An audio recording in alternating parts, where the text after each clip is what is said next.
Hello everyone, welcome to the stream. Nice to see you here. As always, I'm late, but yeah, I would.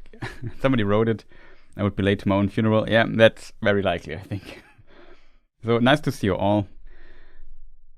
Silmarillion, Otaku Senpai, Jimmy Lee Dalton. Who have I looked? Mart, also welcome. Moro, nice to see you. Sprayman, Revolverator, Lego Single. Of course, Gigantosaurus, welcome. Yeah, it stops at 1 second because I will be late anyway. So like 0 is never reached basically. If it's reached, then I'm there, but it won't be. I'm just bad with time. Also, Joe. Woody Black, nice to see you. Kevin, nice to see you as well. Yeah, glad you all people joined today. Happy to see you.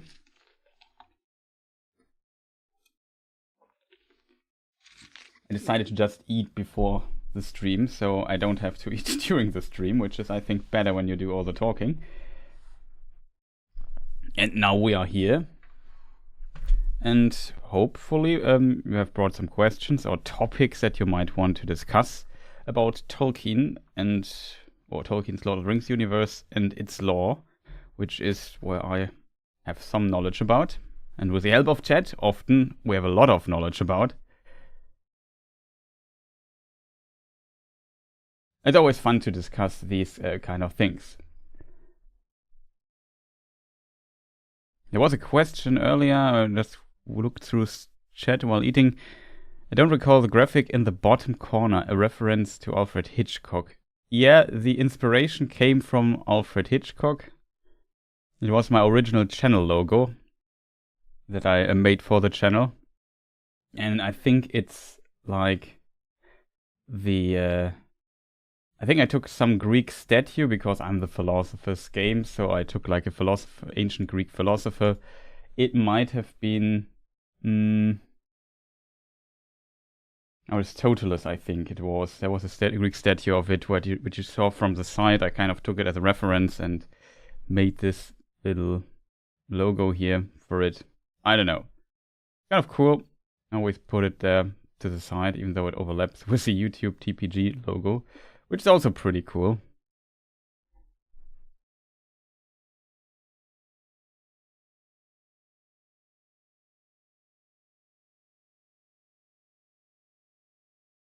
Hello, just finished Two Towers. A lot of questions to ask. Oh, nice.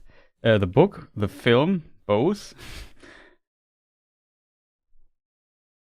Yeah, Two Towers is pretty cool. To be fair, it's kind of interesting. When it comes to the books, the Two Towers is potentially the book I lead, even though I really like it. It has to do with questions often asked. or for topics I have to prepare for lore videos, that Two Towers is the book I read the least. So often my memory is a bit wonky on Two Tower details, to be honest. But chat can for sure help, so.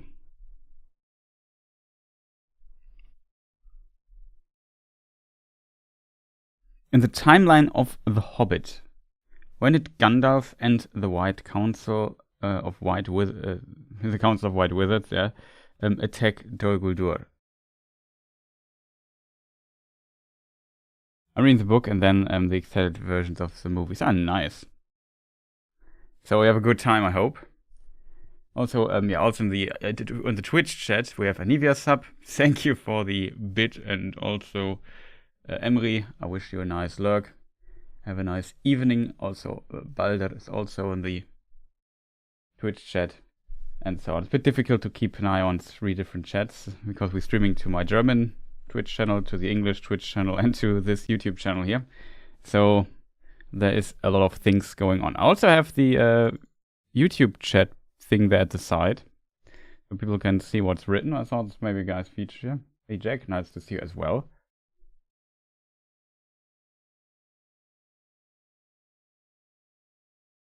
Yeah, we are. That's also maybe an interesting topic to things. Usually every year we also have like watch parties in a stream. Of course I can't stream the films, but I plan on. We might start with the Hobbit films in November, I think, next month. Not sure when. Maybe we also add the new War of the Rohirrim film to it as well. Maybe we also watch in between the Redux version of Hunt for Gollum, the fan film. And yeah, then we watch party. As I said, you have to find any source where you can watch the film. In the extended edition, we watch it usually. Every time I put it up to vote, if the theatrical cut or extended edition, the extended edition wins by a landslide. So I stopped making these votes. But yeah, then we watch it together. We talk over it while watching it a little bit, and so on. The cartoons. The problem is, if we want to watch the main films, it's always such a big time investment that, like, I don't know, the last film, like Return of the King, is like 4 hours long. With talking a bit before and after, it's easily a 6-hour stream. That's kind of a bit of a time commitment, and I have to do this like every week. In this regard, it's a bit difficult.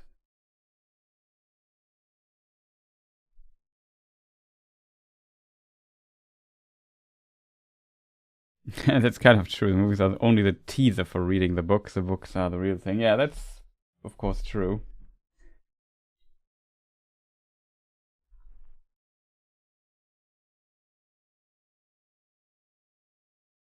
It was the same for me. I also watched the films first, and then started reading the books. That's how I got into the book stuff. A warm welcome. Oh yeah, we have already answered your own question.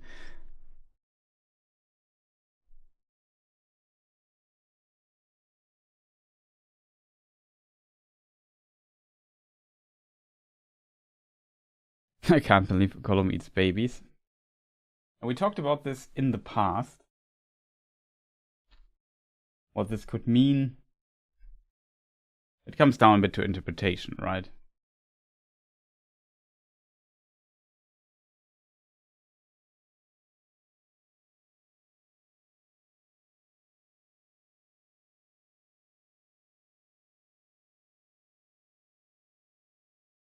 Hey, Murray.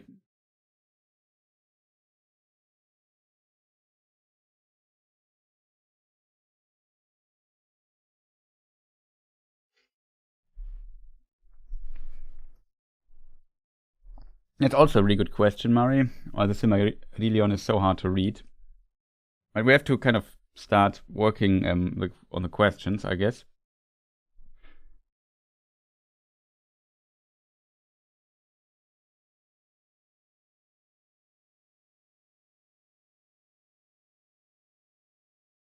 Which is also an interesting question.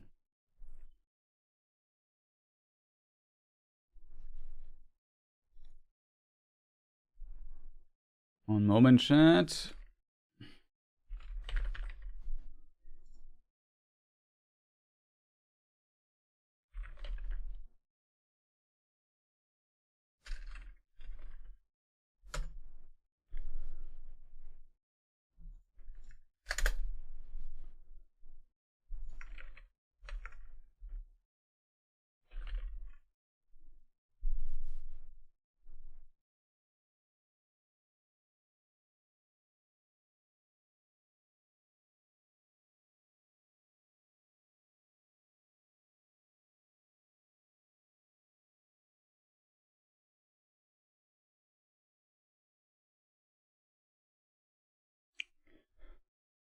I just read through some of the stuff.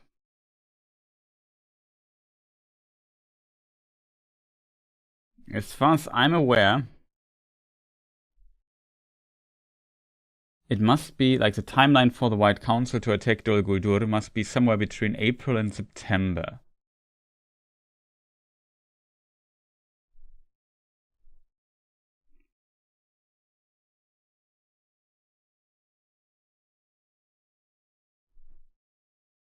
There's a lot of questions coming in.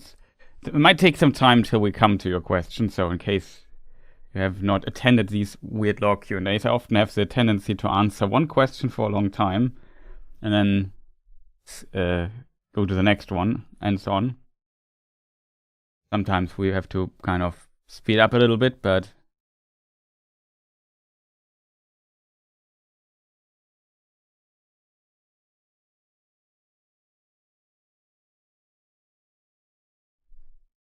that's also an interesting question by Aris Aurelian. Not sure where we start.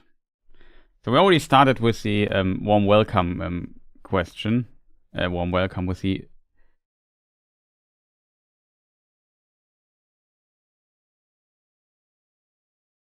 So sometimes you might also need to finishing his business in the south while Bilbo was still shivering on the barrels.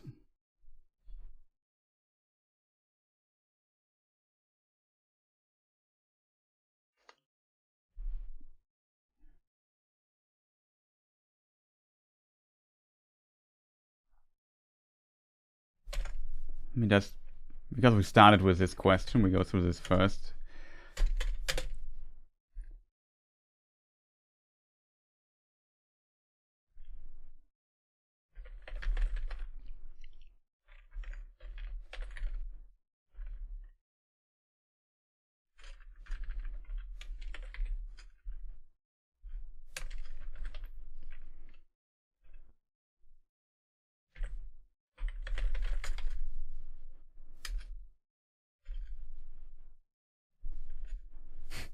Still in business. Do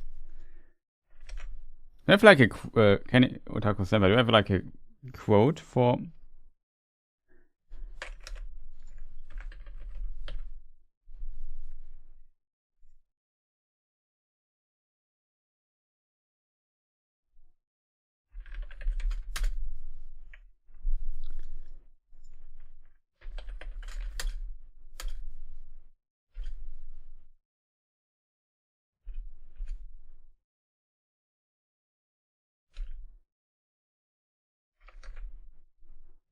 I'm just curious. I think in the timeline in the Lord of the Rings, unfortunately, there is no exact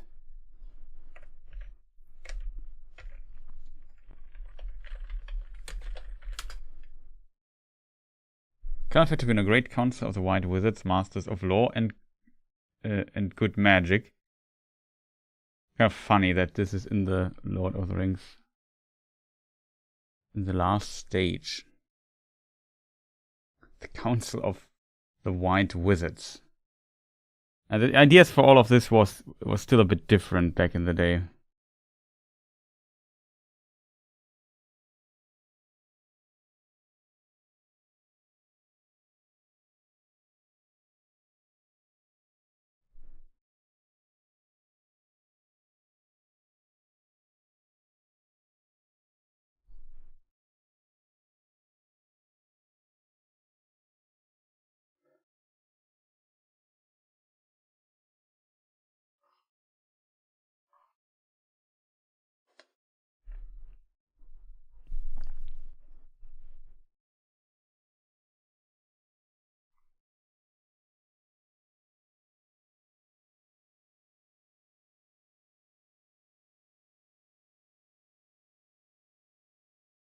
I'm just waiting for Otaku Senpai. In about the time that Bilbo arranged for the company's escape from the Wood Elves. In the warm welcome.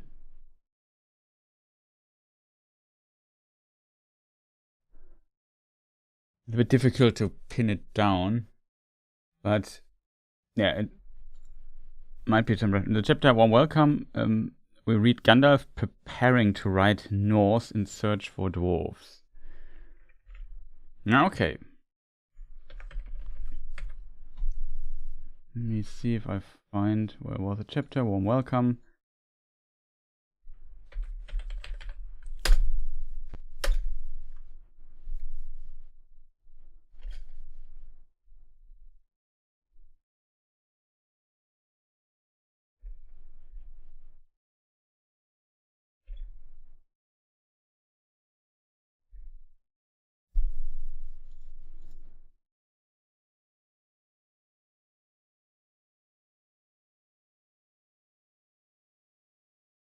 I remember reading this like a moment.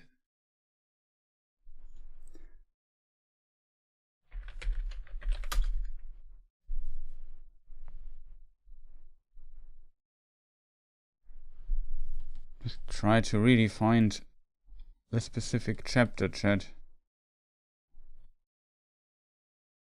The specific information.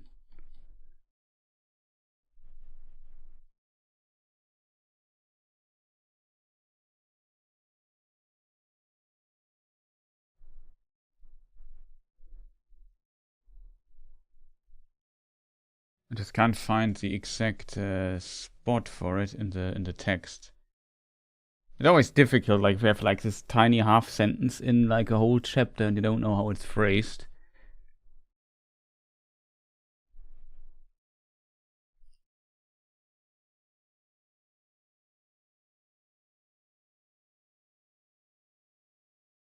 Those things had changed much since the days when the dwarves dwelled in the mountain, days which most people now recommend only as shadowy. They had changed even recent years and since the last news that Gandalf had of them. Great flood, rain, swarm. Oh yeah, don't worry then. Oh, but here's basically it. So you see Bilbo had come in the end. Bilbo had come in the end by the only road that was any good. It might have been some comfort for Mr. Baggins shivering on the barrels if he had known that news of this had reached Gandalf far away in the north, given him great anxiety, and that he was in fact finishing his other businesses, which does not come into this tale, and getting ready to come in search for Thorin's company. But Bilbo did not know it. So there's the answer. That's, I think, the sentence you found, right? Yeah, I found it. It's a bit difficult to find sometimes, like a little passage that gives you the answer. But luckily you found the answer and could help me pointing it out. But for all interested, yeah, that kind of gives us an idea. He finished his business. Bilbo was still shivering in the barrels. Hey, thanks, Spielkalb. Now we have to scroll back.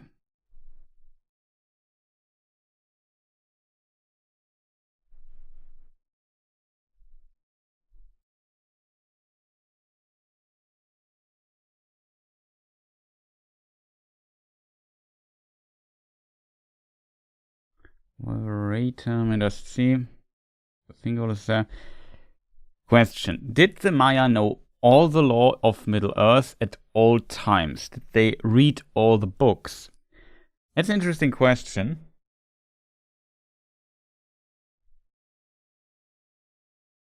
I'm also not sure how much of the chat you can see. Doesn't matter too much.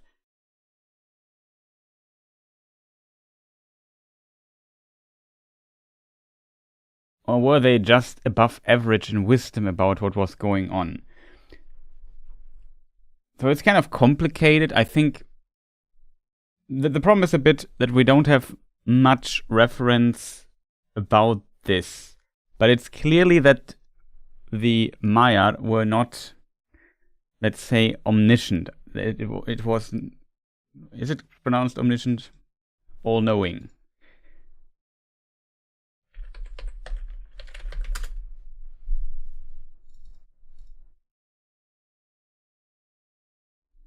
I think it's pronounced omniscient. One example would be Sauron. Sauron does not know, and that's very, very interesting detail. Sauron does not know where the Shire is. He has to find out. He sends his Nazgul to find out where it is, but they don't know. As a result, I mean, we could interpret it as an oversight by Tolkien. But as a result, he does not know the law of, for example, of Arthedain. Maybe we can do some production here. Wait a moment, chat. I just have to mess here a lot with my programs here, but just that you know where we are currently on the map. So here you have Eriador, here's Rivendell, here's the Shire, and the Shire would be part of this area, this kingdom called Arthedain. There was the lost realm of Arnor, that was Arthedain, Cardolan, and Trudawa once together. They split into 3 kingdoms due to dissensions between the heirs at some point, and then we had Arthedain at the end kind of surviving and fighting in the war against Angmar versus the Witch King. And in this time, hobbits from Bree, somewhere from the region, said, "Hey, Mr. King of Arthedain, Argileb II, I think it was, how about we maintain the road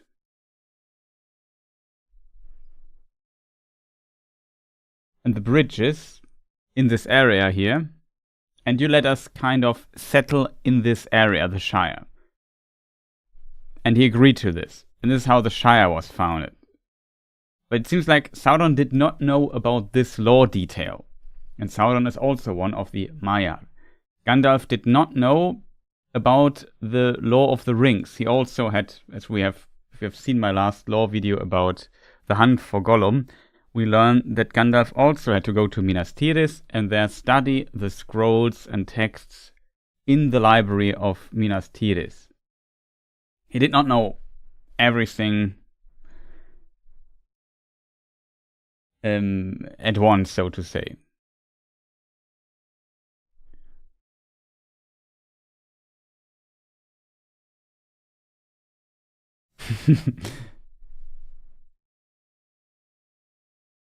I pronounced it correctly, thank you.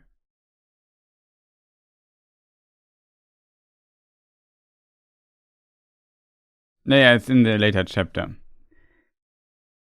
But yeah, okay, so Gandalf, of course, is one of the Maiar, but Gandalf also is one of the Istari. As a result, we can always, you know the classic quote from the Unfinished Tales?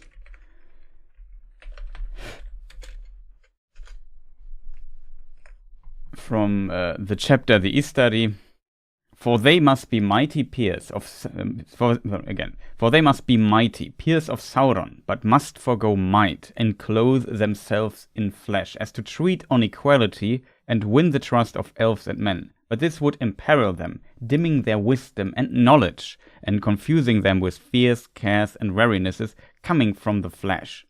So they were not at full knowledge power, so to say, when they were in their diminished form as these wizards. Still, even Sauron, who is not one of the Istari, seems to not know all the lore details in existence. So I think that's also important, because if you have an all-knowing enemy, it's always difficult to kind of, have him make mistakes. If you know everything, it becomes very difficult to make a mistake. Interestingly, if you read through, it's a bit difficult to put on a very specific quote. There are, of course, some classics in this regard. The the Maiar, the spirit beings, these, so you could compare them to angels, like Gandalf, Saruman, Radagast, the two blue-witheds, Sauron, the Balrogs, and so on.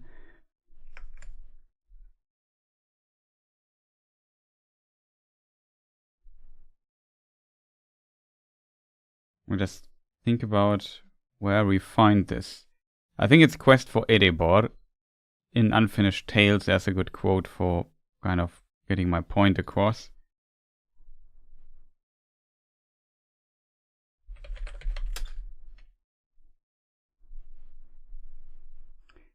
And there in the chapter, the quest of Erebor, in Unfinished Tales, it's in the Third Age section of the book, Tolkien wrote a text, a context for it. I think he wrote it around the 1950s after the release of Lord of the Rings, maybe for the appendices. So the appendix was released with Return of the King. He first released Fellowship, Two Towers, of course. Then Return of the Kings plus appendices together. And then later on there was an all-in-one version because Tolkien planned the book as all-in-one. But just for context for this text, and I think the idea was to maybe include it into the appendices, but it was cut out. That's kind of the context of this particular text. So, and he argues with Thorin Oakenshield, who had like a different idea, and was against taking Bilbo with him. He had to kind of convince Thorin to take Bilbo with him. I can say no more, says Gandalf to him, unless it is this. I do not give my love or trust lightly, Thorin, but I am fond of this hobbit, and I wish him well. Treat him well, and you'll have my friendship to the end of your days. Actually, that's a wrong quote.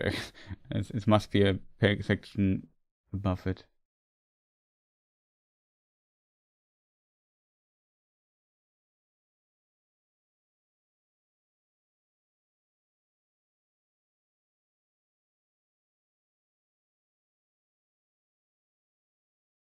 Or section above it.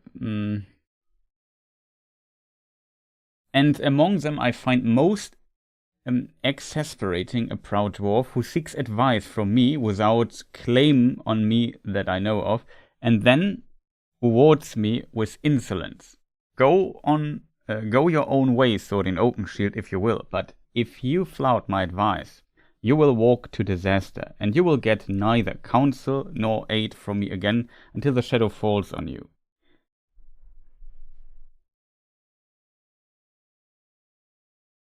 And a section above this, you are quite right, I said, if I had no other purpose, I should not be helping you at all. Great as your affairs may seem to you, they are only a small strand in the great web. I am concerned with many strands. But that should make my advice more weighty, not less. I spoke at last with great heat. Listen to me, Thorin Oakenshield, I said. If this hobbit goes with you, you will succeed. If not, you will fail.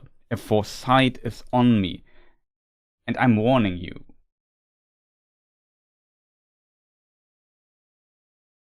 There are multiple instances of Gandalf basically saying, I have a foresight. I knew Bilbo had to be there. I also knew Gollum might have a greater role to play.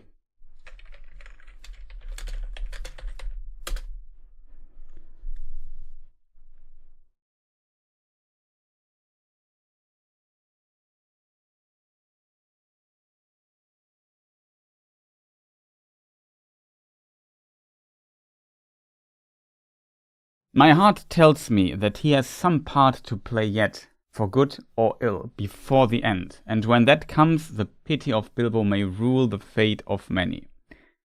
Yours not least. That's a famous quote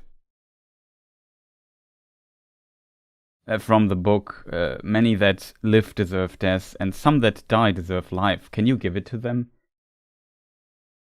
That's in this section in Lord of the Rings. So Gandalf, there's some other instances where you can kind of read between the lines that Gandalf can kind of have an idea what might happen in the future, and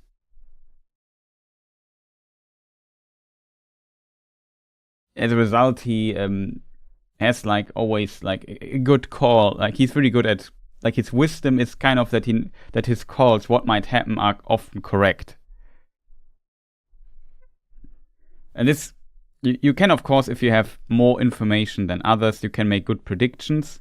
I think that's what Gandalf also does, but I think there's also kind of a supernatural component because he's like an angel, and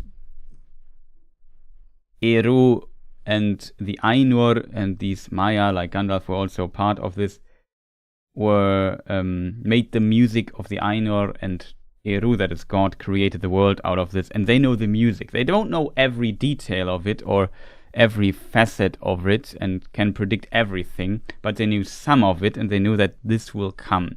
It's kind of common theme in Tolkien's writings, I think.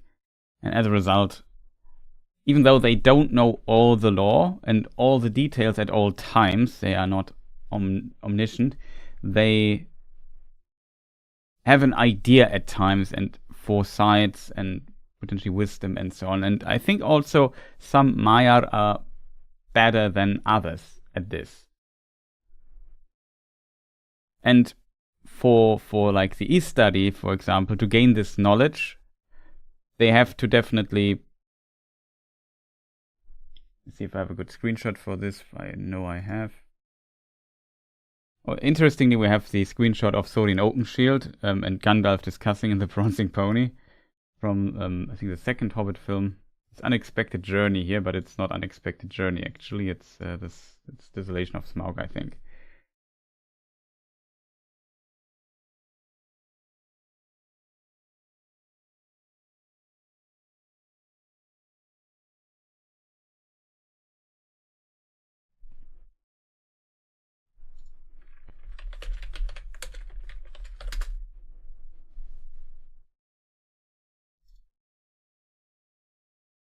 Another famous one, Gandalf and Saruman discussing things and so on. So we definitely have this. I hope this kind of answers the question. So I think, yes, they have to do research, read into the lore. But sometimes some of them, like Gandalf, were also able, but also Elrond would be an example, who has a knowledge of the lore, which he studied, I guess, but he can also have sometimes this foresight that is on him. At times, like he had also the gift of foresight and so on. So they know what might happen. They potentially also know what might have been, and usually they have like a greater understanding of the world and how things are connected because they are longer, they have more alive, they have more time to study all of this. Sometimes they're eyewitnesses of this and remember things that happened in the past.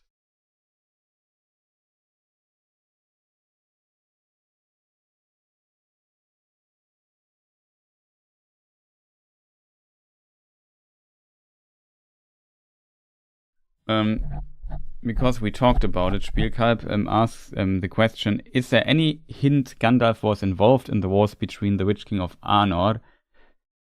He was around at that time, so I find it would be against his nature to not help. He's not mentioned in any of this. Like when I did like extensive research on this particular time and the War of Angmar and so on, there's like no mention of Gandalf. There's only a mention of Glorfindel at this time, interestingly, but not of Gandalf or Saruman or something. They're kind of... I agree with you. I could also imagine he in some way gave advice, helped or whatever, but in this time he was maybe busy elsewhere.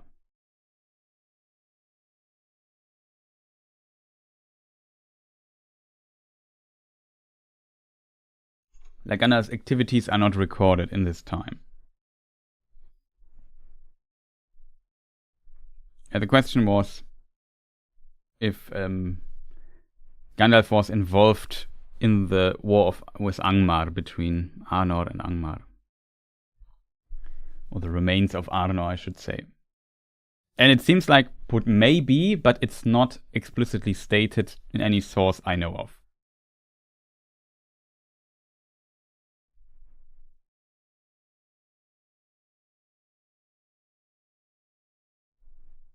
So Aris Aurelian, I hope this answers your question from before that.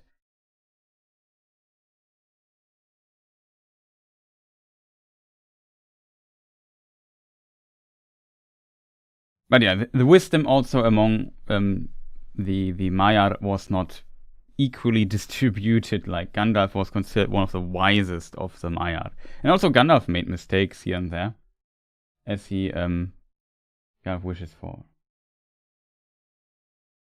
Gandalf was maybe Gandalf was on holiday. It's also a good possibility.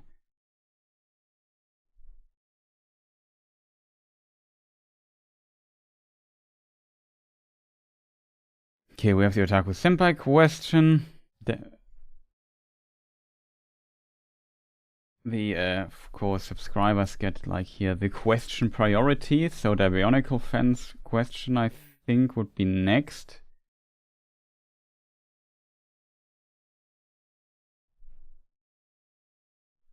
Where was your question, though? It was a complicated one. Hi, Chris.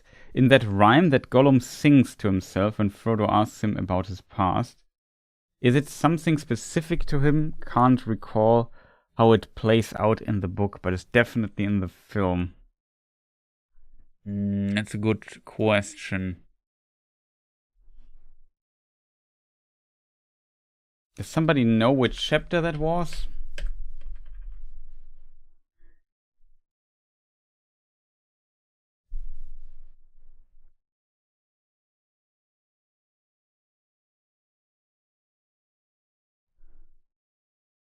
Yeah, the pinning feature is always a bit... Oh, I can't do it here. Moment chat, where is my... Yeah.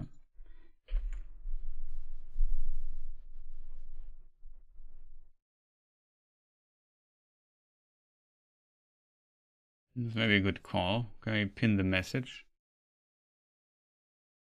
Yeah, that's maybe a good idea.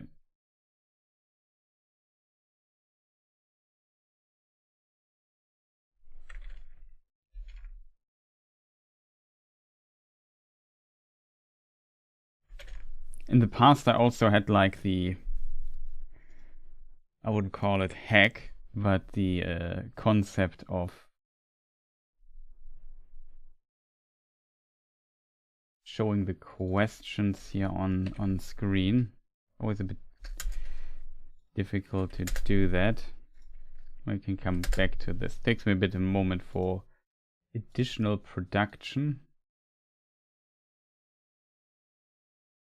Okay, made it, simply put it into the wrong window.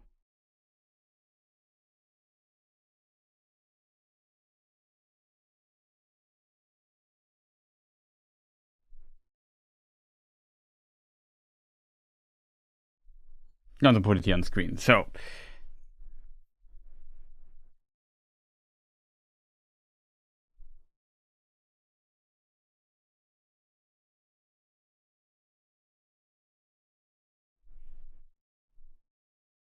I scrolled here, not down. Sorry, chat is kind of what.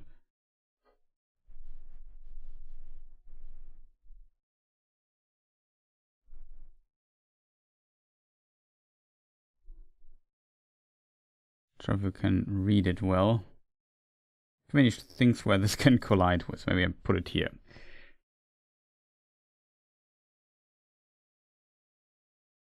So, yeah, the question. We have to first find what the rhyme of this was, to be honest. Somebody in chat, I think the rhyme was probably traditional among the Stories. I think so as well. That's kind of a theme with Gollum.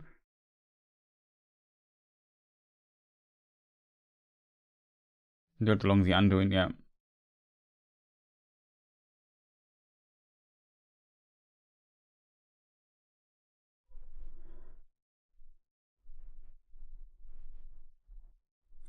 Stairs.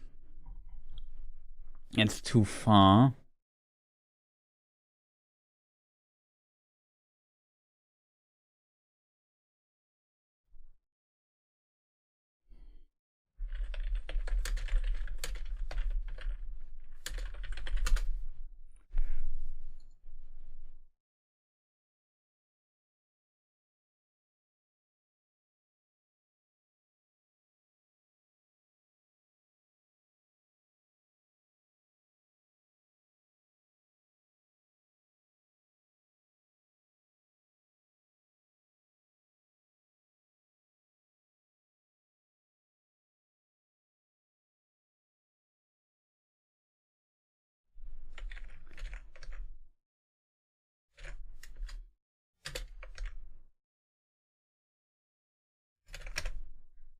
Might be a movie thing.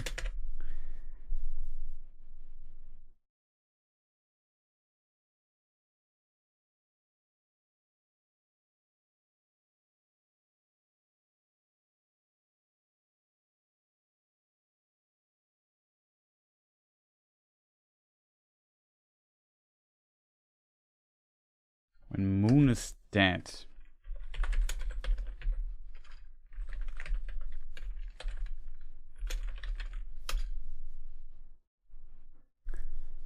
Suddenly a song began, a cold murmur rising and falling. The voice seemed far away and immeasurably dreary, sometimes high in the air and thin, sometimes like a low moan of the ground. Out of the formless dream, that horrible sound string of the words. Chapter are we here? It's The Moon Was Dead is a song. The Moon is Dead is a song from the Barrow Downs. Frodo was chilled to the marrow. After a while, the song became clearer, and with dread in his heart, he perceived that it had changed into an incantation.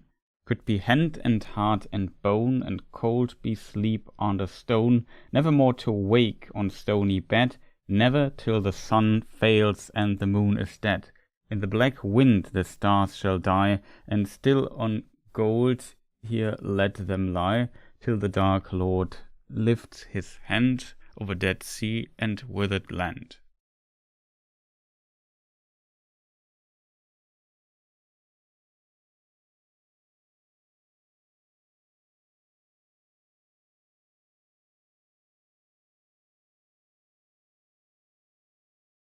Yeah, that's definitely Barrow Down.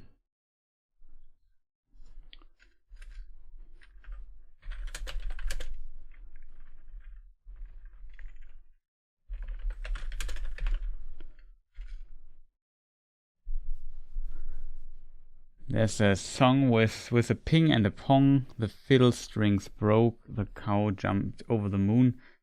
Line is there. Not sure if this also appears later.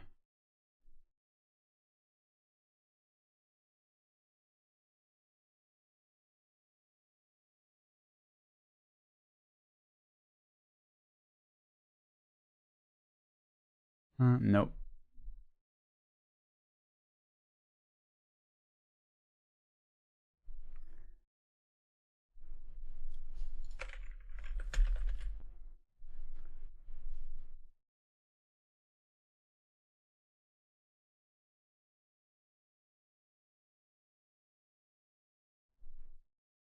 Okay, maybe you recognize some of the lines. Is this to find a way to kind of make this? Okay, it's the correct color kind of works. Wait a moment, chat. We have to do production really quick. I found a Reddit thread where somebody posted something of this. Maybe you recognize it. I'm not sure if you can read it on screen. Maybe if I zoom in enough, you might be able to read it. Is this song? Wait a moment, chat. Just have to find the correct window to capture.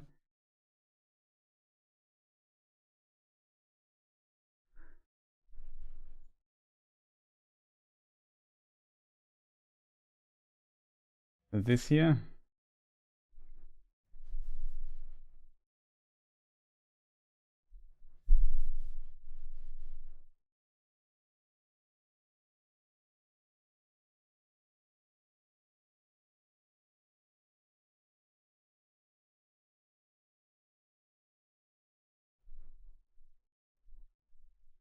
I think the easiest way would be to search for some of these lines in Lord of the Rings and see if it's somewhere there and see what the connection might be.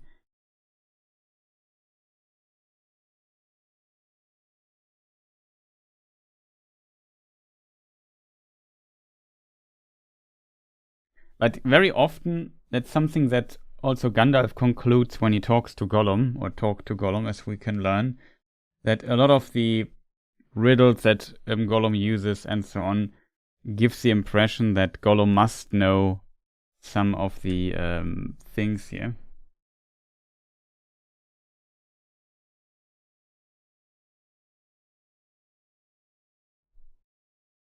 Yeah, I could also imagine that it's something. But do you recognize this particular text?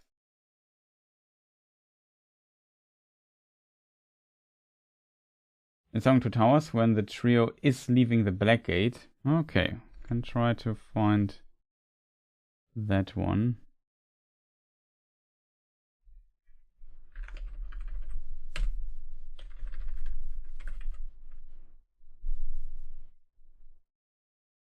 Just start with the problem. Yeah, I searched for Gollum.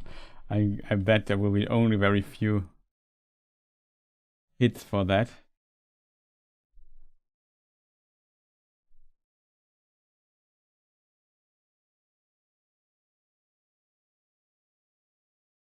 Thanks for the bit, Anivia.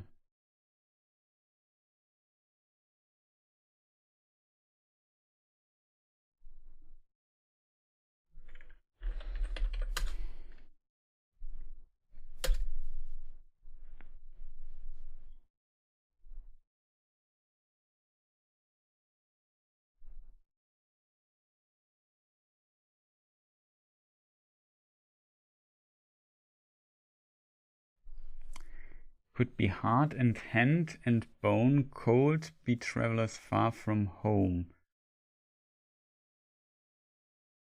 Your lies ahead when the sun has failed and the moon is dead. This is definitely like this particular text you're quoting is like very similar to the Barrow Down song.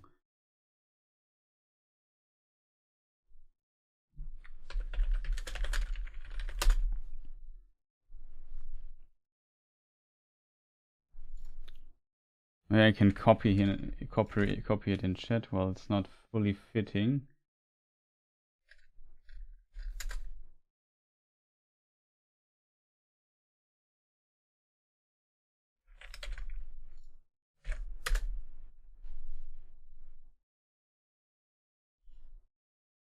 You can also post it on the Twitch chat. That's from the Barrow Down section. But it seems in parts similar.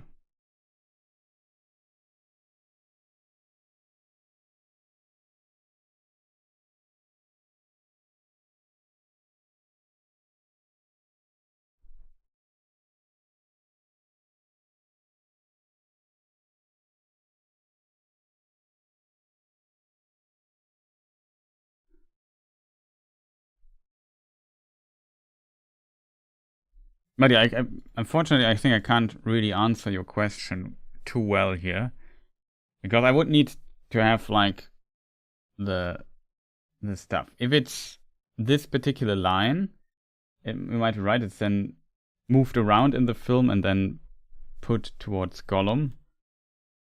Kind of interesting choice there.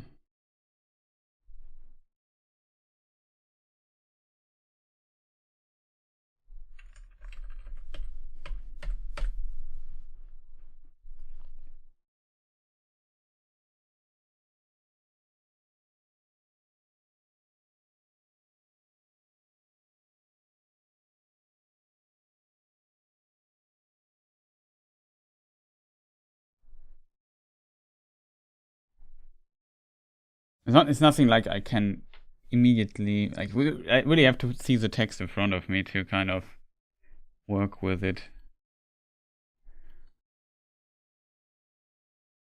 Trying to find like this specific thing here.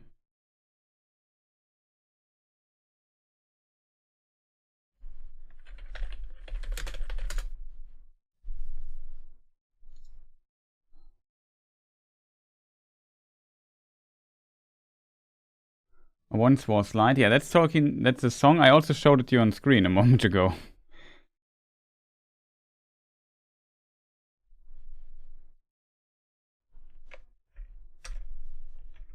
We can also use this here.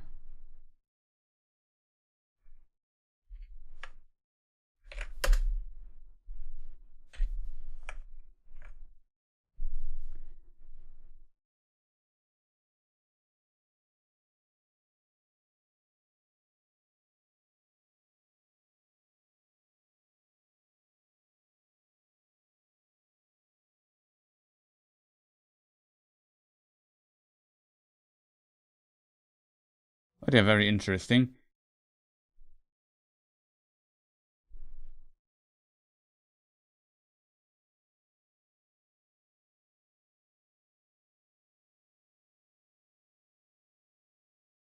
Question is, what lines of it were taken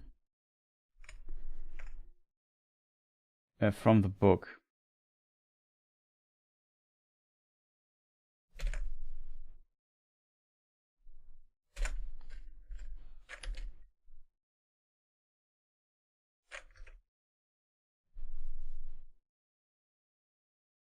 Björk doing the song would be cute, yeah, for sure, I agree.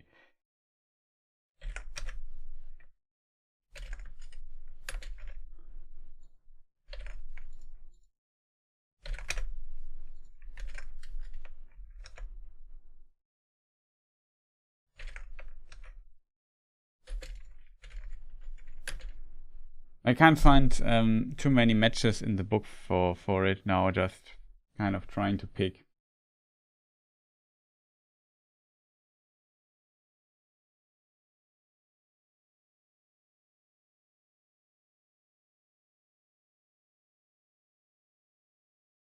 Hey Mark Lisa, nice to see you.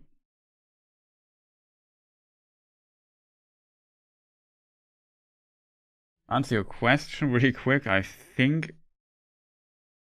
I'm not sure if hobbits hunt. It's not really a mention of it. In theory, why not?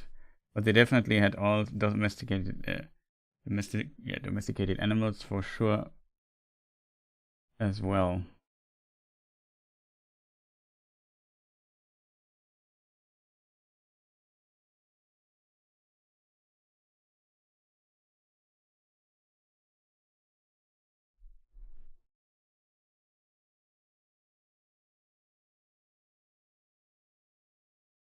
Seems like the movie modified the Barrow poem and gave it to Gollum with words more applicable to Frodo and Sam. Yeah, I think so as well. And yeah, the only thing I can tell you for sure is the idea that the river folk, the Sturs,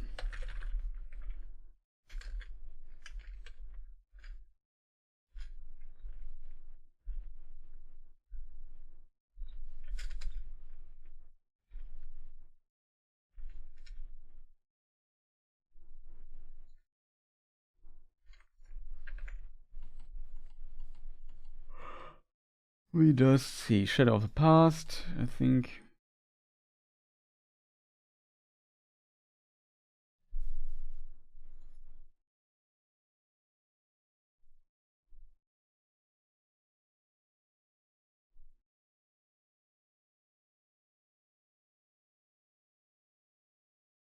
Now he calls him the Sturs here, simply.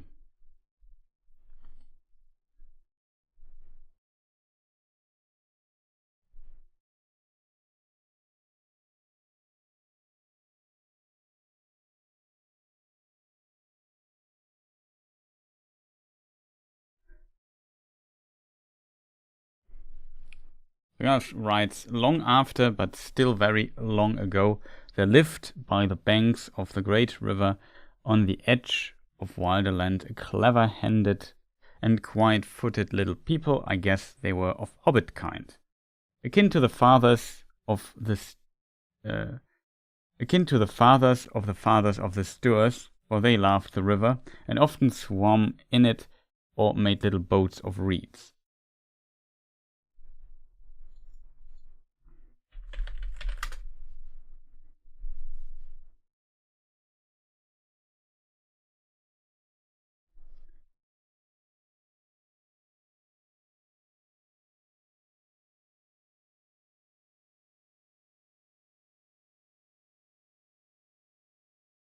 I can't believe that Gollum was connected with hobbits, however distantly, said Frodo with some heat. What an abominable notion. It is true all the same, replied Gandalf. About the origins, at any rate, I know more than hobbits do themselves, and even Bilbo's story suggests the kinship. There was a great deal in the background of their minds and memories that was very similar. They understood one another remarkably well, very much better than a hobbit would understand, say, a dwarf or an orc or even an elf.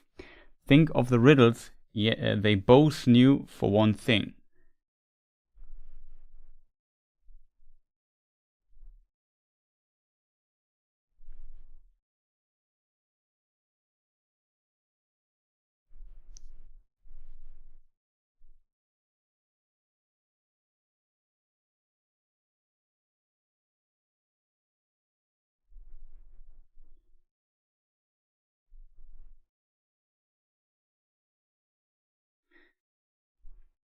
So this kind of shows that there is a connection in this.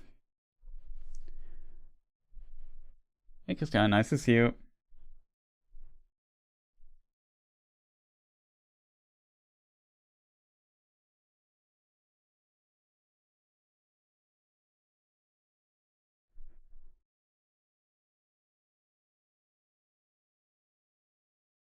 So yeah, it's sorry, Bionicle fan, it's a really tough question for me to answer. Like I can't find the evidence or only partially details of this in the text now here on the fly. Maybe I would need more time to kind of find something that sticks to give like a more sophisticated something that I have to find some matches in the text to give you maybe a more sophisticated answer to this. But yeah, it seems like they used some lines of the Barrow Down thing for it and then mixed in or wrote like a new little song for it that might also be inspired by some other places from the book. But currently, it seems like there is not much I can provide here connection-wise with the other stuff. So I would maybe move on because I'm a little bit stuck here simply, and we have so many questions coming in. Hey Paul, nice to see you. So you were streaming, so wanted to hop on and say hello. Nice. Great you could catch here the stream. You have not missed much. We're like the second question, so still have a long way to go, I guess.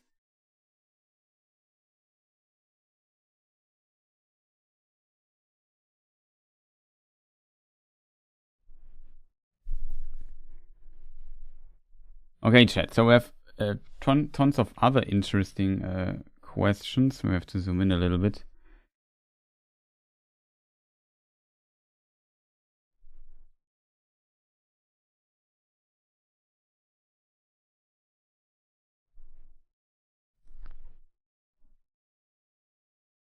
The next question. Which question do we take? Do we go next? There were tons of other questions. As said, it sometimes takes a long time to kind of get through a question, especially if I don't know the answer immediately and have to kind of look it up, find like a little text snippet.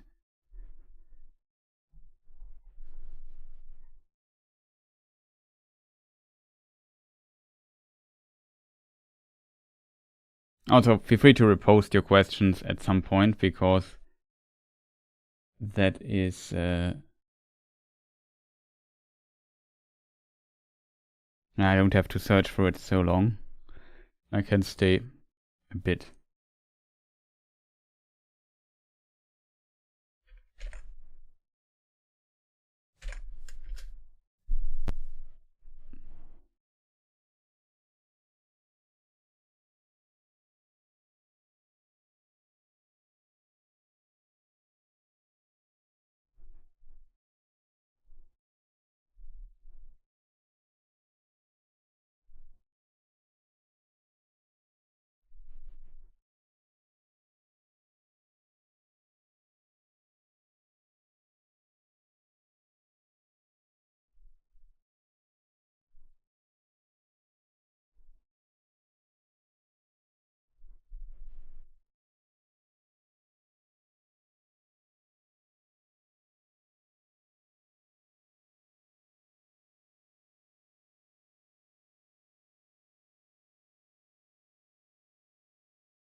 Let's look into the next question I find interesting, but also can't really answer that well. So Joe asks, can maybe pin the question here really quick. Hope it's the correct one.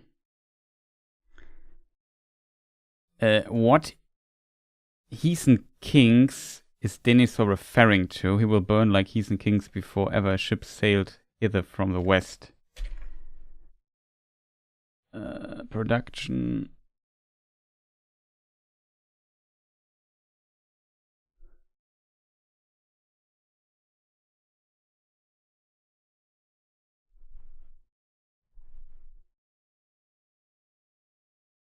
Where is the question thing here?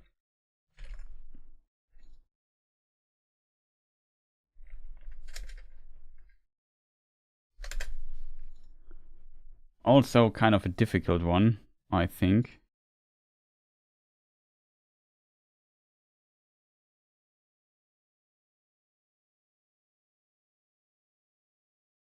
Really nice.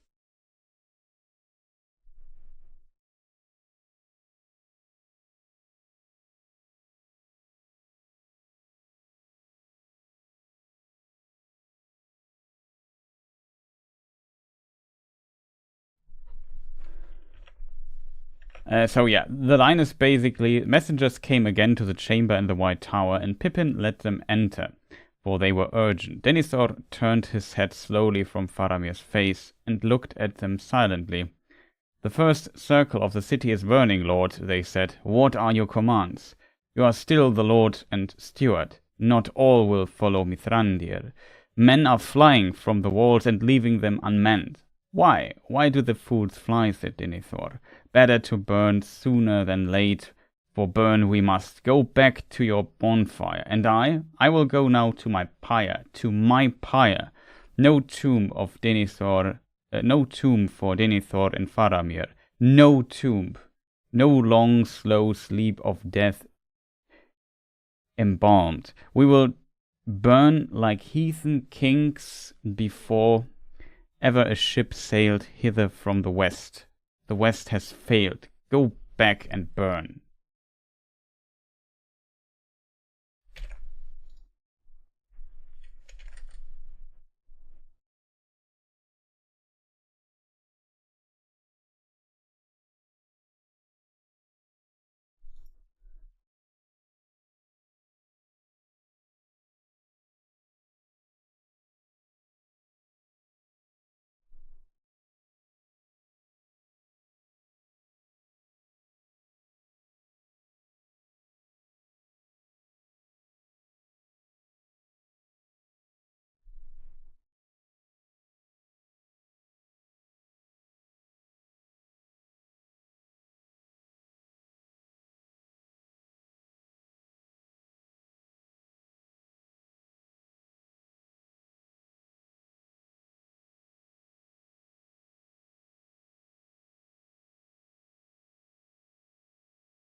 Yeah, so I'm just looking a little bit into the rest of the chapter and some details. So I would definitely say that it might be a reference to, like if I understand the word heathen correctly.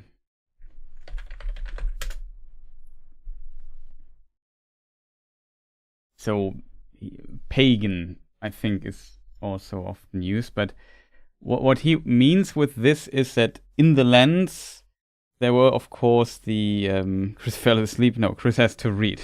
Like I said, some of these questions are sometimes very specific, and then I have to kind of look a little bit into the topic to kind of give an answer. It's not like, oh, Chris, tell me about the blue wizards, and I can just tell you about the blue wizard instantly. It's a very specific knowledge that is requested here. In this regard, I often also have to look things up. However, there were, of course, other men. I think what he's referring to is that there were, of course, the Numenoreans, the Dunedain, once the, let's say, successors of the Edain, for the most part. And those kind of came earlier. Like, if you look at the Edain, they were fleeing, basically, from...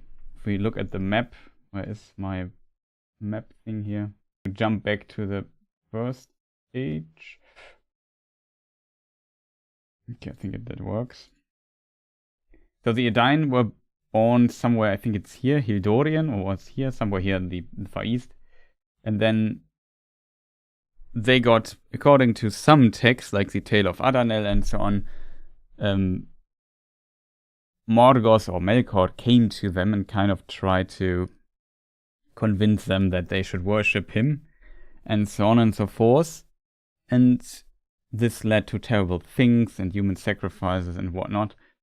Some details we get in Morgoth's Ring, the Tale of Adanel, about this time, though complicated matter when it comes to how canon is this text and so on, because the text exists to explain why the orcs, or when it has to do with Tolkien moving the orc origin away from the elves, but towards that orcs were once men and not elves. And for this to work, men have to be born earlier, so we had to kind of find some ideas and give them some backstory and so on. You can combine this, interestingly, but it's a very late text from Tolkien, so we're talking about the 60s, late 50s and 60s. And yeah, like I said, in this text, men, the first men awake here at some point, and then the Edain, as we know, leave. They escape from this. They know we won't worship Morgoth. We will leave, and we go to the west. They were kind of drawn there, and then they went to Beleriand, where they met Finrod, and then the story of the Edain continues. And then the Second Age, after the War of Wrath, when Beleriand was sunk into the ocean, they were allowed to resettle on Numenor and became the men of the west, the Dunedain. That's kind of the story of the Edain in this context. And some of the men, though, also remained here. Some of these men here were not gone. So they form potentially, I don't know, other groups of men like the Easterling, the Haradrim, and so on. And there were also, a group of men that's often referred to as middle men, I think. Like the Norse. There's some. It's so complicated, this topic. But for example, here we have the people of Rohan later somewhere, and the people of Rohan, like on the way when the Edain went from here to all the way to the west, some settled here in between around the north, east of the Misty Mountains and a bit to the north, and those became the Norsemen, and different groups formed out of this, like later the people of Rohan, or the Eotheot as they were called before, and then we have the people of Dale and whatnot. So we have different groups. Those were still Edain and were recognized as such. There were other groups like the Dunelandings, which are also from the Edain, but were not recognized as people from the Edain because they spoke a different language, and that has also some reasons. They were kind of suppressed by the Numenorians when they came back to Middle-earth and so on. So it's a bit complicated. And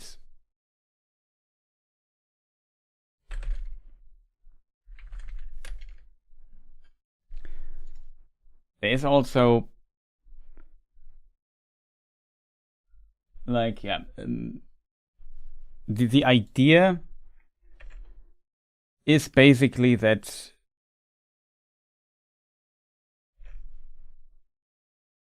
let me just think how to explain this. Like the Gondorians or other were like the high men, and then the Haradrim and the Easterlings were the men of darkness, and then the Norsemen were the middlemen. They were kind of in between, and among these in between people and so on and so forth,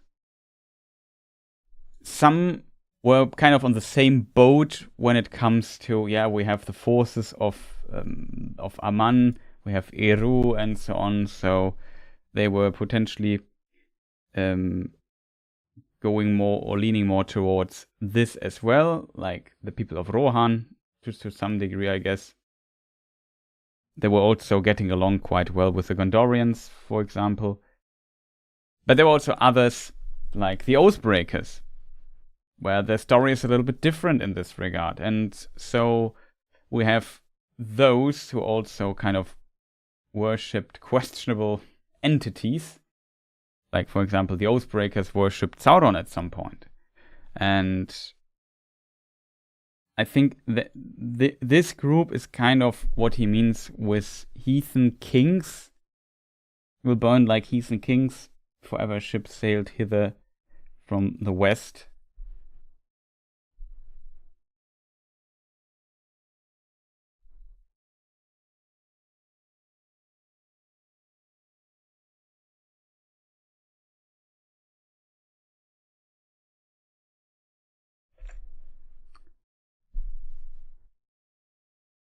And there were, of course, a lot of conflicts between those.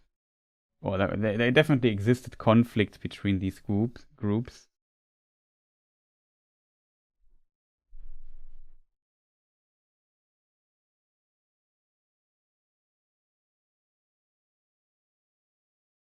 And I think what he means exactly these questionable groups with different beliefs that potentially were known to burn other people and so on. Like when you think of pagan rituals or whatever, I think that's kind of the vibe that he's going from. That's why he makes this kind of comparison here.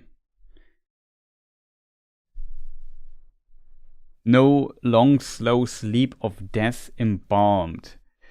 Usually you would lay your kings to rest in these specific halls for it, and they would sleep, so to say, the sleep of death, as he calls it. Even the White Tree was laid to rest there in these tombs for the kings and so on, and he basically says, no, we won't go there, we will be burned like heathen kings.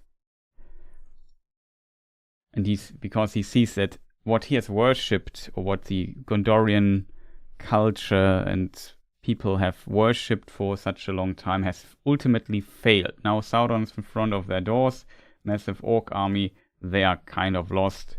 So maybe he turns his back towards these old ideas of his culture, if that makes sense.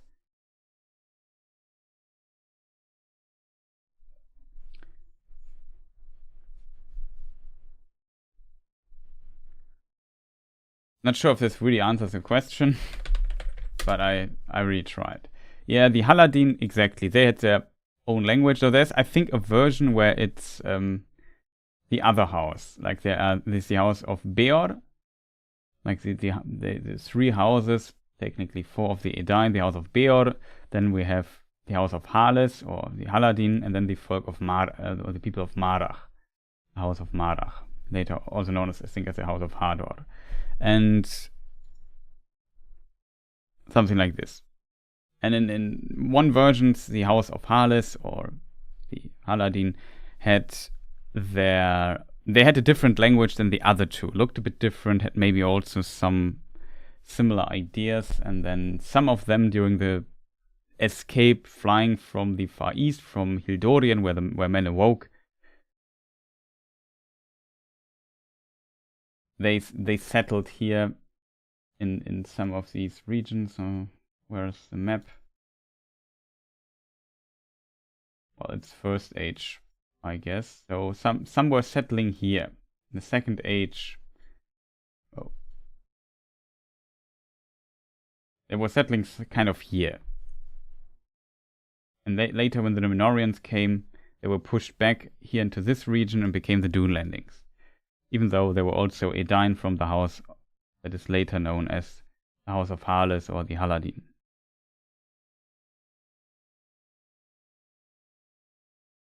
That was really tough questions.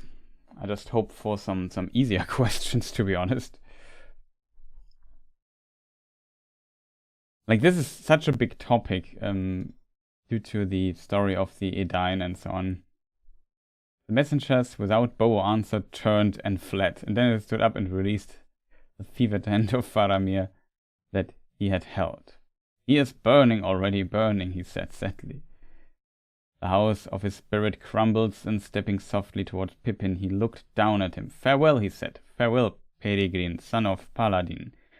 Your service has been short, and now it is drawing to an end. I release you from the little that remains. Go now, and die in what ways seem best to you. There we have the famous... Well, I don't have it in English, I have it in German as a quote here on my soundboard.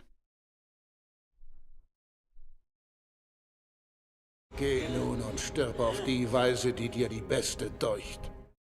It's the German version of it, but I don't have the English one here on press of a button. But yeah, it's a pretty famous theme, to be honest. Yeah, Jack on Twitch writes favorite quote of yeah.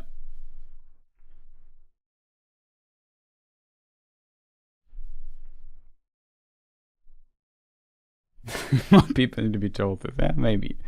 Hey, Tremoxo, nice to see you. Also, Time Lord, welcome to you as well, and all the others who might pop up. So, next question. I have to be able to read the chat better. I have to zoom in a little bit.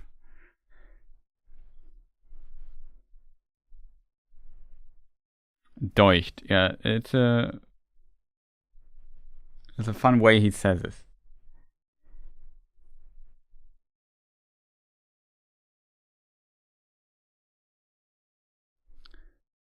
So chat, are there still people here and are not annoyed that I haven't answered the question yet?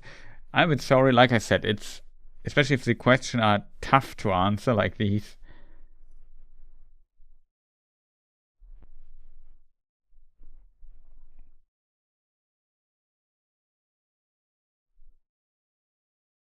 Also have to jump back, right?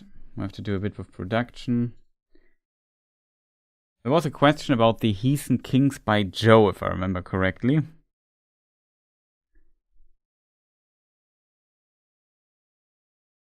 It was also an interesting question. It's interesting to discuss, I think, by Gigantosaurus.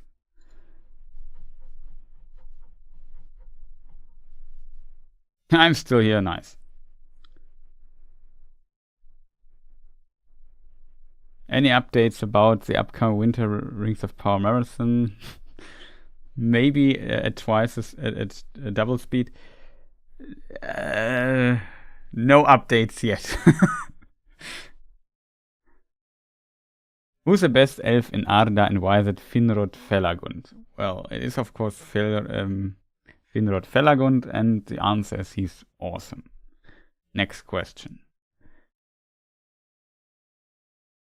But yeah, Joe, I hope this kind of answers your question.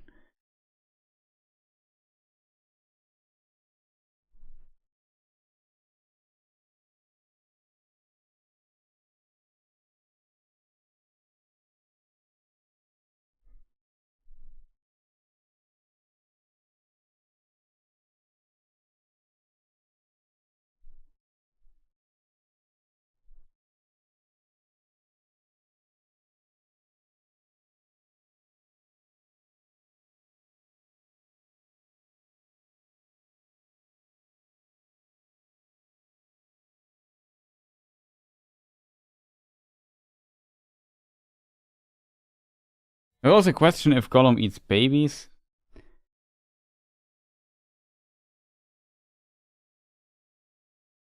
Hey, Wet Scorpion, nice to see you as well. Love these cozy screams, much appreciated.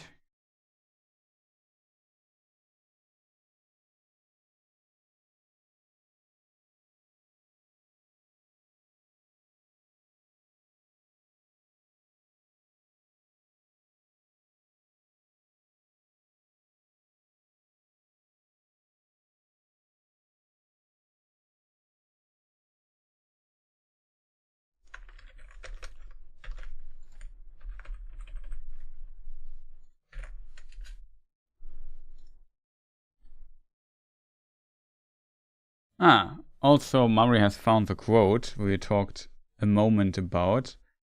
We can maybe read it just to return to the other question we talked about a moment ago.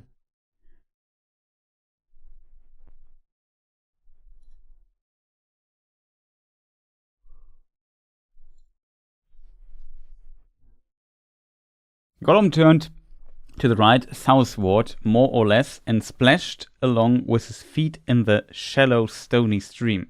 He seemed greatly delighted to feel the water, and chuckled to himself, sometimes even croaking in a short song.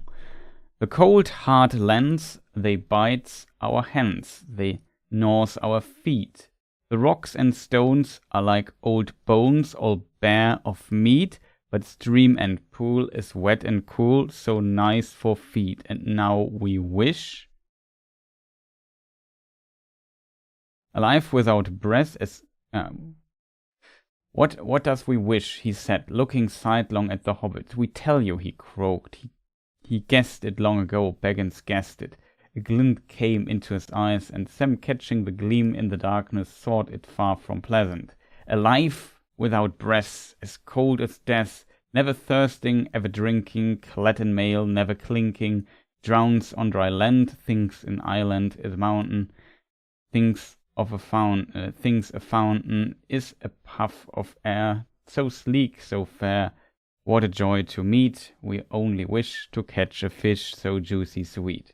These words only made more pressing to Sam's mind a problem that had been troubling for the moment when he understood that his master was going to adopt Gollum as a guide. The problem of food. It did not occur to him that his master might also have thought of it, but he supposed Gollum had. Indeed, how had Gollum kept himself in all this a lonely wandering? Not too well, thought Sam.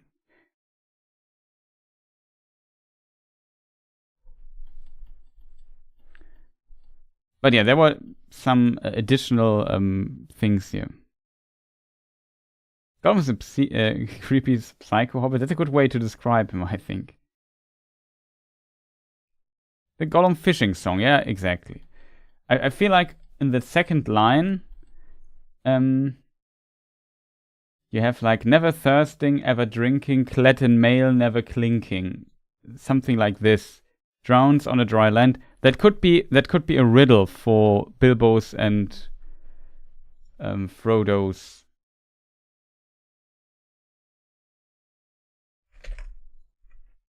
a riddle game.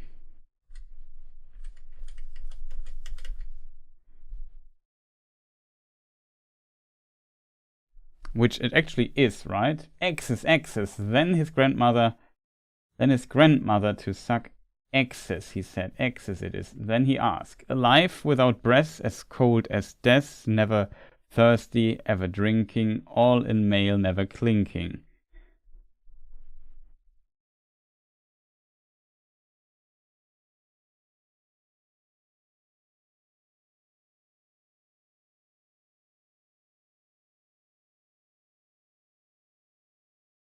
He said it's cold and clammy, and so he guessed fish. Fish, he cried. It is fish. Almost dreadfully disappointed. Like it's part of the riddle thing, you know, and that is kind of the rhyme, the fishing song or whatever, and he kind of made a little riddle out of this. So yeah, I think there are the references, right? Thanks again for, I forgot who. It's Murray. Thank you, Murray, for sharing the chapter here. It's in the chapter in case you wonder where it is. Riddled in the dark? Nope. It's the beginning of the Passage of the Marshes.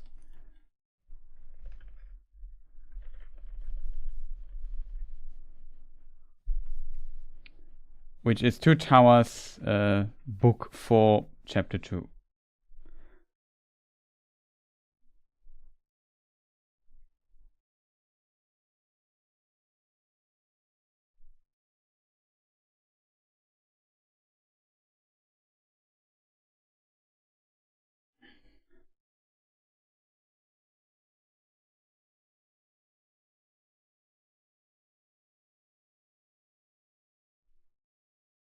makes not sense overall for the mythological background of Arda, that is true, but it makes sense from the perspective of Denethor.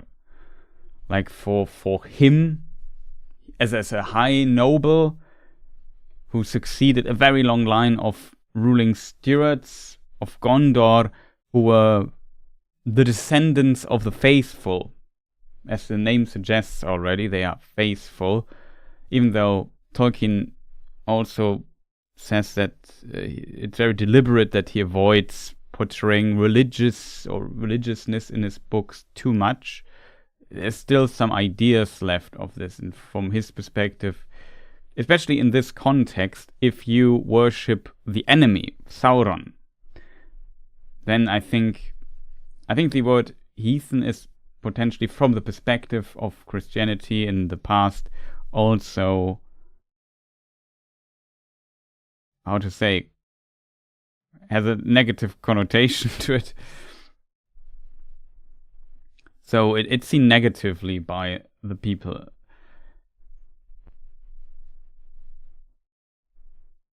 In our time now, and of course it's seen by Denethor, the Gondorians, and so on, as negative if you worship Sauron and help within. Restoring the realm of Rhûn. That's a cool name.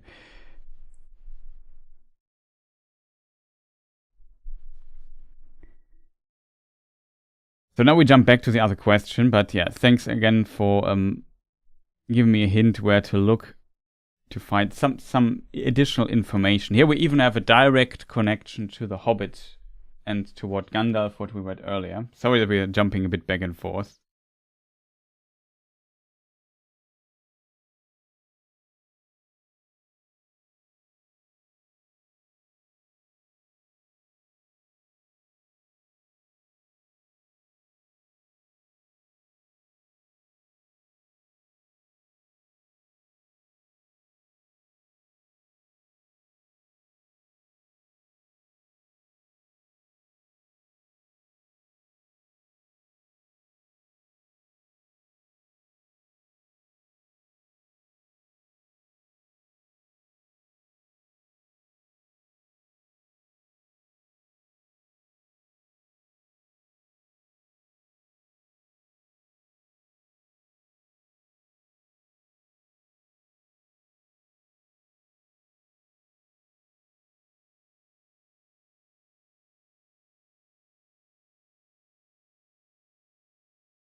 Oh no, I muted myself. Yes, I muted. Sorry. Thank you for the hint. I accidentally muted myself. Yeah, I'm muted. Is there a pause? No, I'm just an idiot. As always. Sometimes when I drink something, I mute myself so you don't have my drinking noises, or if I have put a snack into my mouth, then I forget to unmute. Happens so often. So, next there was the other question, not sure if I was still muted, by also Gigantosaurus. Not sure if you're still there. But the other question was if Gollum is still a hobbit. I'm not sure if I was muted when I answered that question. But I would say, in a way, yes, he's still a hobbit. What changes, though, is that he is... how to say? Men usually die, and as long as he's a ring, he's kind of immortal. Which makes him not immortal anymore, so he goes a little bit beyond men, though now that he has not the ring, it's a bit difficult to say how his mortality kind of works. 10 minutes, oh god. I'm so sorry, chat. What was the last thing we discussed here? Why my streams always... Like, if I'm not talking for like a minute or two, feel free to hint me at, hey Chris, are you muted?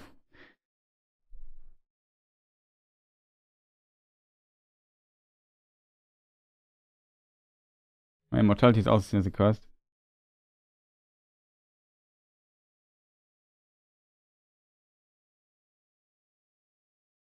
Yeah, he's kind of unrecognizable as a hobbit, that's true.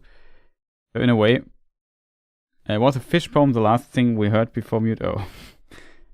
So yeah, but Gollum, the other question was from Otto Gigantosaurus, if Gollum is still a hobbit. I would say yes, he is.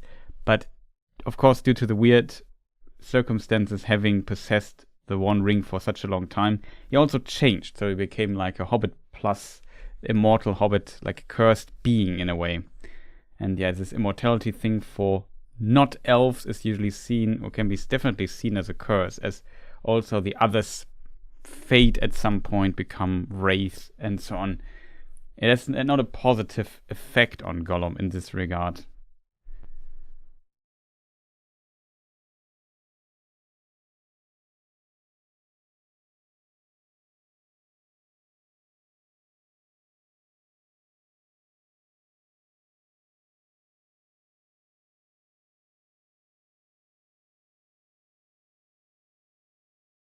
So, yeah, the next question, though, I found also very interesting by Gigantosaurus. Some people think Tolkien wrote poorly when it comes to... I have to read it here, it's a bit small here on the control screen. Wrote poorly when it comes to villains like Morgoth and Sauron being defeated by Dog and Hawk, expecting both villains to be invincible like Dragon Ball. Is it fair? I think not really, because the ideas that Tolkien has are very heavily inspired by mythology ideas. Mythologic ideas, basically.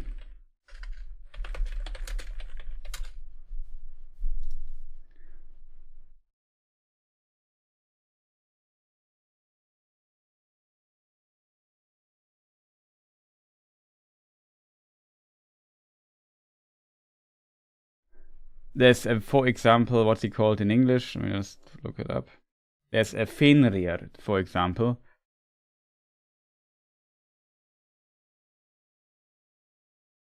Fenrir is Ulfr. I'm not sure if it's pronounced correctly. But yeah, in Norse mythology, for example. And he also actually swallows Odin. So wouldn't you think that should Odin not more be powerful than a wolf, you know? So these ideas Tolkien not necessarily invented. Like, they existed long before Tolkien. Tolkien rediscovered them, reformed them, and included them into his own mythology that he tried to write. And of course, he referenced these details in his stories.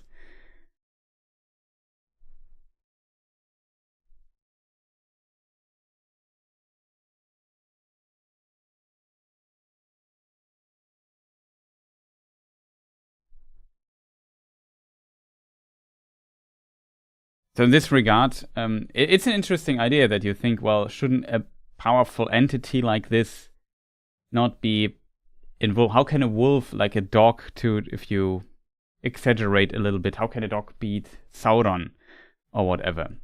And it's not simply a dog. It is a very specific dog. Like Huan is a very also quite powerful entity in this regard. And it also fits this mythologic theme. Like Tolkien's idea was not to write the most powerful being in existence, but he wanted to write a mythological drama, if it makes sense. For this to work, you kind of have to allow that there are other entities that can actually hurt and defeat them. There need to be something on the line. They need to be able to be defeated, if that makes sense. I think that's the same for why would Odin, if he's so powerful and so on, why would this Fenrir be able to defeat Odin?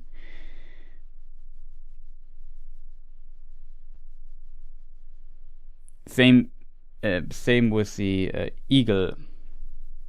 I think what was it called, Thorondir, right?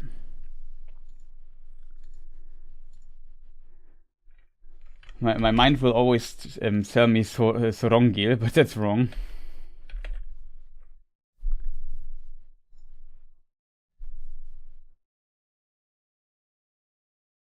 Sorongil was the ruling steward.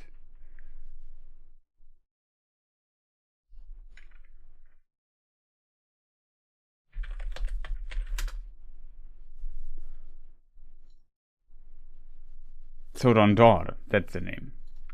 Wrong syllable at the end. Thorondor. Thorondor is all, like, in some versions, like, we can read into the Silmarillion, which is very interesting in this regard. It gives us an interesting idea that Tolkien had in his mind. It seems he changed his mind later when we now go to later versions.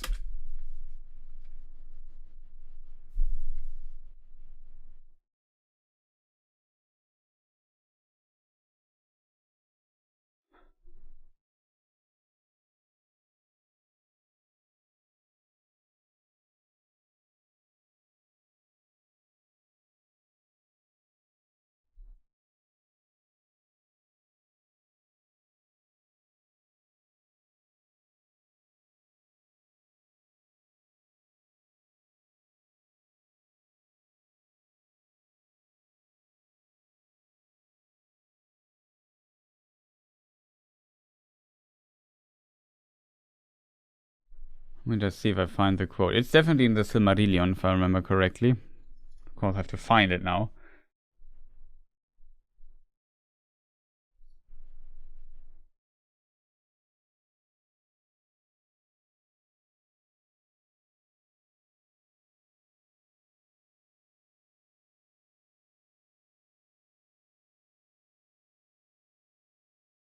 Okay, I have to look it up again.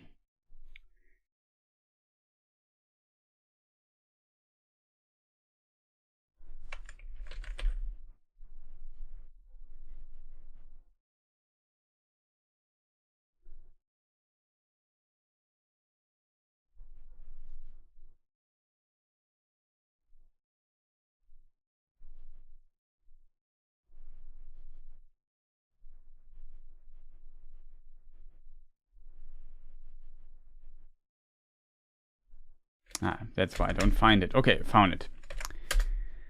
In the Silmarillion, we can read in the chapter, which chapter is it? Of the beginning of days. There's an interesting line about the eagles.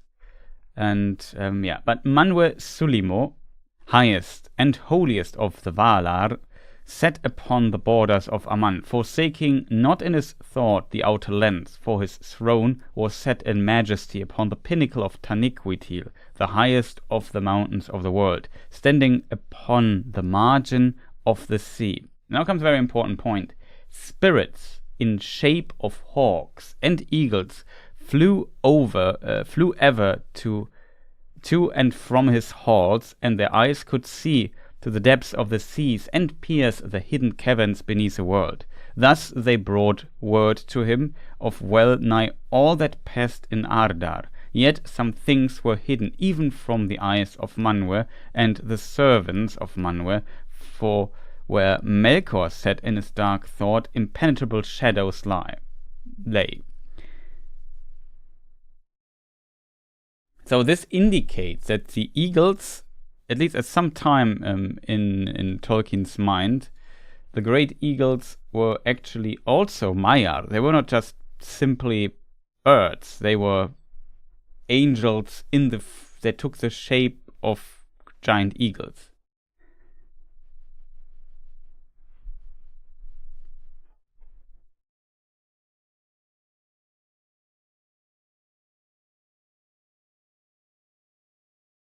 Let me see if I have a good film screenshot.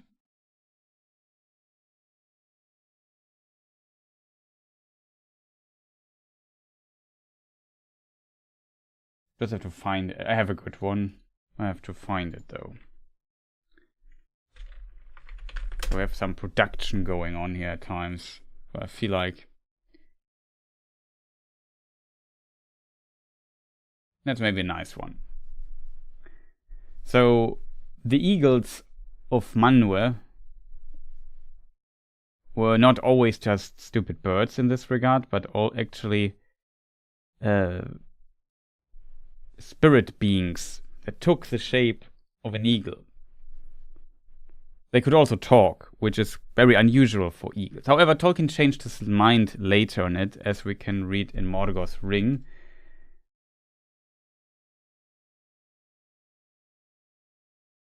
And yeah, also, let me see which text this is. It's Morgoth's Ring. 109 to 11. Mistransformed, part 5.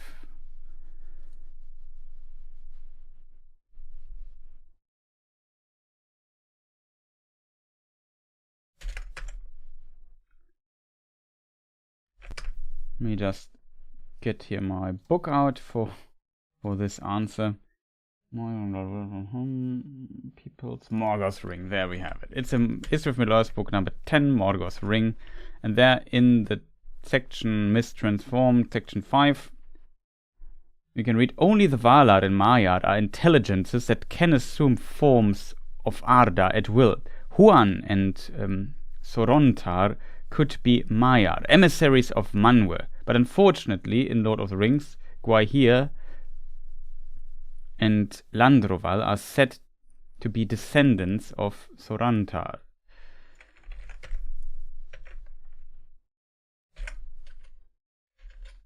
Sorontar is the Quenya form of Thorondor. Thorondor is Sindarin, and in Quenya, Thorondor is called Sorontar. Very similar, but still a bit different, which kind of fits the languages.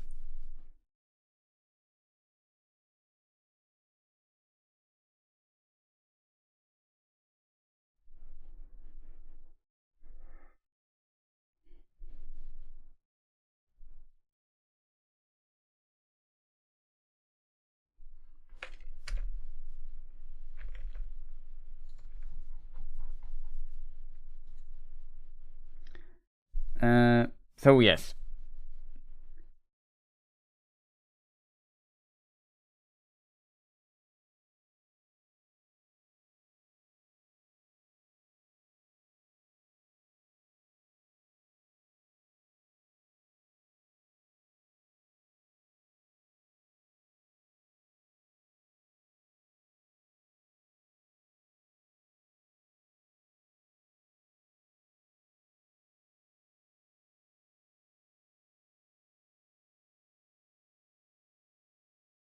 Then Nature of Middle-earth gave us, interestingly, an updated text.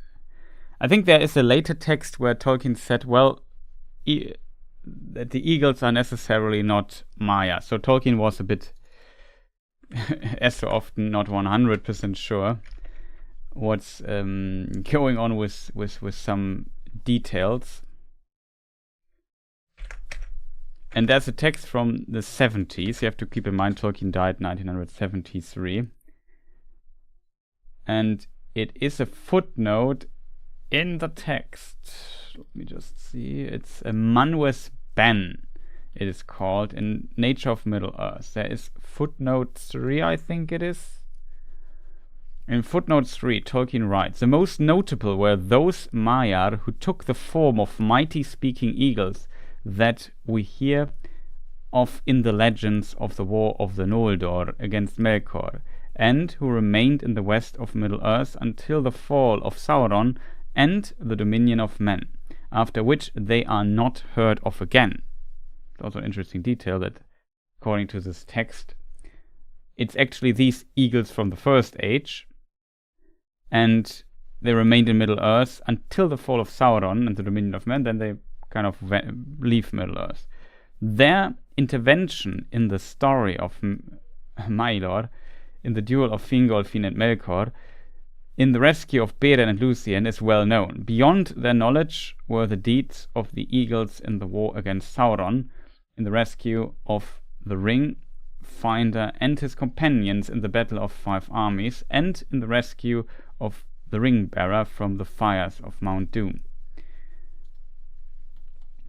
The text in which this footnote appears is from is dated February 1970. The text is located among the last writings which Christopher Tolkien dated to the last year of his father's life. It is written in a clear hand in black nib pen on the versos of 2 sheets of a printed Allen & Unwin publication note that is dated February 1970. It arose in connection with and was originally part of the text Glorfindel II that was published in History of Middle-earth, in Peoples of Middle-earth, page 378 to 382. I supply the beginning of the first paragraph of this text from that printed in page 380 in Peoples of Middle-earth.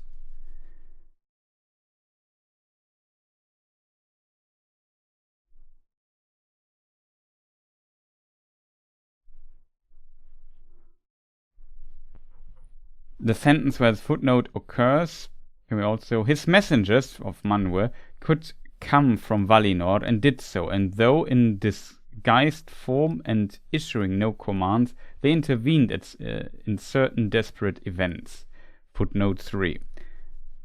And footnote 3, as said, reads then as read. The most notable were those Maya who took the form of the mighty speaking eagles that we hear of in legend. So Tolkien's idea is that those were not simply eagles that were just some, to exaggerate a bit, some stupid birds, but they were Maiar. They were spirits sent out by Manwë. They were definitely in the service, even if they were not be Maiar. They were in the service of Manwë for sure. Manwë is the king of the world, the king of the Valar, and the next highest authority after Eru on Arda.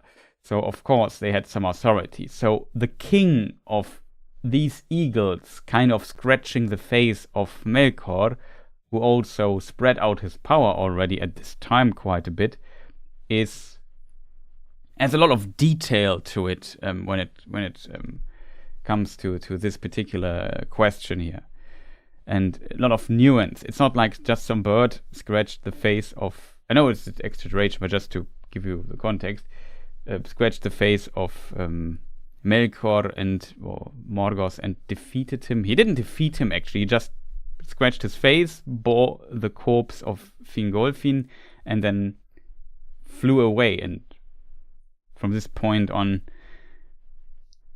Melkor was, or Morgoth was not a friend of the elves, of the eagles. It was also before that, but you get the point. And also kind of shows, like, at the end, the Fingolfin could also kind of fight quite some time against Morgoth, even though Morgoth is far powerful than Fingolfin. But for like this mythology, it makes complete sense that a powerful elf in a specific state, like that state Fingolfin was in, we can kind of read that his eyes were glowing like he was one of the Maiar and so on. I forgot how the quote exactly goes, but we can definitely read that there was something going on with Fingolfin in this regard in the duel. Maybe I can find the section. I think it's in the Silmarillion. Ruin Beleriand, Beren.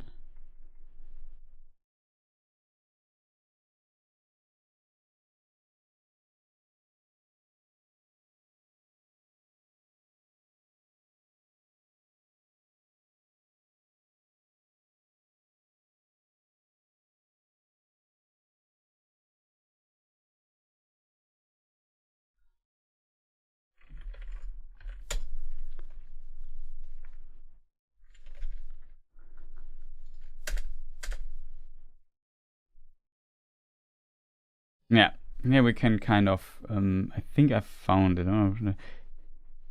Then Fingolfin beheld, as it seemed to him, the utter ruin of the Noldor, and the defeat beyond redress of all their houses, and filled with wrath and despair, he mounted upon Rochalor, his great horse, and rode forth alone, and none might restrain him. He passed over Dornu Fauglith, like a wind amid the dust, and all that beheld his onset fled in amaze, thinking that Orome himself was come, for great madness of rage was upon him, so that his eyes shone like the eyes of the Valar, not even the Maiar, like the Valar. So there was something going on there in this point. This is what Tolkien is kind of good at. He kind of can create this sense of epicness, if that makes sense. And he has no chance in the end, and he's killed by Morgoth, but he definitely, how to say, gave him a run for his money. Is this how to say it? You know what I mean. It was definitely some interest. I think that's kind of cool. Same way.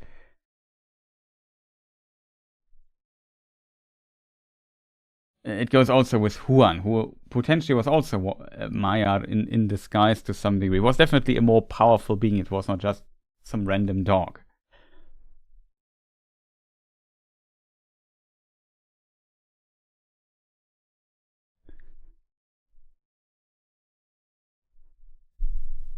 And in Dragon Ball, we also have the idea that, when we come to this, that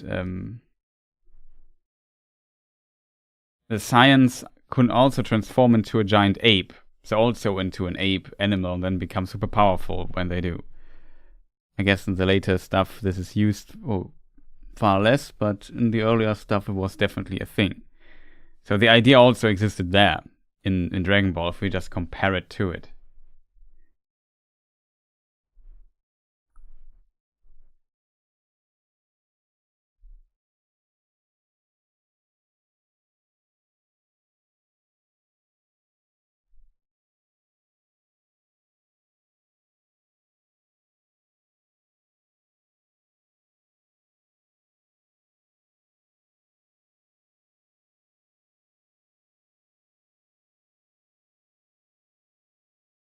The Mako have a hand in making Ungoliant's creation. Revolverator is welcome as well. I think so. I hope this answers the question. I'm not sure if Gigantosaurus is still there. Let me just unpin the question, pin the next one.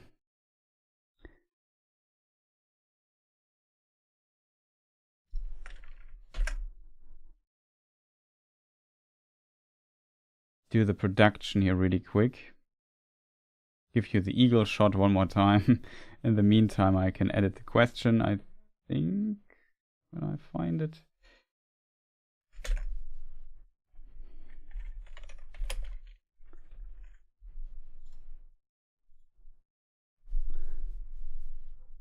That's really a good question, to be honest. I'm not sure how to answer this. Of course, I think we can just theorize about this. I think there's no definitive statement about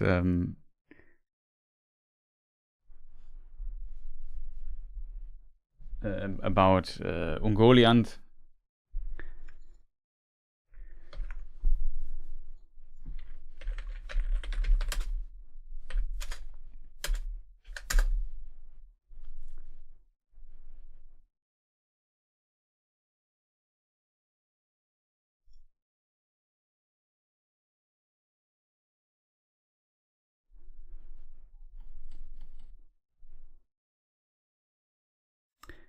So, about Ungoliant we can read, Ungoliant had made her, there beneath the sheer walls of the mountains, the Pilori, and the cold dark sea, the shadows were deepest and thickest in the world, and there, in Avathar, secret and unknown, Ungoliant had made her abode. The Eldar knew not whence she came, but some have said that in ages long before, she descended from the darkness that lies about Ardar, when Melkor first looked down. Lost the sign. When Melkor first looked down in envy upon the kingdom of Manwë, and that in the beginning she was one of those that he corrupted to his service. But she had disowned her master, desiring to be mistress of her own lust, taking all things to herself to feed her emptiness. And she fled to the south, escaping the souls of the Valar and the hunters of Orome, for their vigilance had ever been to the north, and the south was long unheeded. Thence she had crept towards the light of the blessed realm, for she hungered for light and hated it. In ravine she lived and took shape as a spider of monstrous form, weaving her black webs in a cleft of the mountains. There she sucked up all light that she could find, and spun it forth again in dark nets of strangling gloom, until no light more could come to her abode, and she was famished.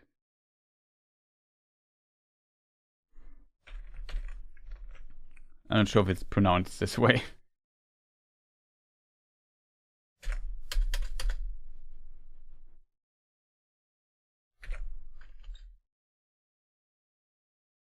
It seems it's famished, yes.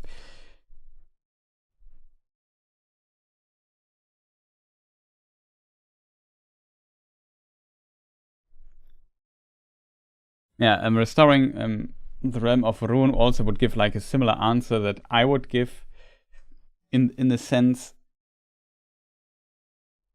like, definitely Melkor was not the creator of Ungoliant, as we can read in the section about her. The Eldar did not know whence she came, long before descended from the darkness that lies about Arda.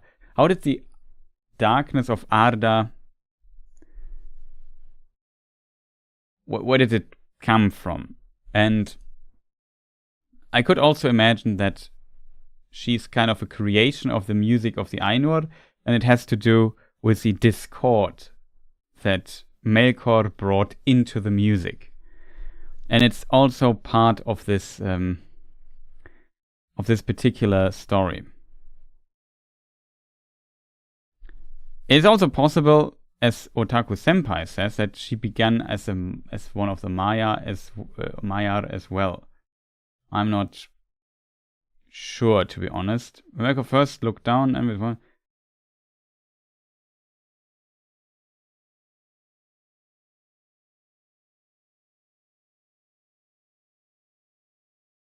and that in the beginning she was one of those that he corrupted to his service.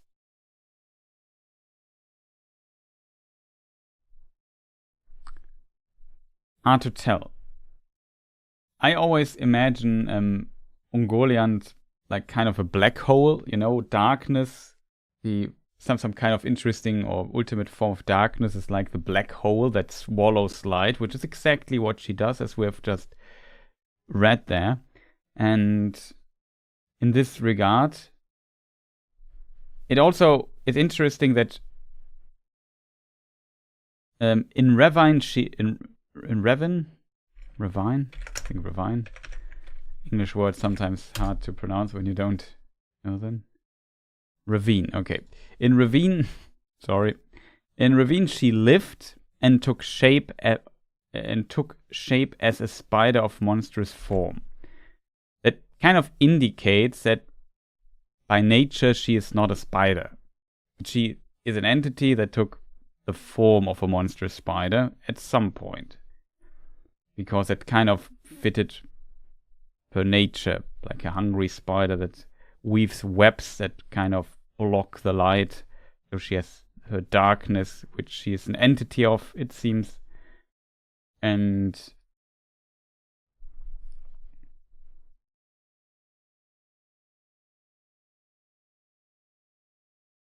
in this way, probably the biggest nature spirit, Tom Bombadil. Yeah, Tom Bombadil, maybe the river woman and Goldberry.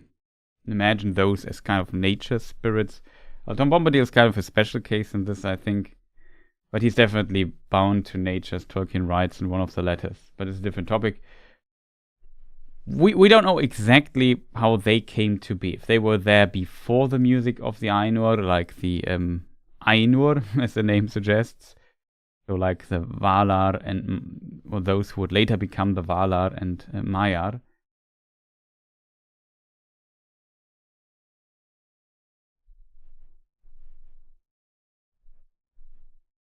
If she was like a Maiar that also was part of the more dissonant part of the music, and then she was easily to be corrupted by Melkor.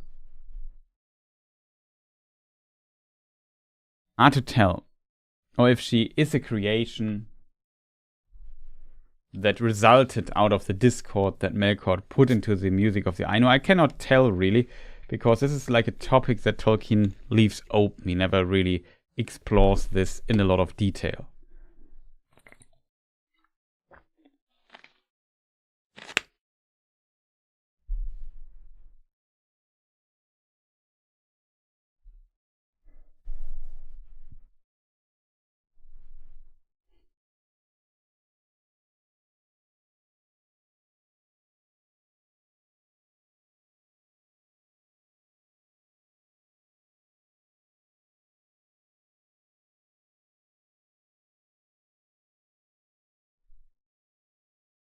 Like, this is something we don't necessarily know or will ever know. Like, we can just speculate about it.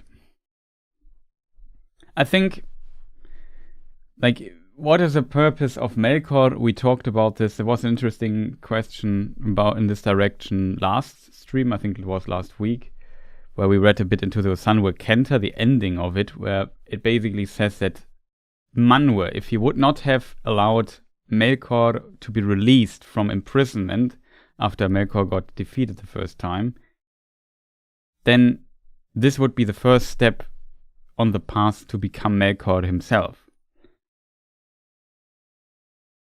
For Manwë, that is. And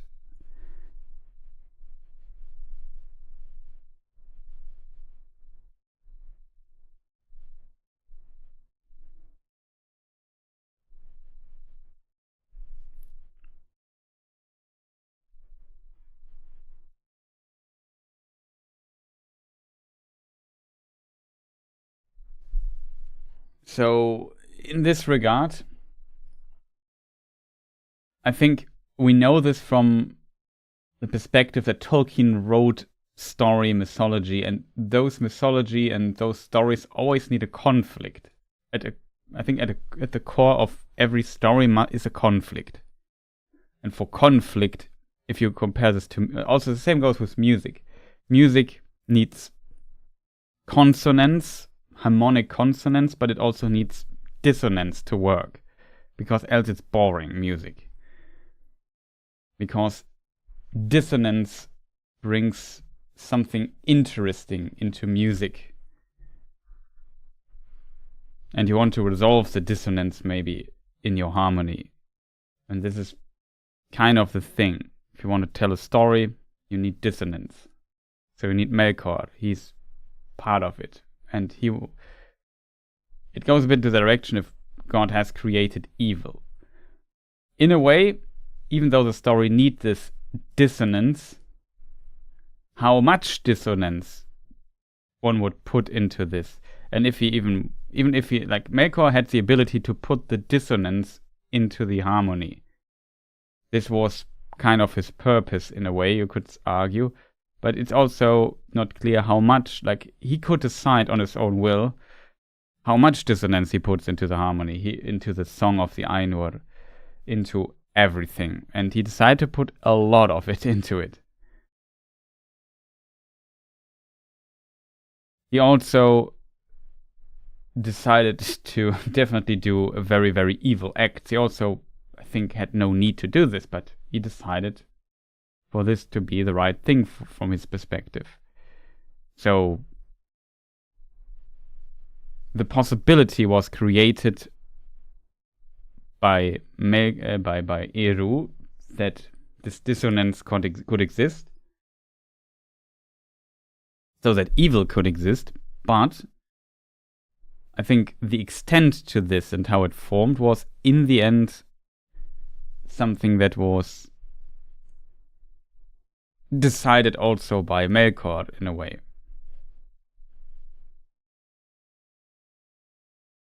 So to come back to the question,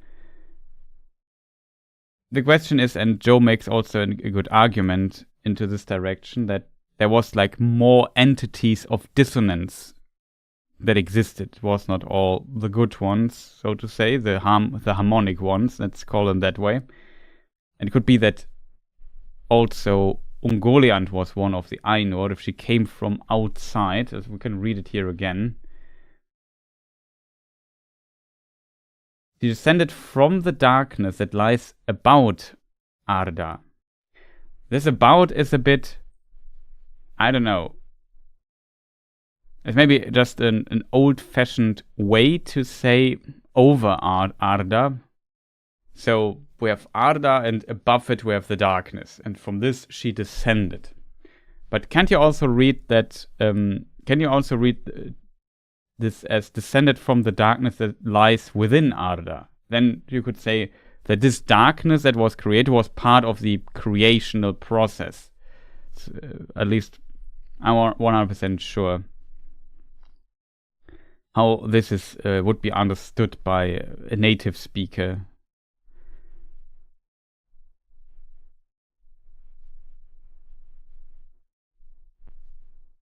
But from my perspective, I think both ways you can interpret it.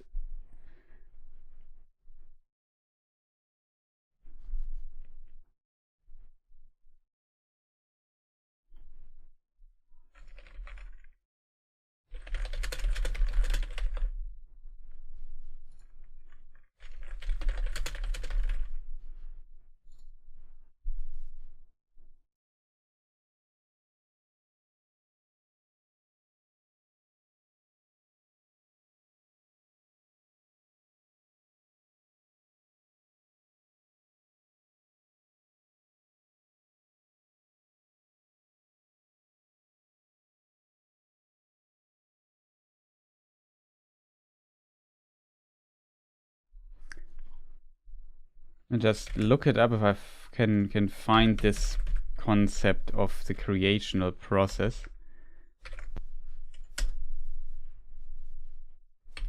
I did something wrong.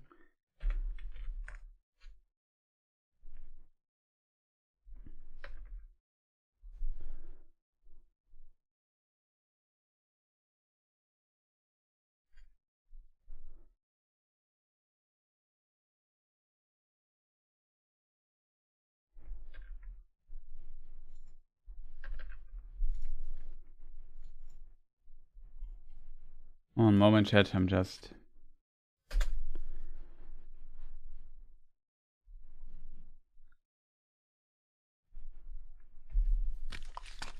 I have to drink something really quick.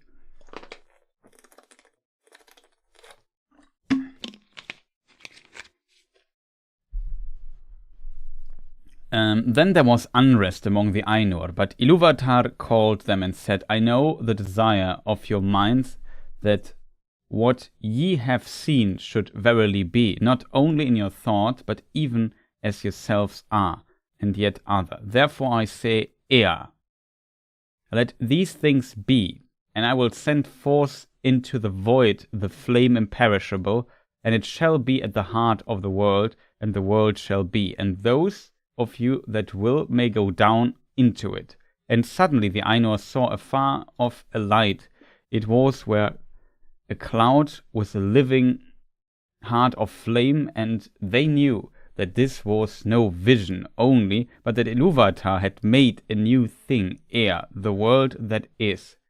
Thus it came to pass that of the Ainur some abode still with Ilúvatar beyond the confines of the world, but others, and among them many of the greatest and most fair, took the leave of Ilúvatar and descended into it. But this condition Ilúvatar made, or it is the necessity of their love, that their power should therefore be contained and bounded in the world, to be within it forever, until it is complete, so that they are its life and it is theirs, and therefore they are named the Valar, the powers of the world.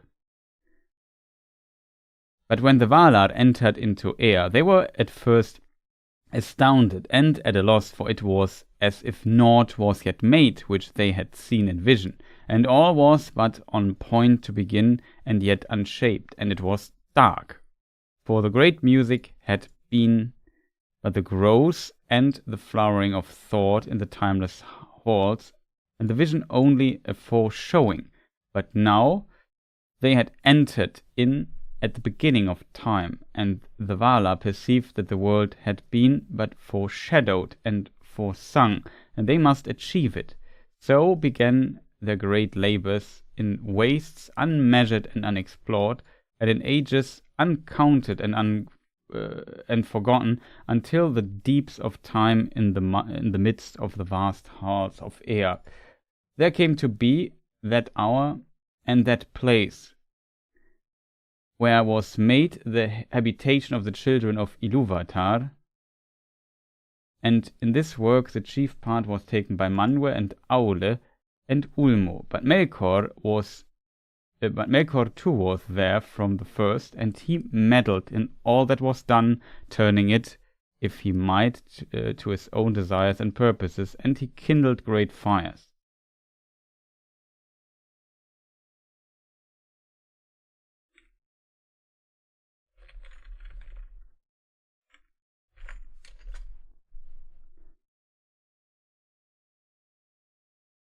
But Manwë was the brother of Melkor in the mind of Ilúvatar, and he was the chief instrument of the second theme that Ilúvatar had raised up against the discord of Melkor, and he called unto himself many spirits, both greater and less, and they came down into the fields of Arda and aided Manwë, lest Melkor should hinder the fulfillment of their labor forever.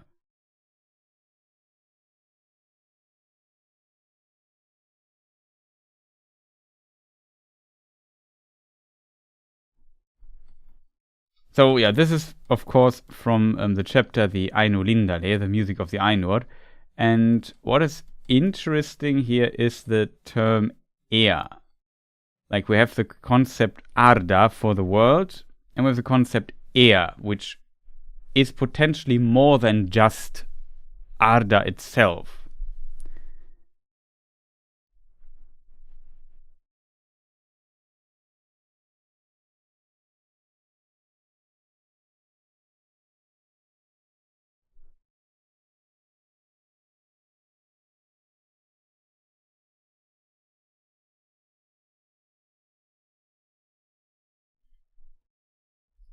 You can try to find the definition of it.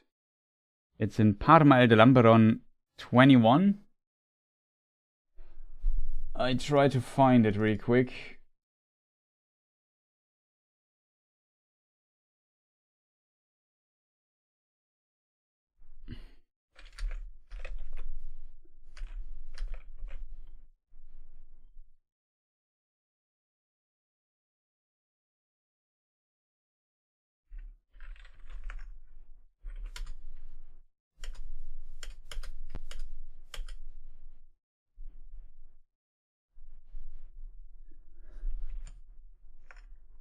And then this text from Tolkien, Common Elderly Noun Structure, it is called.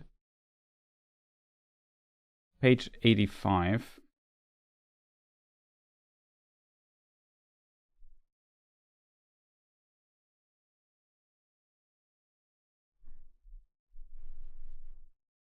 Thus Manwë, blessed ruler of Aman, the blessed, was also Sulimo, brother.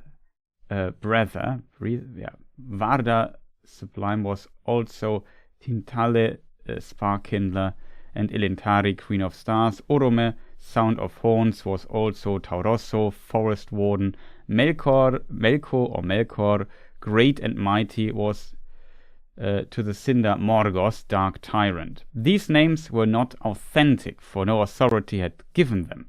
There was no authority that could name the Valar save Eru alone, and it was held by the Eldar that beyond and before Ea, the created world, no precise counterpart to incarnate speech existed, while the Valar, self-incarnated at will, had still no need of a word language of their own.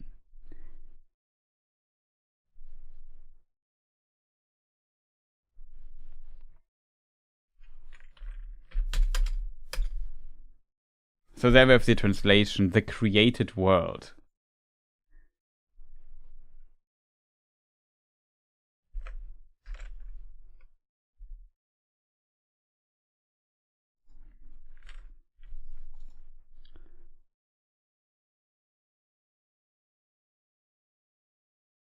Let me look what it is in the index chat.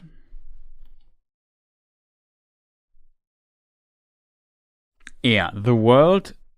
Here we have the note, the world, the material universe. Ea, meaning in Elvish, it is, or let it be, was the world of Ilúvatar when the world began its existence.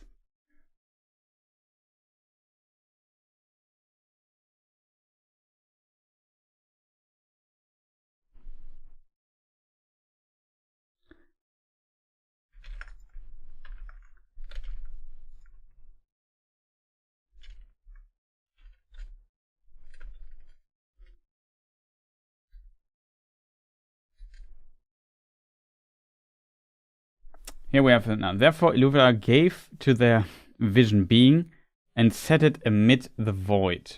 And the secret fire was sent to burn at the heart of the world, and it was called Ea.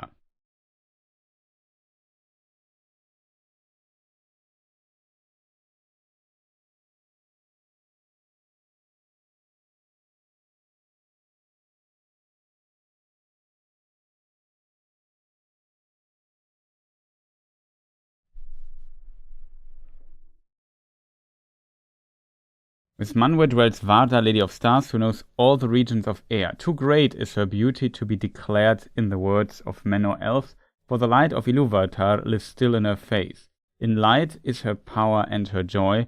Out of the deeps of Ea she came to the aid of Manwë, for Melkor she knew from before the making of the music and rejected him, and he hated her and feared her more than all others whom Eru made. So here it sounds like out of the deeps of Ea, out of the universe, she came to the aid of Manwë. So it's not just the planet. I think in the text it's not 100% clear. It often feels like that Arda and Ea are sometimes used somewhat, like a synonym.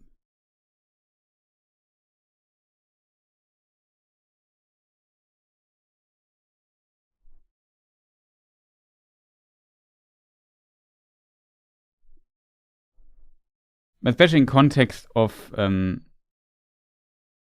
Varda creating stars, it definitely shows that also the darkness over the world, Ea is still part of it, etc. So I think that is why I think Joe. I know that song. Let it be, let it be.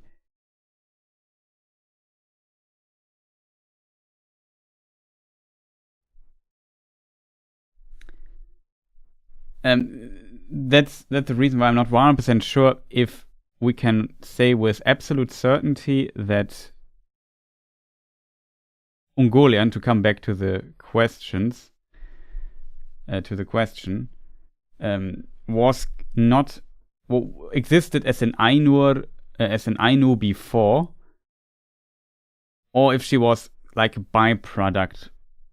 I like the theory that, for example, Tom Bombadil is also kind of a side product of the music of the Ainur. And he was kind of created with the music through Eru, as everything must be created through Eru Ilúvatar. And he exists as that, and is, as a result, he's not one of the Ainur that were created in the halls of times by Eru himself before the Ea existed, before the music of the Ainur. Even you could argue that without time, or if halls are timeless, is before even a thing. If is a concept of before a thing that is introduced with time, with the creation of the universe and so on. But that's kind of a metaphysical discussion that would go too far. So I'm not 100% sure. It could also be that she definitely is one of the Ainur and existed before everything was created, or another possibility that she is a result of this. So it's difficult really difficult to answer. I think there's no definitive answer, but one of these two possibilities could be true.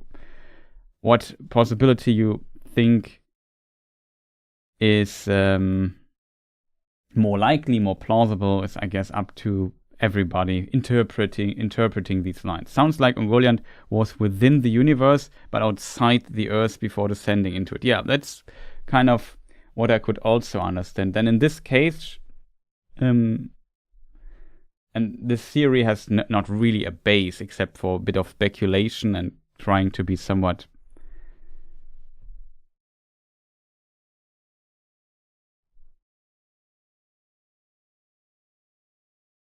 what I wanted to say. Yeah, it's definitely somewhat more. I think it's an interesting theory that she is created out of the music, or the dissonance in the music itself. Maybe not one of the spirits, one of the Maiar or whatever. Ungoliant had an almost ex nihilo origin in the Book of Lost Tales. In Silmarillion, her prior servitude to Melkor may indicate towards Ainur. Yeah, that is actually a good point by Crafty Spirit. But like I said, I think the time spans are so big in these early days that there's enough time for her even. Like I said, both are possible. Like Crafty Spirit makes but a good point that she was once corrupted by Melkor and then served him. So this could hint towards Ainur, because also Sauron and others, the Balrogs, were also corrupted by Melkor and went into his service at some time. They did not leave his service though. Well, Sauron maybe at some point kind of did, but it's a different story. She's at least the evil mirror of Bombadil. There are similarities. Yeah, potentially. It's an interesting way of looking at it.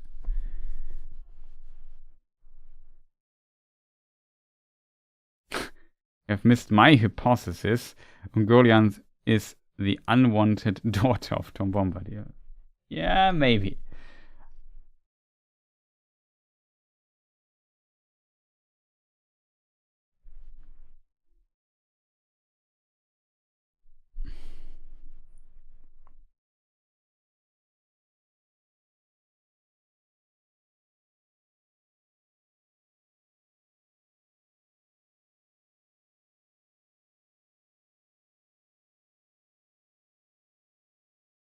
Also, restoring the realm of Rune. Asked about the blue wizards.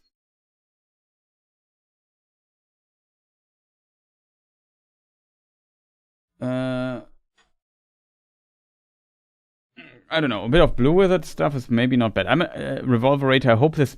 it's really difficult to answer the question, of course. I hope this kind of answers your question. I think it's a very interesting one for sure. It's fun speculating about it. Yeah, if she was really evil is also another question, you know. It's kind of her nature. That's what she does. She devours things, like even light. She's always hungry. Like I said, she's like a black hole, you know? She's an entity that kind of encompasses darkness. If you are in a room at night and you have a candle and you, what do you say, delete it, the fire, you turn it off, turn out the light, turn off the light, whatever the correct word is, phrase is. You see how the darkness devours everything back and it becomes pitch black, you know what I mean? Metaphorically.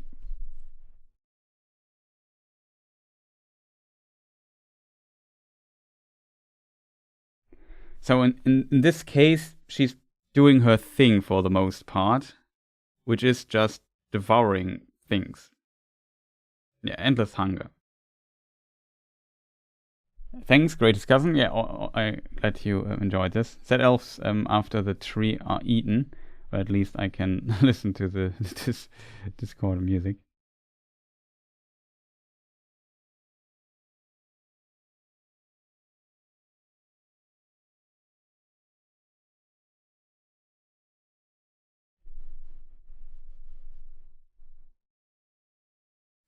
What became of Radagast after the fall of Sauron? I like to imagine he became a squirrel and lived happy and fulfilled life ever after. Yeah, I could also imagine that.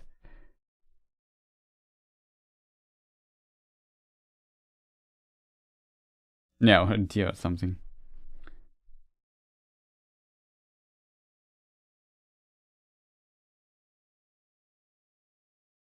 He became a squirrel, yeah, most likely. Like Elrond sends messengers to Radagast to summon him for the Council of Elrond, and they can't find him. He's kind of gone. Potentially he's scrolling around. He's kind of me, getting distracted by things and then forgot his actually task. Cat weasel.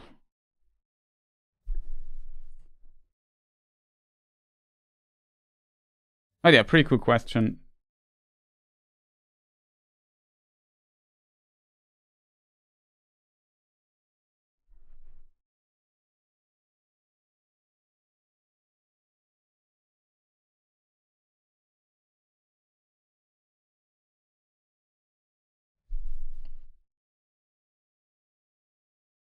Does she feed on things out of malice or just need? That's a good question as well. I think it is kind of neat. Like a black hole also doesn't devour light because it's evil. It's kind of its nature. I think that's kind of the defining thing of her. I think the problem for Ungoliant is that due to her endless desire to devour things, light and so on, and being darkness, that she has like a prime weakness that can be abused. Like somebody, and that's kind of what Melkor does, right? Melkor gets to her, excuse me, goes to her and says, here, I give you something, help me out with my plans. And she does it. And at this point, the need becomes malice. Because she can be manipulated and she's not strong enough to withstand that. And she says, well, you have a point. I need to do this. You know what I mean? There's like a fine line that she can cross there with this.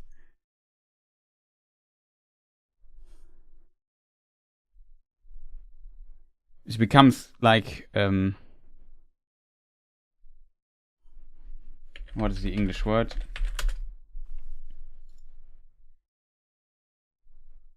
She becomes an accomplice, basically. Yeah, she devoured herself in the end. That shows that it is her need, right? Else she would not devour herself.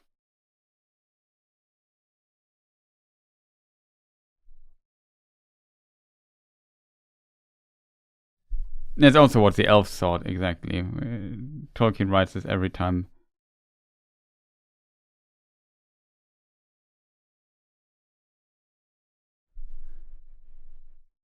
It's interesting, the Latin and Greek mix. Lots of metaphysical speculation. Yeah, it's always interesting in Tolkien's world.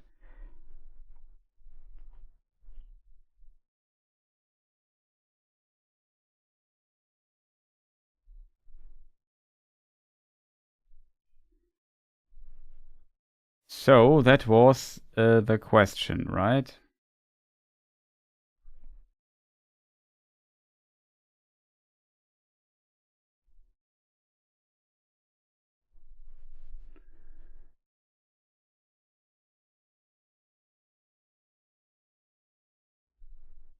I'll have to check if I'm not accidentally muted again. So what happened to the Blue Wizards? Well, we have a good artwork of the Blue Wizards. I think I have it opened somewhere. No, I don't have it opened. Ted Naismith made a beautiful artwork of the Blue Wizards. I guess it depends on... It's a classic case of different versions of it.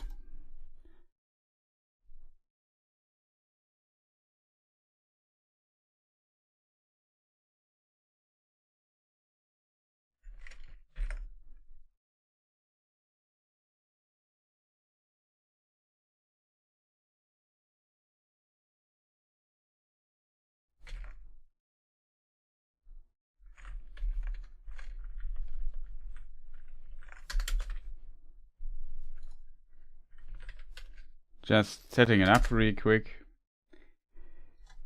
Question. Okay, I made a mistake.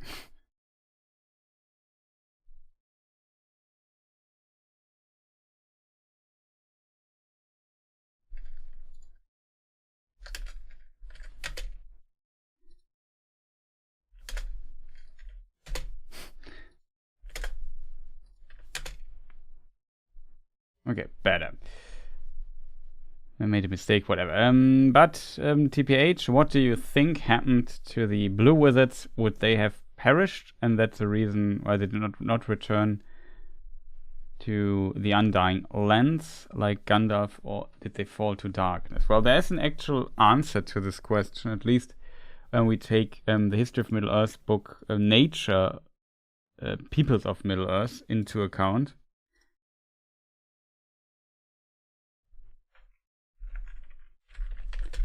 There they, like in all the other versions,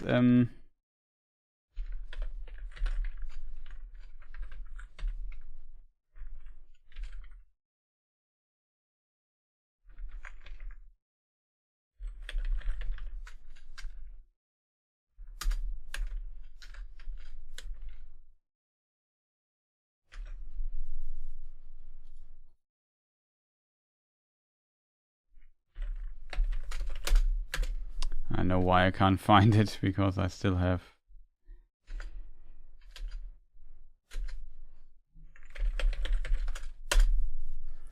That's why I can't find it. Okay, found it. So at the very end, in the late, not late, at the early 70s, maybe 69, 1970, 71, 72, shortly before Tolkien died, Tolkien wrote like an interesting note, which is different from all the other notes Tolkien wrote about our good old friends, the Blue Wizards. And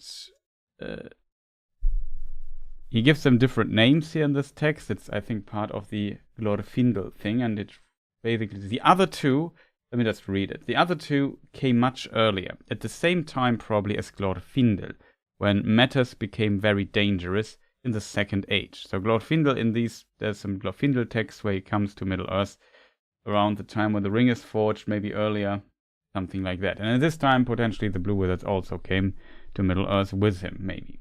Glorfindel was sent to aid Elrond and was, though not yet, set preeminent in the war in Eriador. But the other two, Istari, were sent for a different purpose. Morinechtar and Romestamo, Darkness Slayer and East Helper. Their task was to circumvent Sauron, to bring help to the few tribes of men that had rebelled from Melkor worship, to steer up rebellion, and after his first fall, to search out of his hiding in which they failed, and to cause dissension and disarray among the Dark East. They must have had very great influence on the history of the Second Age and Third Age in the weakening and disarraying the forces of East, who would both in the Second Age and Third Age otherwise have outnumbered the West. So in this version, Tolkien says they had great influence, so they were kind of successful in actually doing that. In other versions, like if we go to the famous letter, I forgot which letter it actually was, 211, I think.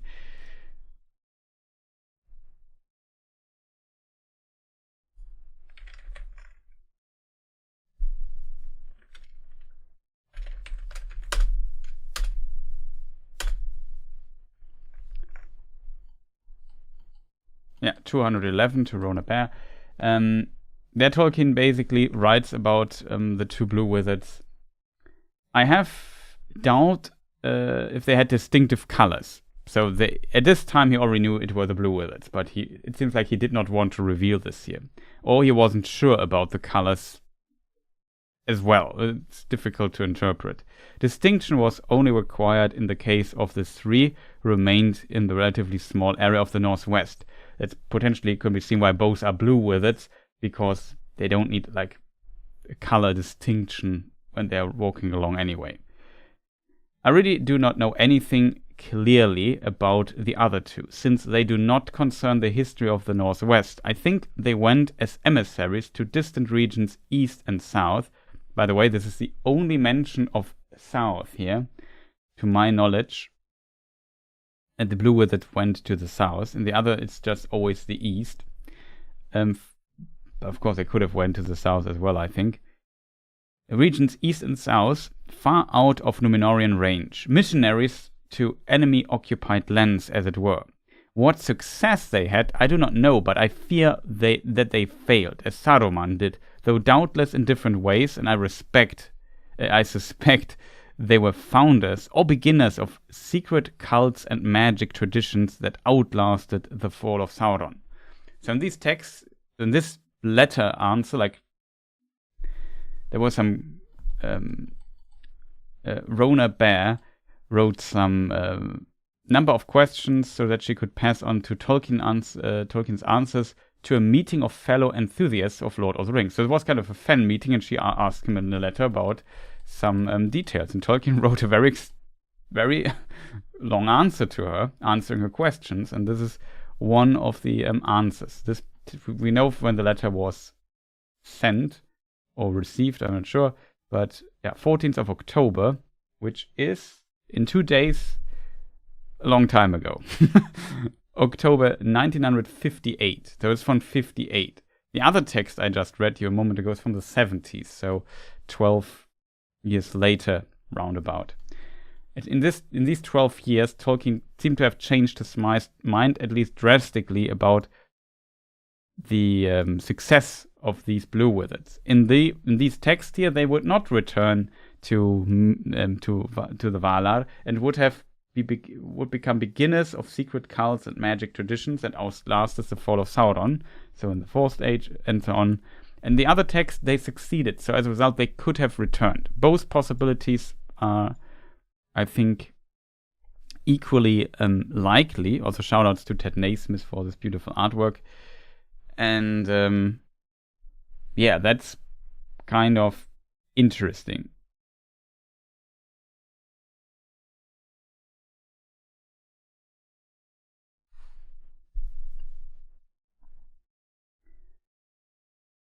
Let me just catch up with that.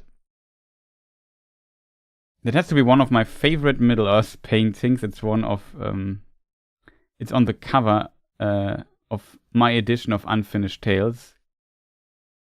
Gives me a Wanderer Above the Sea Fog vibes. Yeah, definitely. It's also one of my favorite artworks as well. I mean, it's really good. I see a good. I recognize a good artwork when I see it. Also, shoutouts to Caspar David Friedrich. But yes, it's pretty awesome.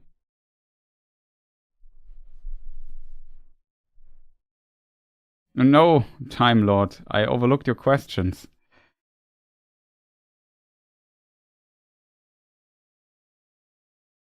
So I have to admit, I'm mostly a positive person. I like when people are successful, and since already Saruman failed and Radagast, I wouldn't say he completely failed, but he at least, how to put it, somewhat failed. Like he got distracted from his task, and that's at least how I imagine Radagast in this context.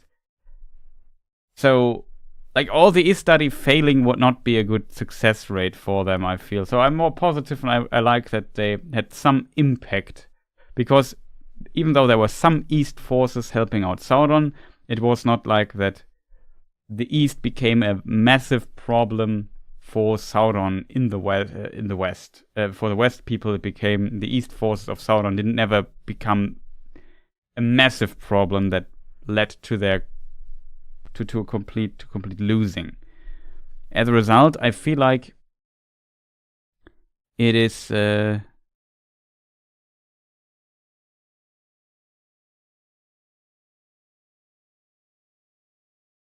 kind of I don't know. I kind of like the idea that there were also forces in the East preventing the East to outnumber the West and cause further trouble. I like this idea more. I think for me personally it works better than, of course, the idea that they fail and form magic cults, and this also, you could also spin into some interesting ideas maybe, but I like the more positive outcome personally when it comes to this. It seems to be also Tolkien's last idea on the specific topic, but I think both versions exist, and so on.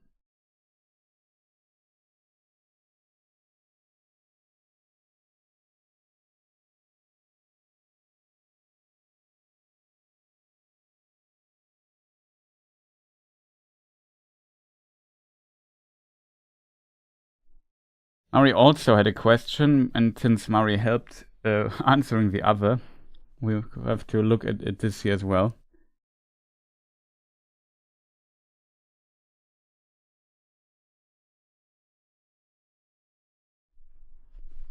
Yeah, without Radagast, Gandalf would not be rescued from imprisonment or to Orthanc. But on the other way, he also, though would maybe not have been rescued. I think Gandalf, like Radagast was maybe a bit too passive in all of this, it seemed to me. And he helped Saruman, who was a traitor. Maybe that's also why he started hiding. Said, "Oh no, I helped the traitor. I'm screwed now." I'd have not seen that coming.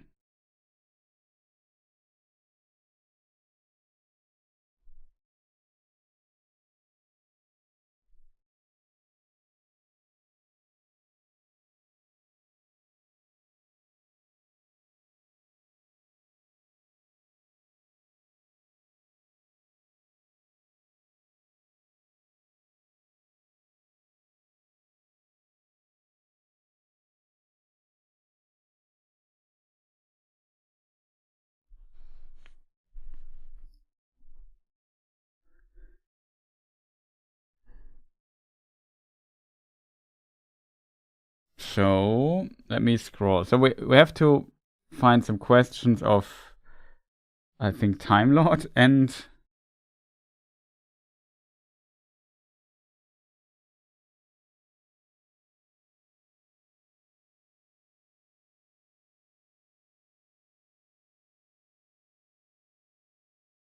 Murray, of course, as well.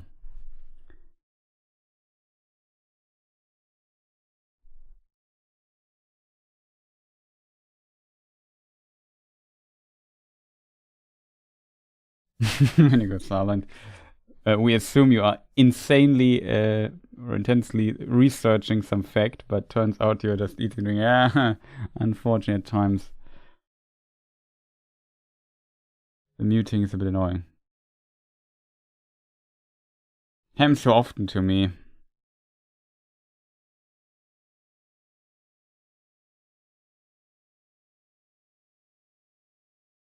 I think Tolkien would have used the Sami language of Scandinavia to represent the losses. That would be a cool idea, though, at least, Otaku Senpai. Okay, so Mari's question. I asked earlier, when the battle between the troops of Bandobras took and the Wargs, and I assume some troops of the Witch King was.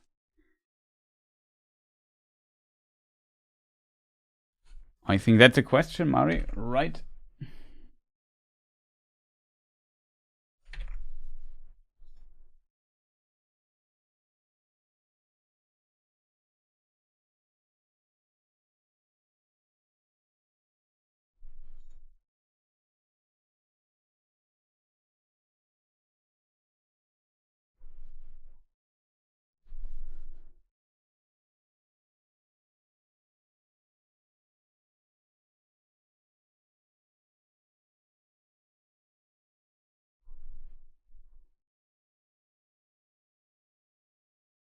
Let me just pin it really quick. Give me a moment.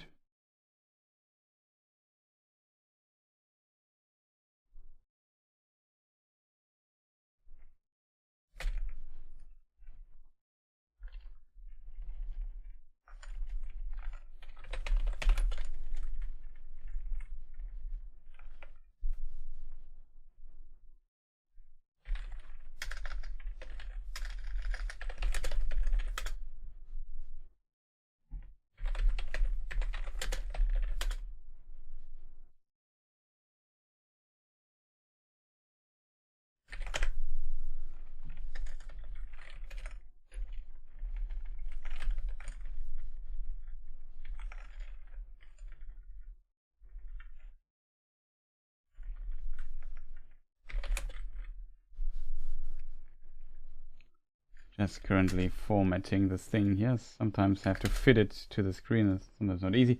Okay, that should work. So, yeah, here's a question I asked earlier. When the battle between the troops of Bandobras took and the Wargs, and I assume some troops of the Witch King was. So, that was the Battle of Green Fields, I think it's called. Yes, here it is.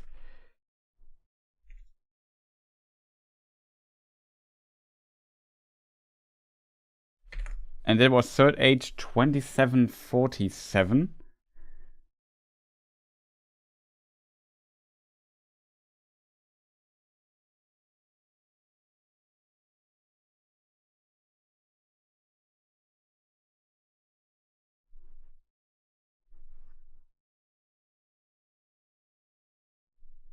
Just currently try to check.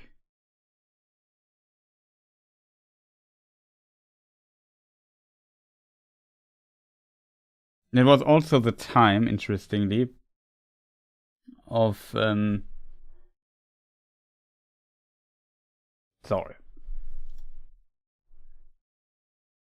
And that was also the time, I think, of is currently trying to find it.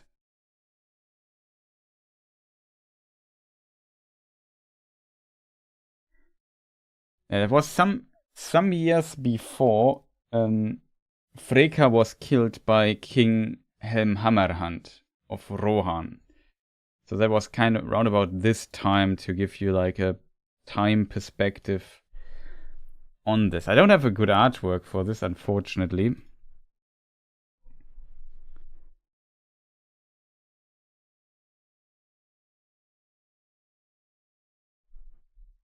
It's a good question if Gandalf was with the hobbits at this time.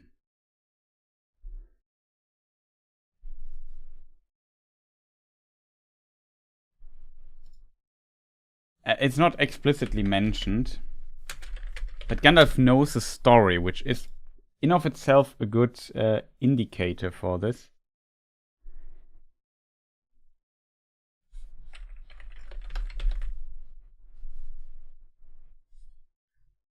But I think maybe not, because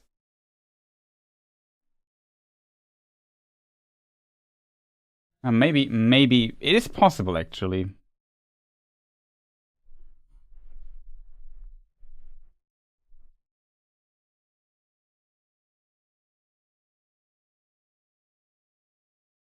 Let me just read it. From Lord of the Rings, I think it should be. Where is it? Lord of the Rings passage.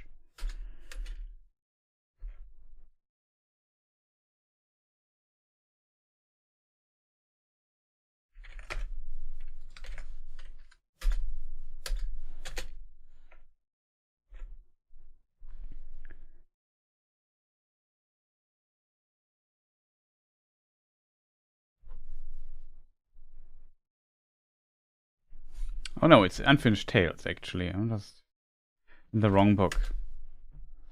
So there's again in the chapter The Quest of Erebor in Unfinished Tales, which is supposed to be how to say, chat. It wasn't potentially supposed to be included in the appendices. And that Gandalf says basically, let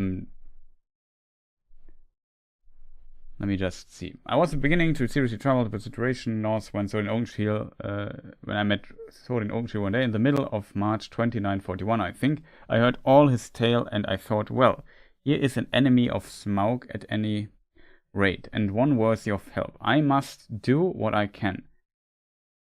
I should have thought of dwarves before.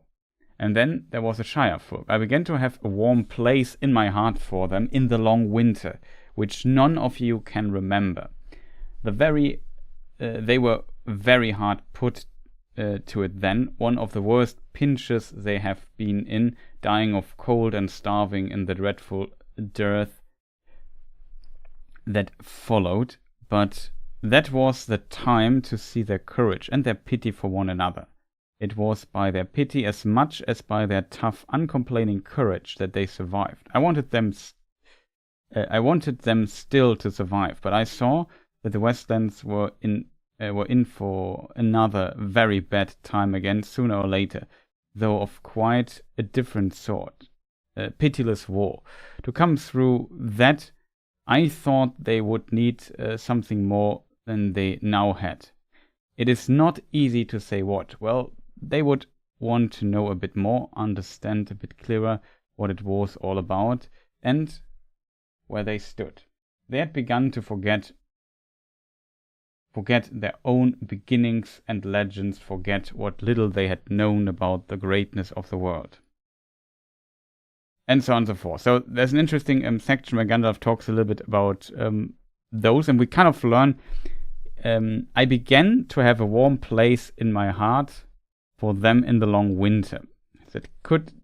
There's an account of the long winter as it affected Rohan, appendix, and the entry in the tale of the years mentioned, Gandalf came to the aid of the Shire folk. It's kind of the first mention Gandalf for Gandalf and the Shire, which, as said, was 2758, while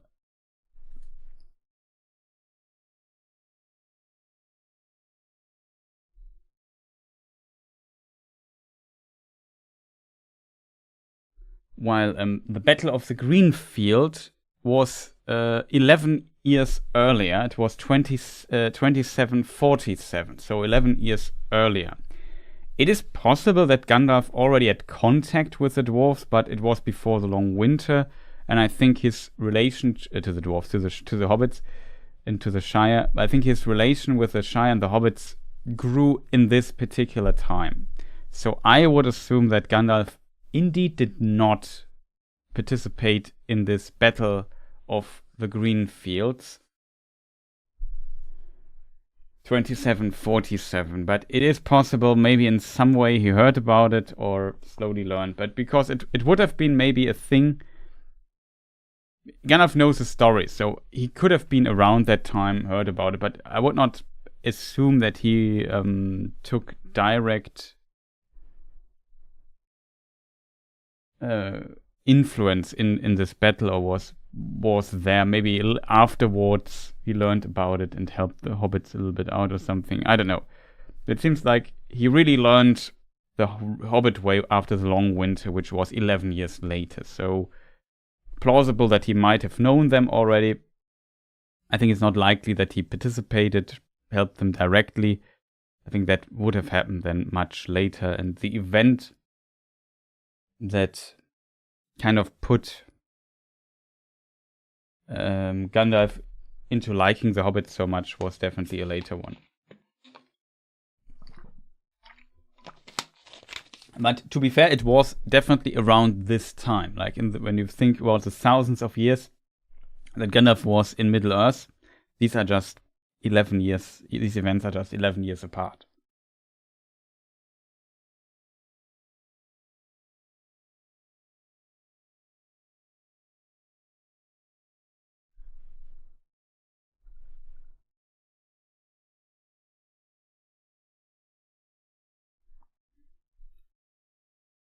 So I hope this kind of answers your question. Is there like a follow-up question? I think it's an interesting time period for sure. But it's not 100% clear if the hobbitses were directly involved, if Gandalf was already involved with the hobbits.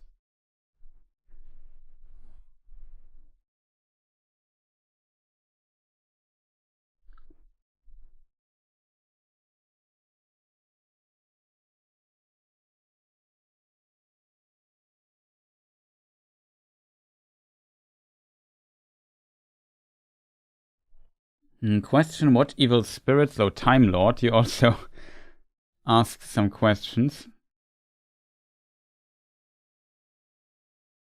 Can Gandalf's body continue indefinitely to the end of Middle-earth? I guess in theory, yes.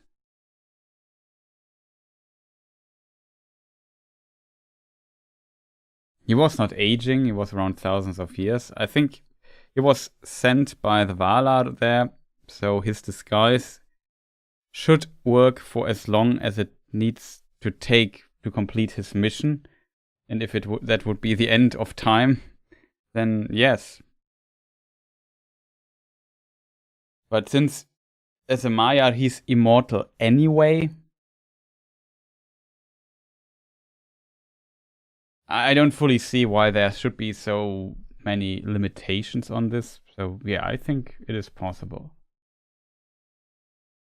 You're welcome, Marie. Go to channel, no. Unpin message. That was one question by Time Lord. The other one was... yeah, okay, that's also an interesting one.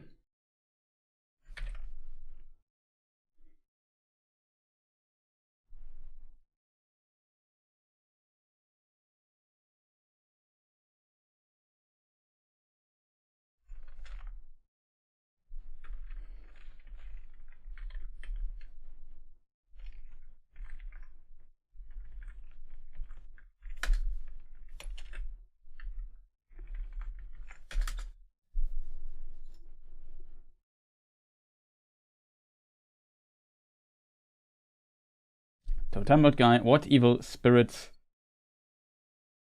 are housed in the Barrow-wights? Maybe there's a letter to for too much.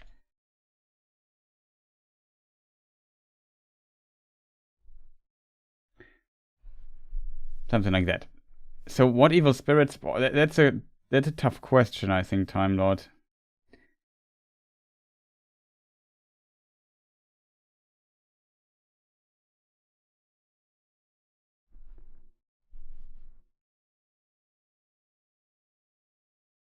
That's really a tough question, so to say. So, it's one of the more mythological ideas of Tolkien.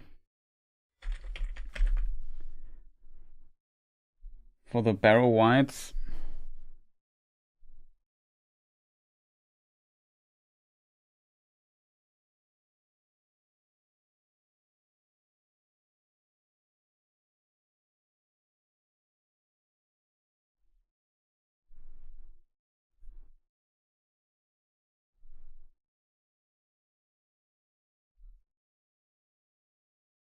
Let me just see what information we have about them. Usually it's kind of worth to look into if Tolkien gave us some kind of hint in his writings.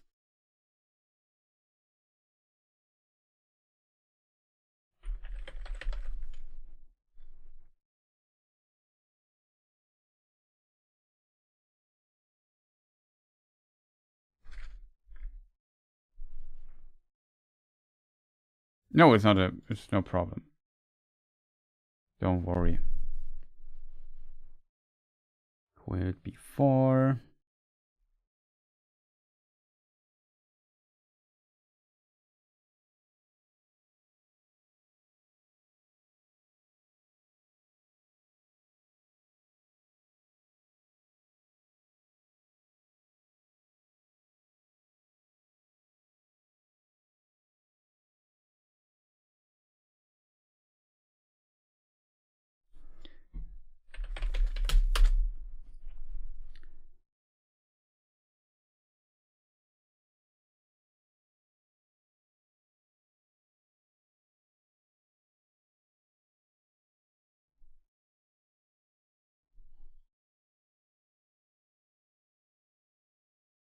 No, what Phantom also doesn't appear. Like, it's a bit difficult to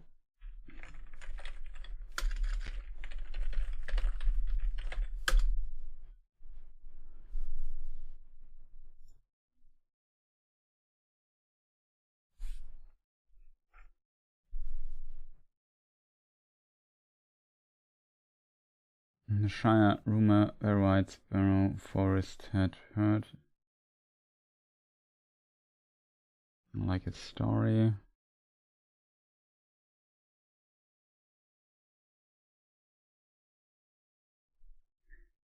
No, I don't see any more detail, but I know there's a mention of the Barrow Wights in Unfinished Tales, actually.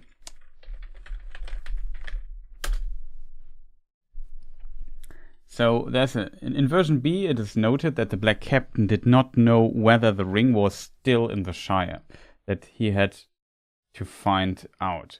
The Shire was too large for a violent onslaught such as he had made on the Sturs. He must use, here the Sturs were still there in this version, it's changed later I think.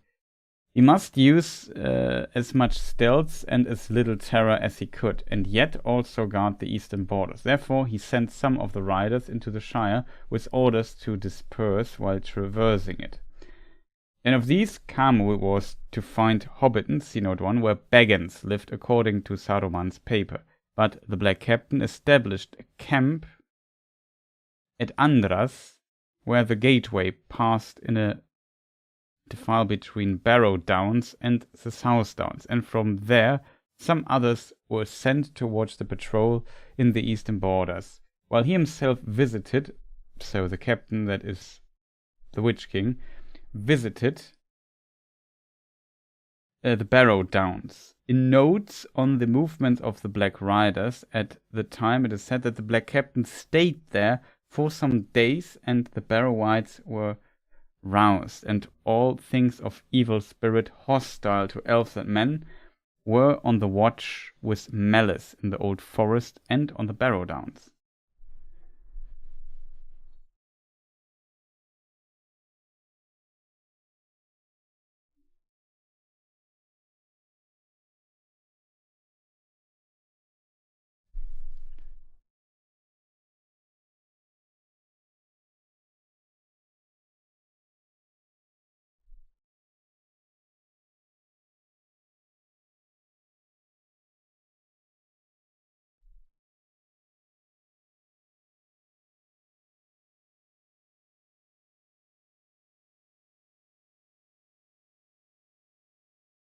Is the spirit of Melkor.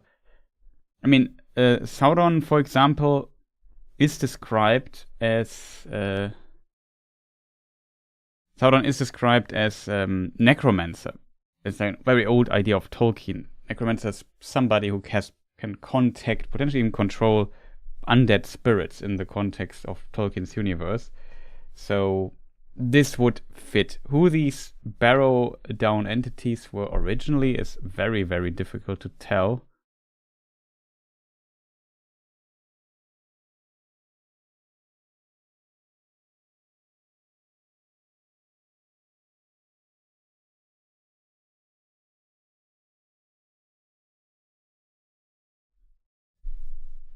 And just looking into some stuff here.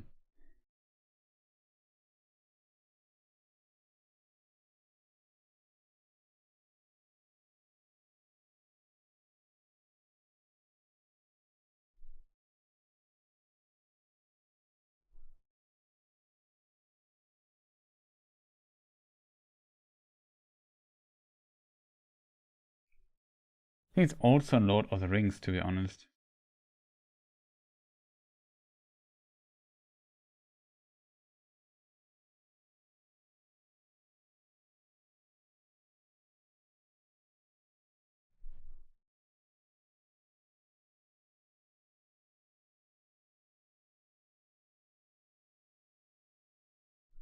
Yeah, it must be Lord of the Rings.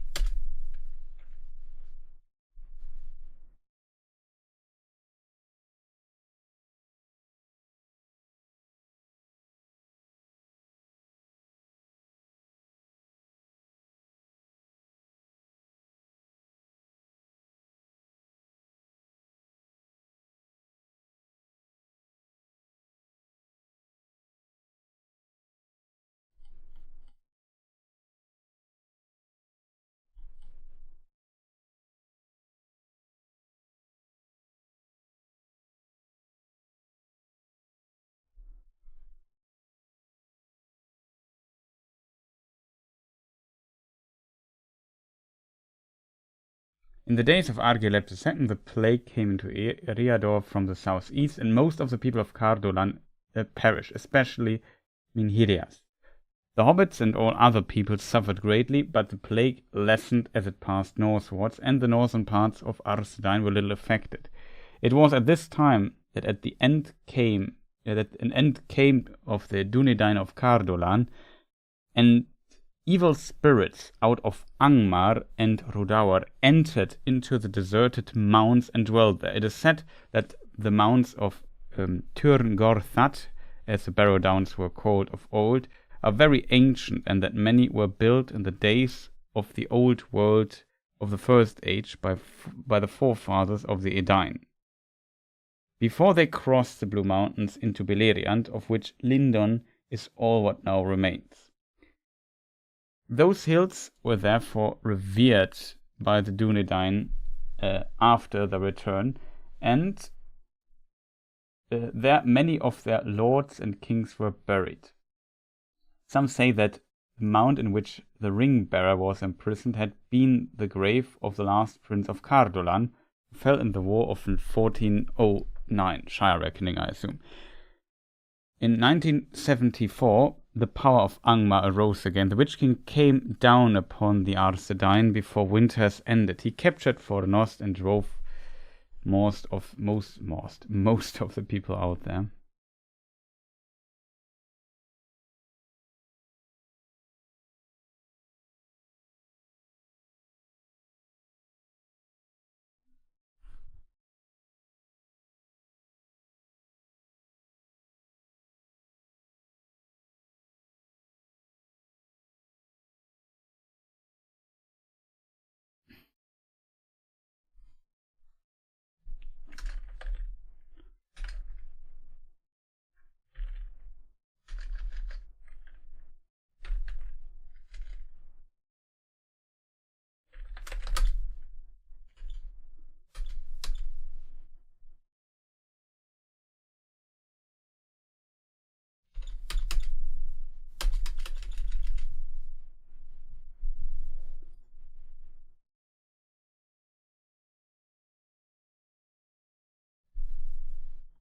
Here, I think the council. The Barrow Whites we know by many names, and of the old forest many tales have been told that now remains.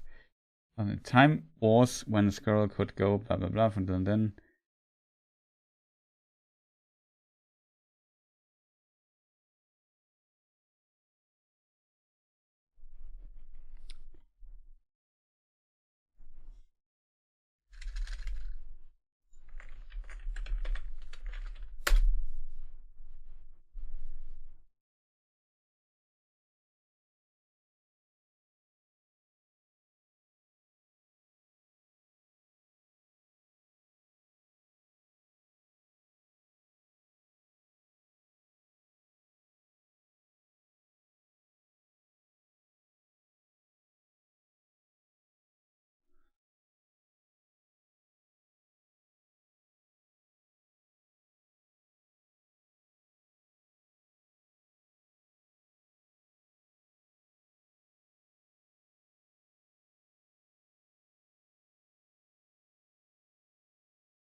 Remnant of faithful among the Dunedain of Cardolan also held out in Tungol's hut. They took refuge in the forest behind. It is said that Angmar was for a time subdued by elven folk of Lindon and so on and so forth.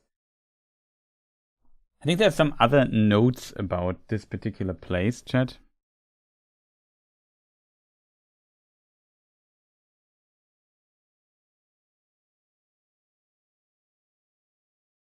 Hey Lucas, nice to see you. Currently doing some research here.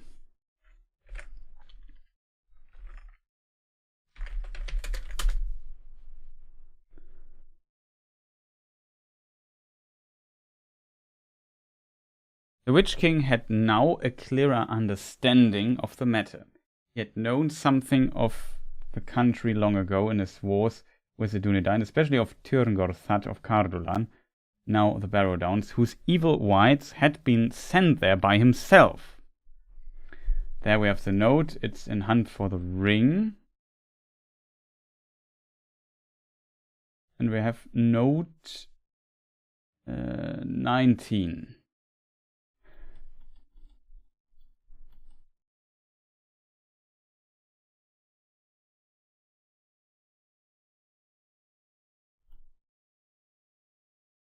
Lord of Rings, it was at this time during the Great Plague that reached Gondor that an end came to the Dunedain of Cardolan, and evil spirits out of Angmar and Rhodour entered into the deserted mounds and dwelled there. So that's all the information I can find. So it seems like these spirits came out from Rhodour, the Troll Shores. If we go here on the map, we have something here maybe to switch the imagery a little bit. Third Age map. Rhodour, here are the Troll Shores. Rhodour means Troll Shore, or Troll Shores, for context. That was this region. The point where Arthedain, Rhodour, and Cardolan met was the Tower Hill. Here all the realms touched each other, and we know that here are the Barrow Downs. That's the old forest, here the Shire. We know that these Barrow Downs were still part of Cardolan, and they hid here and behind in the forest to escape in the war against Angmar. And from Rhodour and Angmar, so Angmar's foundation, Carndum, is over here. So this area here is kind of Angmar in the far north. And from there and Rhodour, evil spirits were sent there and kind of infested these mountains. That's, I think, all we know, Time Lord. We try to extract some additional information there, here and there, but that's kind of what is only written in the book. So what nature these spirits had, if these were some... We know that there are spirits of men, for example. Gorlim is an interesting example, who was not let into the halls of Mandos, so he had to live or exist as this spirit. He warned Beren at least. And...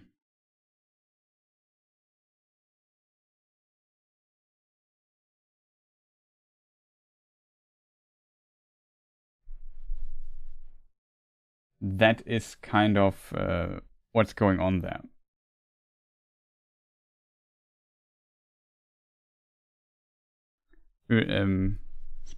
Evil spirits on Melkor's side.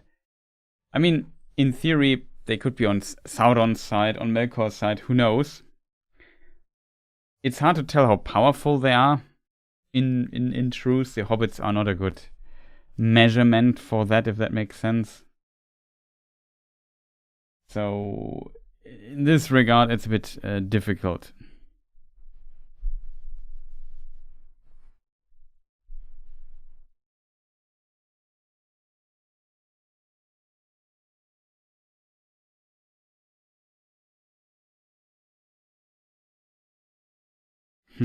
That's a good question, Lucas. So, come to that maybe in a moment. But yeah, I don't know. It's not clear. We have the idea of phantoms, for example, in the Silmarillion. So maybe it's something like this, which I think is very plausible, because in the First Age Silmarillion parts, the idea of Thu the Necromancer, that was, let's say, developed later then into Sauron, or like the new character was created that then became Sauron, but it was definitely inspired by the old ideas of this character called Thu, and Thu spelled, and that's like a very old idea of Tolkien. The character in its function, even though it's very different, replaced Tevildo, the Prince of Cats.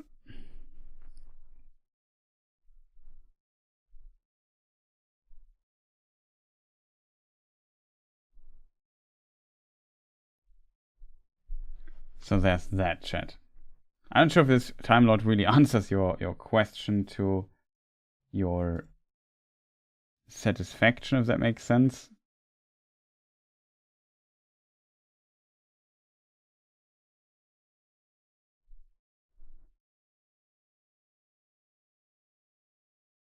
Also, Diabolical fan mentions... yeah,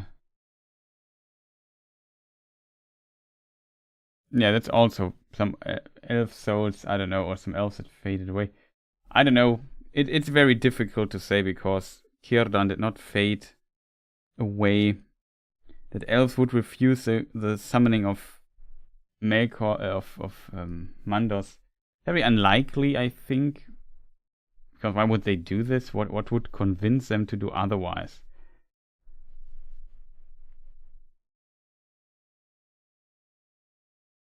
But spirits of men, we have definitely at least one example. That is definitely possible, that like a soul did not return and stayed on Middle Earth as spirit. And even Fëanor was allowed to return to the halls of Mandos, and he also did a lot of evil things, to be fair.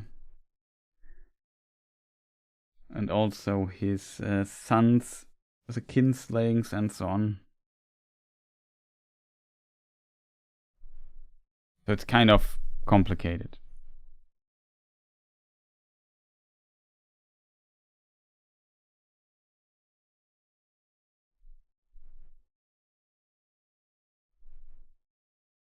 Oh yeah, you also asked a question, I remember, Sotnica, we can also come to this in a moment. I'm not sure if you are happy or satisfied, Time Lord, with my answer. You can theorize a little bit about it. It could be some spirit of Melkor, for sure. We learn that all the things that Sauron basically is doing is based upon this Morgoth matter, or this Morgoth put his power into the world itself.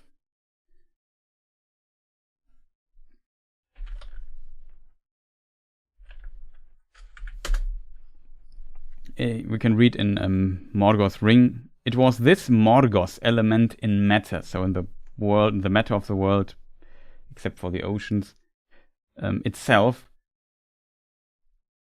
And Tolkien calls it this Morgoth element. It was this Morgoth element in matter, indeed, which was a prerequisite for such magic and other evils as Sauron practiced it and upon it. And I guess through the power of Sauron, the Witch King was taught or authorized or got the ability to also summon spirits like potentially Sauron could have done. And I think that's what happens here. He has definitely also in the spirit realm, spirit on his side when it comes to this. And those he can summon. Who those spirits were in origin, if they were like fallen Maiar, if they were fallen men that he kind of ensnared, if it were elf spirits, if it were people who were stabbed by a Morgul blade and became Wraiths. All these theories definitely are out there and exist in parallel. But it's very hard, of course, to tell, because Tolkien doesn't give us not really a really strong hint. I think forgot to pin your message, I think.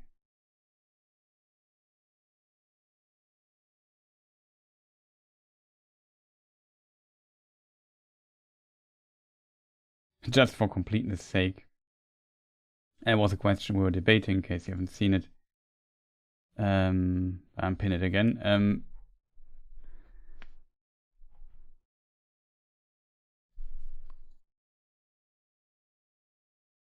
Pin message. I have to be careful that I don't click on delete message.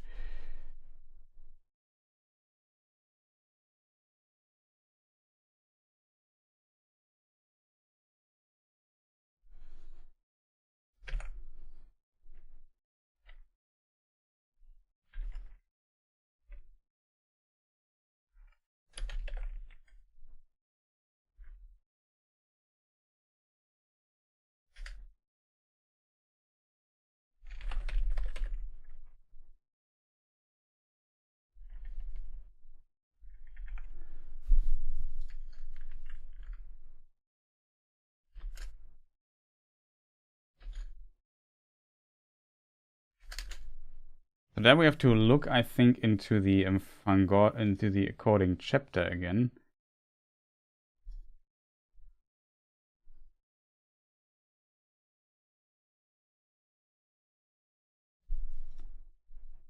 Of the Lord of the Rings.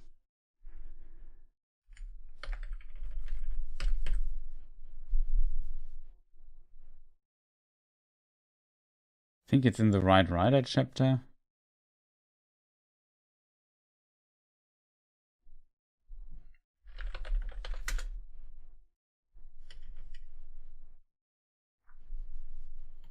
So, do you mean the scene where they look into the distance and see somebody? I don't know.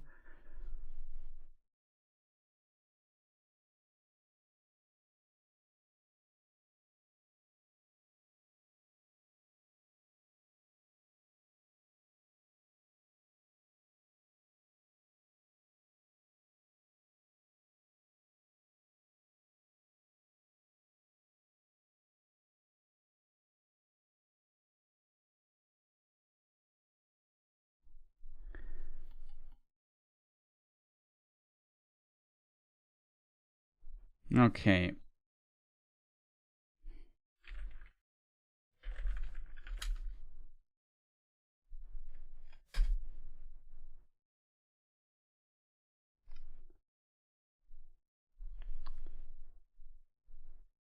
Likely enough, said Aragorn, yet I'm not sure. I'm thinking of the horses. You said last night, Gimli, that they were scared away. But I did not think so. Did you hear them, Legolas? Did they sound to you like beasts in terror? No, said Legolas. I heard them clearly, but for the darkness and our own fear, I should have guessed that they were beasts wild with some sudden gladness. They spoke as horses will when they meet a friend that they have long missed.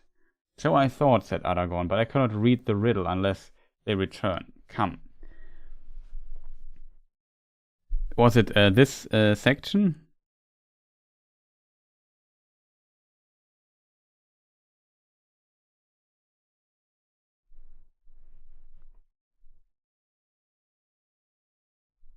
No, I'm not a cat hater, but I'm trying to answer difficult lore questions. A bit difficult to follow your other conversations here.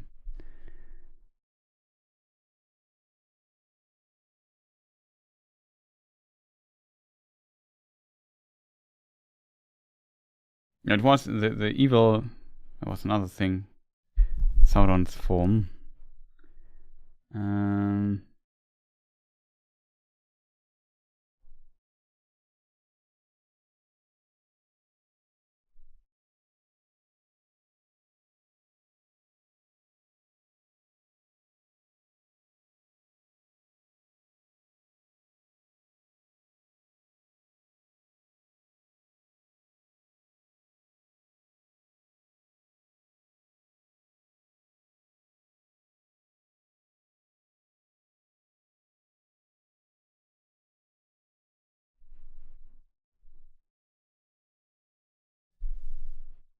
I remember that they are sneaking through the forest through Fangorn and search things there. Like they even see like an old man. Good vegetables. They saw like an old man in the distance, and then he kind of jumps or something. I remember that from this chapter.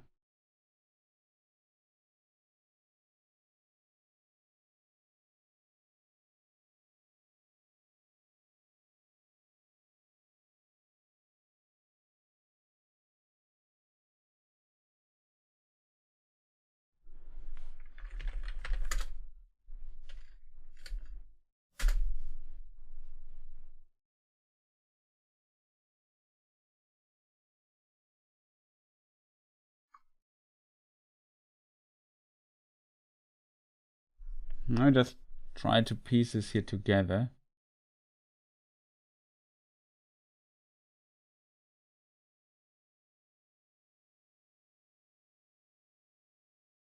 Okay, he wrapped himself again in his old tattered cloak and led the way. Following him They descended quickly from the high shelf and made their way back through the forest, down the bank of the Entwash. They spoke no more words until they stood again upon the grass beyond the eaves of Van Gordon. There was no sign of their horses to be seen.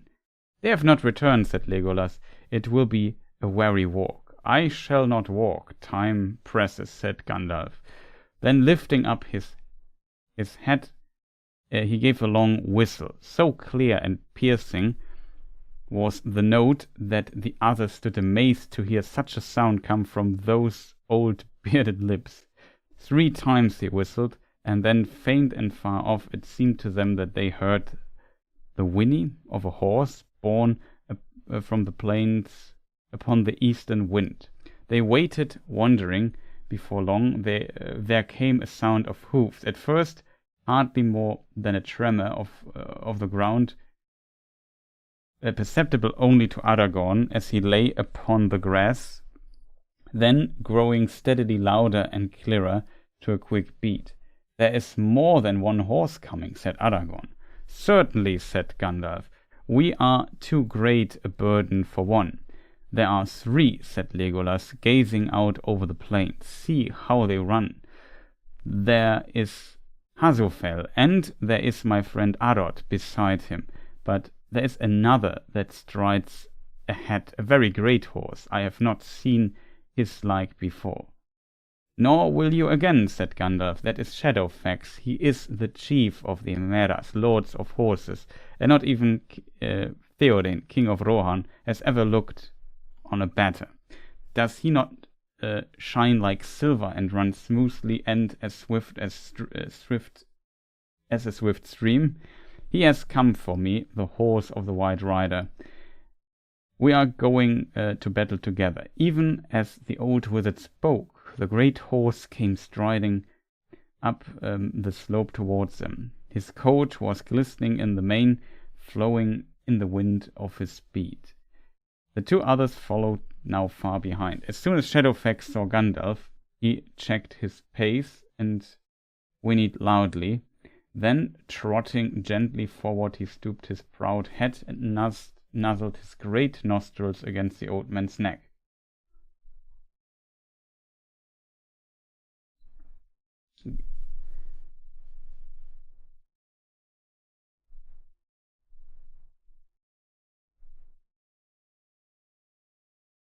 Gandalf caressed him. "It's a long way from Rivendell, my friend," he said, "but you are wise and swift and come at need. Far let us ride now together and part not in this world again." Soon the other horses came up and stood quietly by as if awaiting orders. "We go at once to Meduseld, the hall of your master Theoden," said Gandalf, addressing them gravely. They bowed their heads. "Time presses, so with your leave, my friends, we will ride. We beg you to use all the speed that you can. Hasufel shall bear Aragorn and Arod Legolas. I will set Gimli before me, and by his leave Shadowfax shall bear us both. We will wait now only to drink a little." "No, I understand a part of last night's riddle," said Legolas as he sprang lightly upon Arod's back. "Whether they fled at first in fear or not, our horses met Shadowfax, their chieftain, and greeted him with joy. Did you know that he was at hand, Gandalf?" "Yes, I knew," said the wizard. "I bent my thought upon him, bidding him to make haste, for yesterday he was far away in the south of this land. Swiftly may he bear me back again." Gandalf spoke now to Shadowfax, and the horses set off at a good pace, and so on and so forth. So,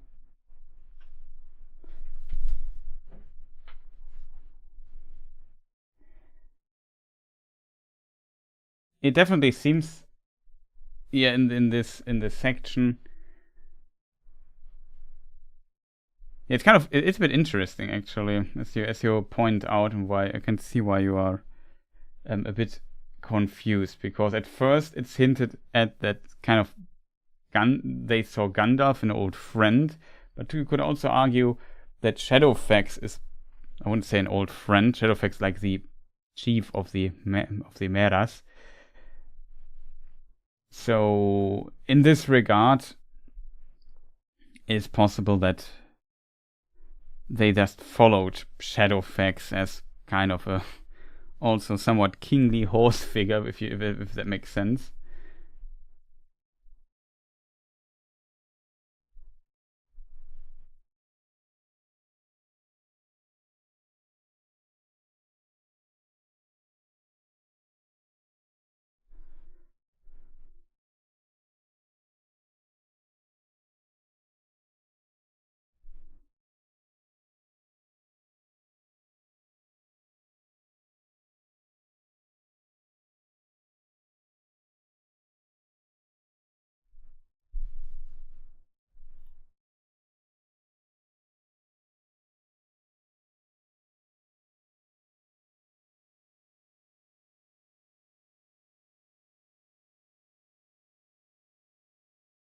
Yeah, that's a good point. It's a bit difficult. I really have to reread the chapter for this, I think, to really get to a satisfying answer, if there is one. I also, as the same with you, I would have assumed that Gandalf spooked there around.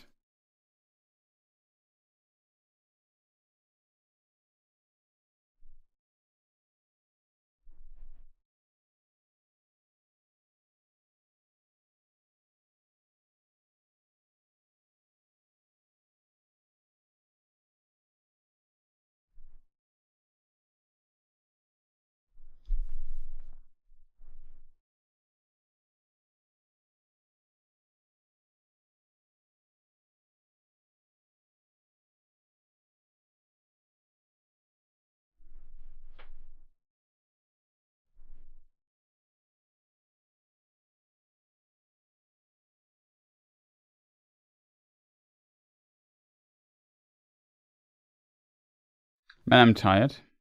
My voice is a bit tired.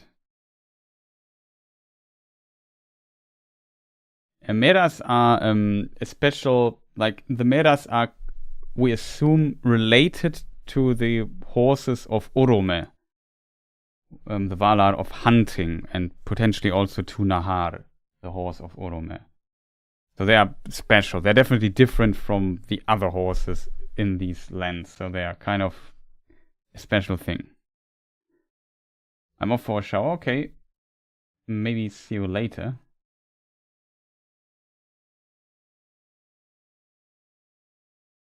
Ah, there's the old man. We have journeyed a long way round, said Legolas. We could have come here safe together if we had left the great river on the second or third day struck west.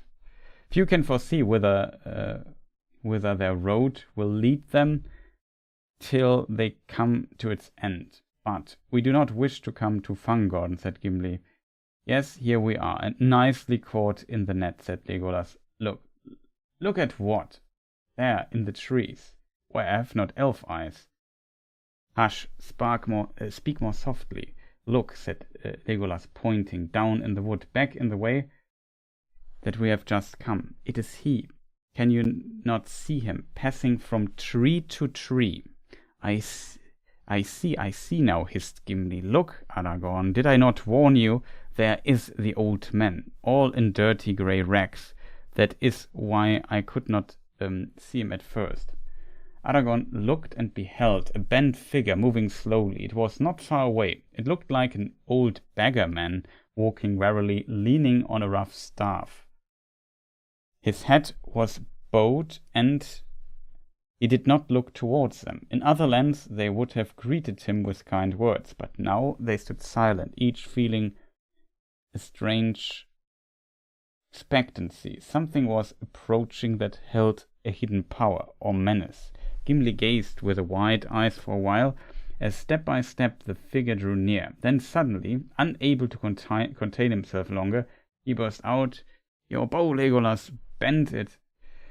Get ready, it is Saruman. Do not let him speak or put a spell upon us.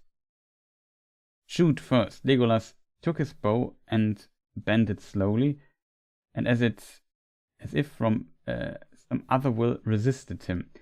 He held an arrow loosely in his hand, but did not fit it to the string. Aragorn stood silent. His face was watchful and intent.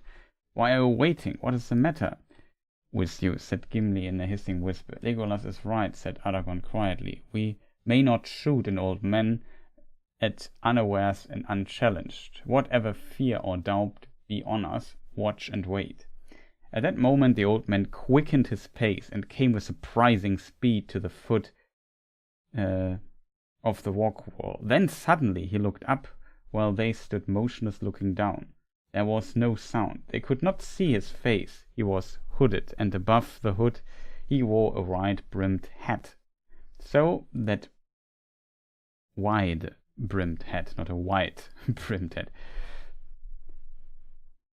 So that all his features were overshadowed, except for the end of his nose and his grey beard. Yet it seemed to Aragorn that he caught the gleam of keen eyes and bright from within the shadow of the hooded brows. At last the old man broke the silence. "Well met indeed, my friends," he said in a soft voice. "I wish to speak to you. Will you come down, or shall I come up?" Without waiting for an answer, he began to climb. "Now," cried Gimli. "Stop him, Legolas."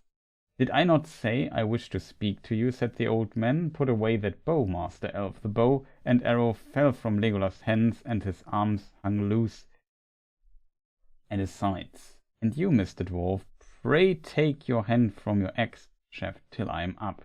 You will not need such arguments." Gimli started and then stood still as stone, staring, while the old man sprang up the rough steps as nimbly as a goat. All weariness seemed to have left him, and as he stepped up on the shelf where was a gleam, to breathe for certainty a quick glint of white, as if some garment shrouded by the grey rags had been for an instant revealed. The intake of Gimli's breath could be heard as loud as in the silence. "Well met, I said again," said the old man, coming towards them when he was a few feet away. He stood, stooping over his staff, with his head thrust forward, peering at them from under his hood. "And what may you be doing in these parts?" "An elf, a man, and a dwarf, all clad in elvish fashion. No doubt there is a tale worth hearing behind it all. Such things are not often seen here." "You speak as one that knows Fangorn well," said Aragorn. "Is that so?" "Not well," said the old man. "That would be the study of many lives. But I come here now and again. Might we know your name, and then hear what it is that you have to say to us?" said Aragorn. "The morning passes, and we have an errand that will not wait."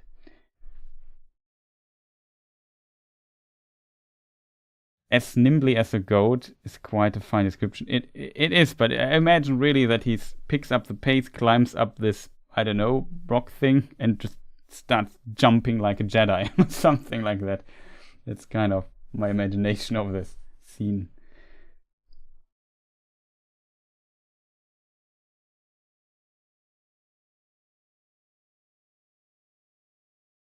He broke off, laughing long and softly. Aragorn felt a shudder run through him in the sound, a strange cold thrill, and yet it was not fear or terror that he felt, rather it was like a sudden bite of keen air, or the slap of a cold rain that wakes an uneasy sleeper. "My name," said the old man. "You have not guessed it already. You have heard it before, I think. Yes, you have heard it before, but come now, what of your tale?" The three companions stood silent and made no answer. "There are some who would begin to doubt whether your errand is fit to tell," said the old man. "Happily I know something of it. You are tracking the footstep of two young hobbits, I believe." "Yes, hobbits. Don't stare as if you never heard the strange name before." "You have, and so have I." "Well, they climbed up here the day before yesterday, and met someone that they did not expect. Does that comfort you? And now you would like to know where they were taken. Well, maybe I can give you some news about that, but why are we standing? Your errand, you see, is no longer as urgent as you thought. Let us sit down and be more at ease. The old man turned away and went towards a heap of fallen stones and rocks at the foot of the cliff behind. Immediately, as if the spell had been removed, the others relaxed and stirred. Gimli went at once to his axe-strap. Aragorn drew his sword. Legolas picked up his bow. The old man took no notice, but stooped and set himself on a low flat stone. Then his grey cloak drew apart, and they saw beyond doubt that it was closed beneath all in white. Saruman, cried Gimli, springing towards him with an axe in hand. Speak, tell us where you have hidden our friends. What have you done with them? Speak, or I will make a dint in your head that even the wizard will find hard to deal with. The old man was too quick for him. He sprang to his feet and leaped to the top of a large rock, where he stood, grown suddenly tall, towering above them. His hood and his grey rags were flung away, his white garments shone. He lifted up his staff, and Gimli's axe leaped from his grasp and fell, ringing on the ground. The sword of Aragorn, stiff in his motionless hand, blazed with a sudden fire. Legolas gave a great shout and shot an arrow high into the air. It vanished in a flash of flame. Mithrandir, he cried. Mithrandir, well met. I say to you again, Legolas, said the old man. Well met, I say to you again, Legolas. They all gazed at him. His hair was white as snow, and the sunshine, and gleaming white as his robe. The eyes under his deep brows were bright, piercing as the rays of the sun. Power was in his hand. Between wonder, joy, and fear they stood and found no words to say. At last Gauron stirred. Gandalf, he said, beyond all hope you returned to us in our need. What veil was over my sight, Gandalf? Gimli said nothing, but sank to his knees, shading his eyes. Gandalf, the old man repeated, as if recalling from an old memory, a long disused word. Yes, that was the name. I was Gandalf. He stepped down from the rock, picking up his grey cloak, wrapping it about. It seemed as if the sun had been shining, but now was hid in a cloud again. Yes, you may still call me Gandalf, he said, and the voice was the voice of the old friend and guide. Get up, my good Gimli. No blame to you, and no harm done to me. Indeed, my friends, none of you have any weapons that could hurt me. Be merry and meet again at the turn of the tide. The great storm is coming, but the tide has turned. One of my favorite quotes, by the way.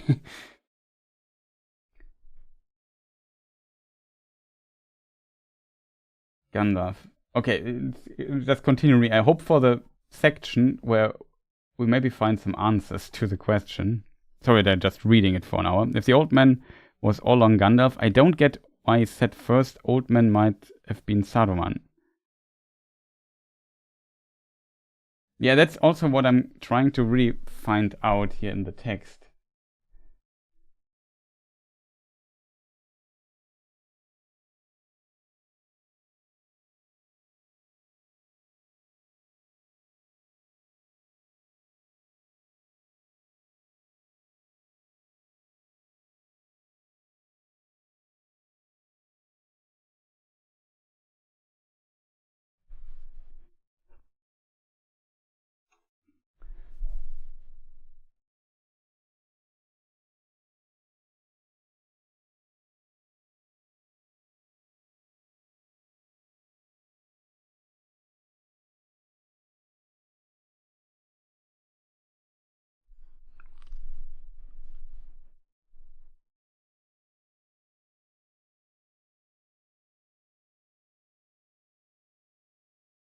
Saruman was looking for someone. The question is if Saruman lives in the nearby.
In one thing you have not changed, dear friend, said Aragorn. You still speak in riddles.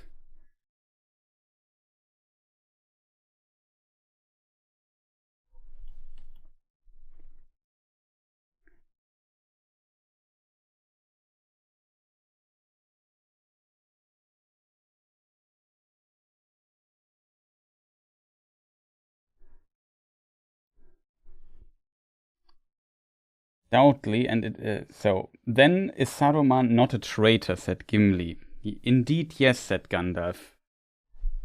Doubtly, and is not that strange? Nothing that we have endured of late has seemed so grievous as the treason of Isengard, even reckoned as a lord and captain Saruman has grown very strong.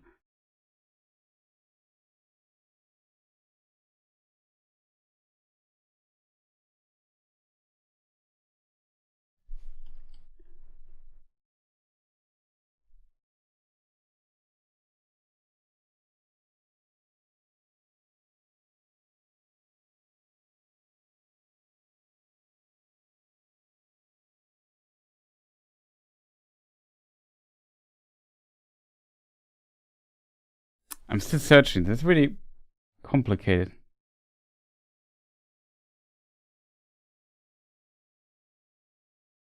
It's really a complicated chapter, chat. But it has a lot of interesting detail in it.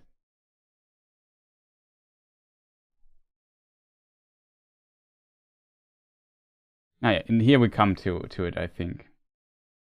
He has forgotten. We're talking about one cannot said. He only slew his steed.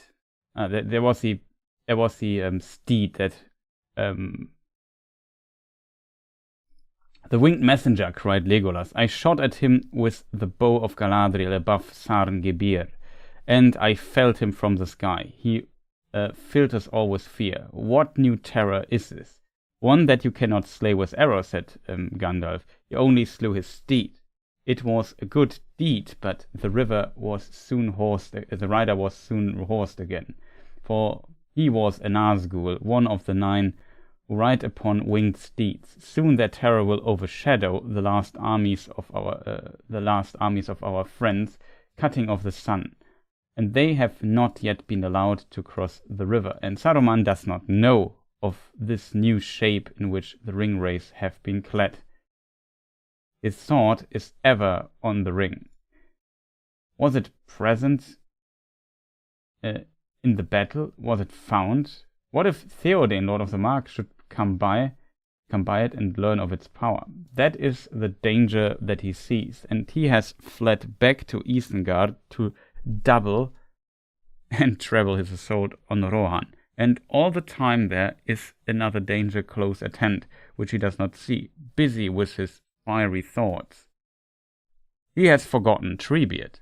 Now you speak to yourself again, said Aragorn with a smile. Treebeard is not known to me, and I have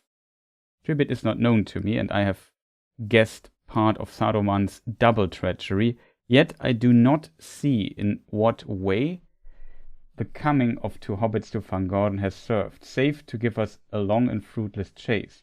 Wait a minute, cried Gimli. There is another thing that I should like to know first. Was it you, Gandalf, or Saruman, that we saw last night? You certainly did not see me, answered Gandalf. Therefore, I must guess that you saw Saruman. Evidently, we look so much alike that our desires to make an incurable dent in my head must be excused. Good, good, said Gimli. I am glad that it was not you.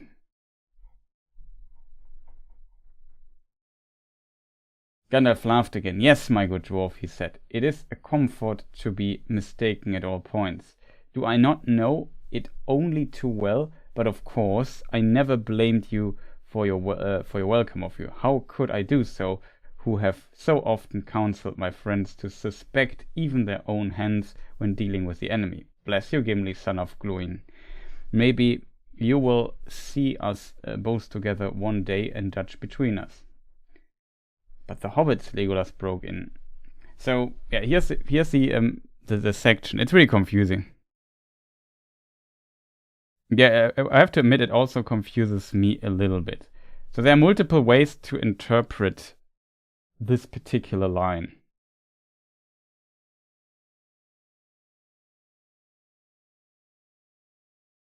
Either Gandalf says, no, it wasn't me, to kind of comfort Gimli that he attacked a friend, because from the previous reaction of Gimli,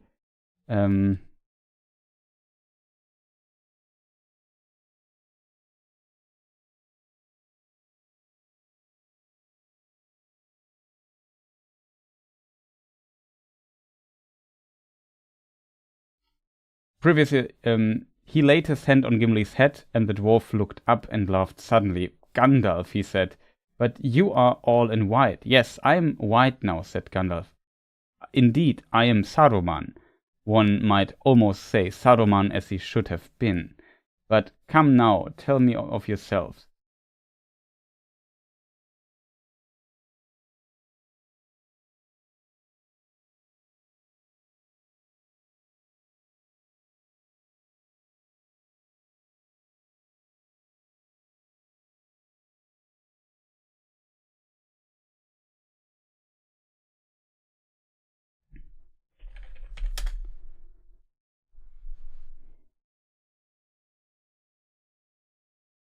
Here's it.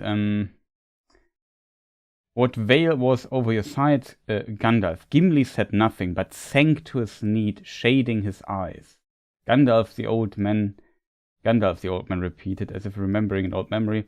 Yes, that was the name. I was Gandalf. He stepped down from the rock, picking up his grey cloak, robed it.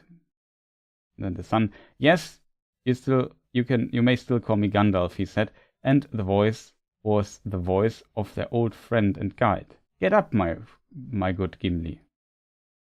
No blame to you, and no harm done to me. Indeed, my friends, none of you have any weapons that could hurt me. So, Gimli, you could interpret in a way as Gimli kind of felt like, we have it in another chapter. Let me just find Unfinished Tales. Wait a moment. Was it Hunt for the Ring? It's Quest for Erebor, right? Unfinished Tales.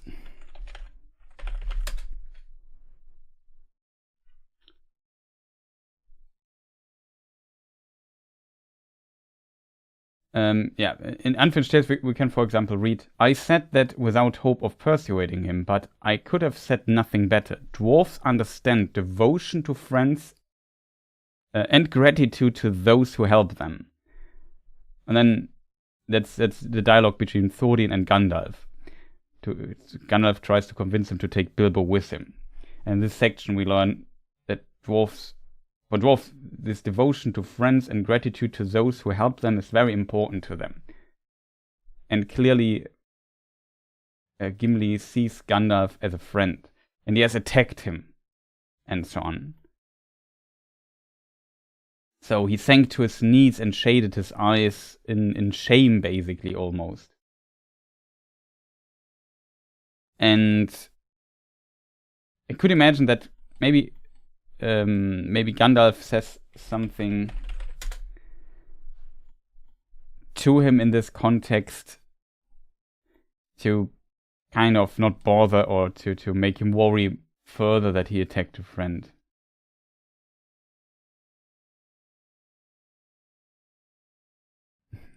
You certainly did not see me. Interestingly, you can also interpret this particular line as kind of a wordplay. Like, if Gimli would have seen Gandalf, he would have not suspected him, or, he saw somebody that night. And he said, you certainly did not see me, therefore I must have guessed you saw Saruman. I think, though, what he really means is, that was me, but you did not see Gandalf here. How could you? You thought Gandalf is dead. You saw potentially then Saruman or somebody else. I think that's what he means. I think, to be honest, that, like, in the context of what we have read beyond that, it makes no sense if he would have said, no, I wasn't there, Saruman was there as well. But it's interpretation, as you say, Sotnica, so I definitely agree it's a bit confusing to piece together. It's also why I took at length reading through the chapter with you people. Hope you did not mind. Was not the best reading, to be honest, but we at least got to the point. The only thing I don't have fully in my head anymore is how they meet an old man or something, like the scene at the night before that.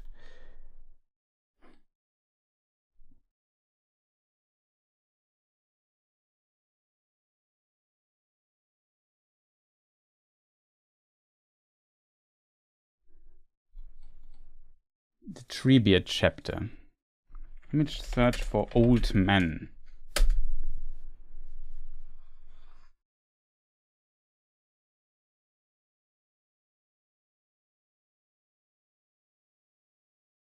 Sorry.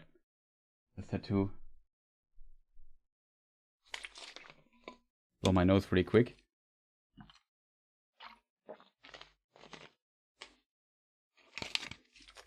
But yeah, it's a really, really cool thing here.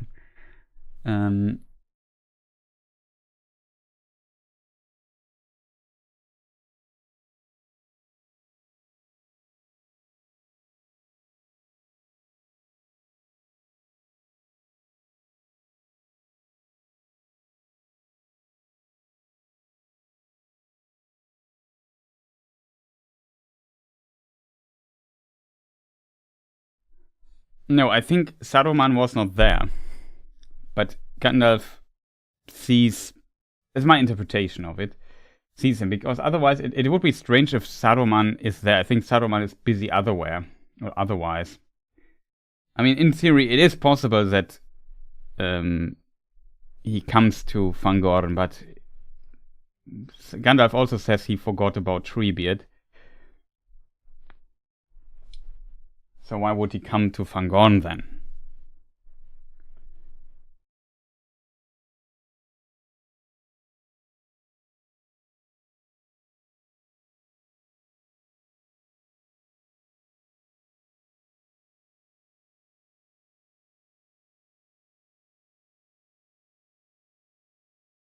No, that it is a chapter before.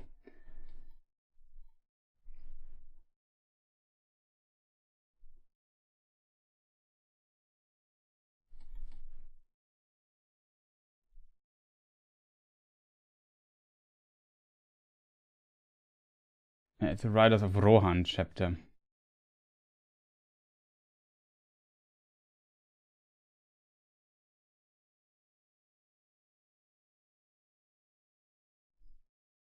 Suddenly Gimli looked up, and there, just on the edge of the firelight, stood an old man leaning on a staff, and warped in a great cloak. His wide-brimmed hat was pulled down over his eyes. Gimli sprang up, too amazed for the moment to cry out, though at once he thought flashed into his mind that Saruman had caught them. Both Aragorn and Legolas, roused by their sudden movement, sat up and stared. The old man did not speak or make a sign. "Well, father, what can we do for you?" said Aragorn, leaping to his feet. "Come and be warm if you are cold."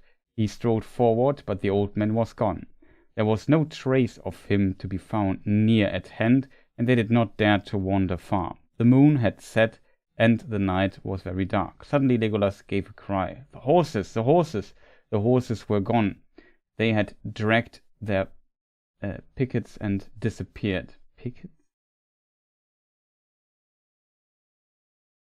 Okay, the thing that holds them, right? And disappeared. For some time the three companions stood still and silent, troubled by this new stroke of ill fortune.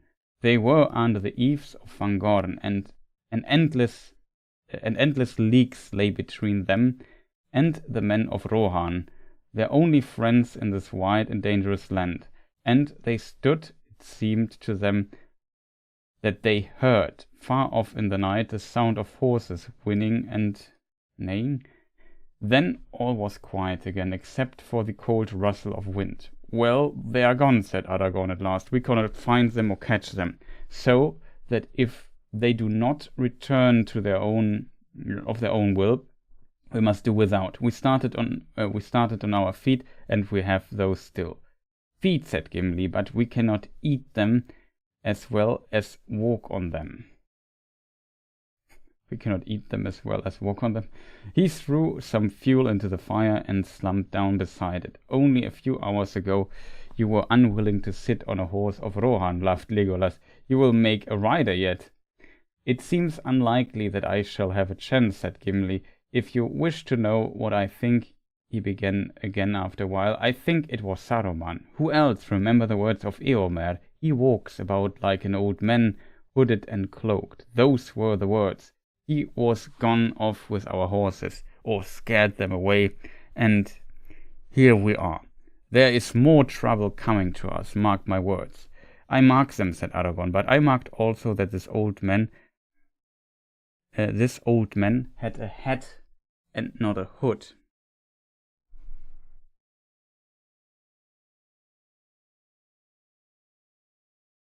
Had a hat and not a hood. It's funny to say, to be honest. Still, I do not doubt that you guess right, and that we are in peril here by night or day. Yet, in the meantime, there is nothing that we can do but rest while we may. I will watch for a while now, Gimli. I have more need of thought than of sleep. The night passed slowly. Legolas followed Aragorn, and Gimli followed Legolas, and they watched. And their watches wore away, but nothing happened. The old man did not appear again, and the horses did not return. Then the Uruk-hai chapter happens. And then Treebeard, and then the other chapter, they continue there.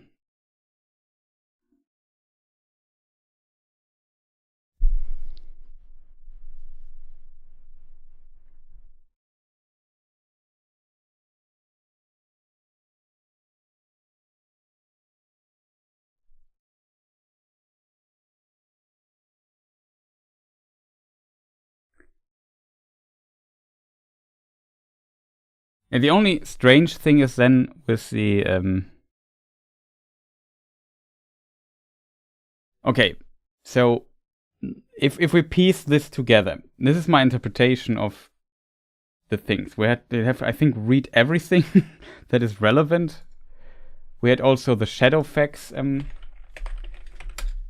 explanation. That is Shadowfax. He's the chief of the Medas.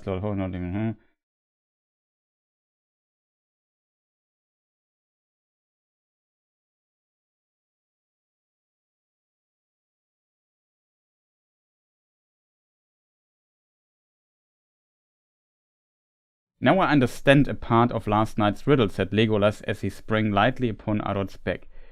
Whether they fled at first in fear or not, our horses met Shadowfax, the chieftain, and greeted him with joy.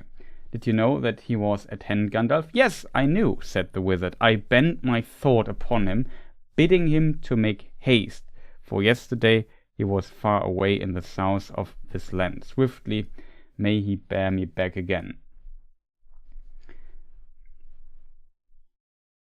So the explanation kind of is the following. I think that it was actually Gandalf, because he had a hat. It's kind of not reported really for Saruman. Aragorn makes also the statement, well, he had a hat, not a hood. He had a hat, not a hood. So something like this. So it was actually Gandalf there, looking, oh, my friends are here. And where Gandalf is, also Shadowfax Gandalf bent his will that Shadowfax would come into his direction, and then the horses met Shadowfax. Shadowfax was definitely known to the horses, because the horses were those of Rohan, if I remember correctly. So they could have known Shadowfax. And he's an old friend of the horses, and with joy they followed him, because Shadowfax, for whatever reason. Gandalf was also there.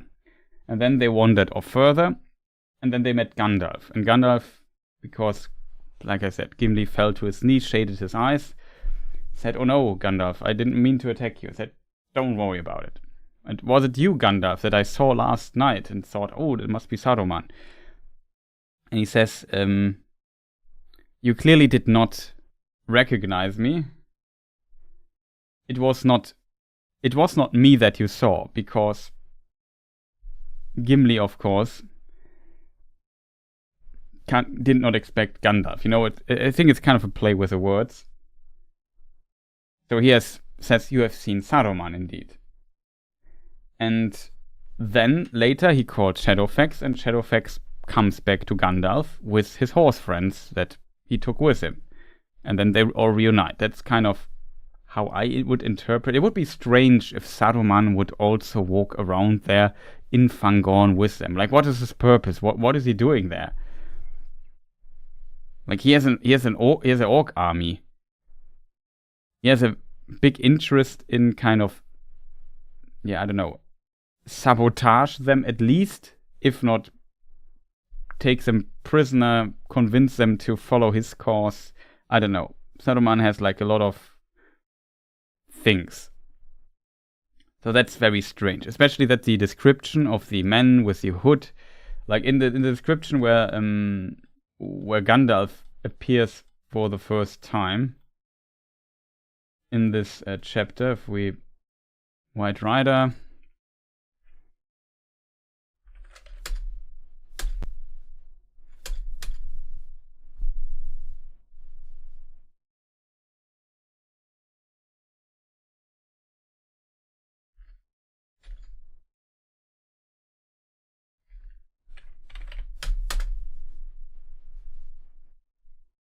They could not see his face. He was hooded, and above the hood he wore a wide-brimmed hat.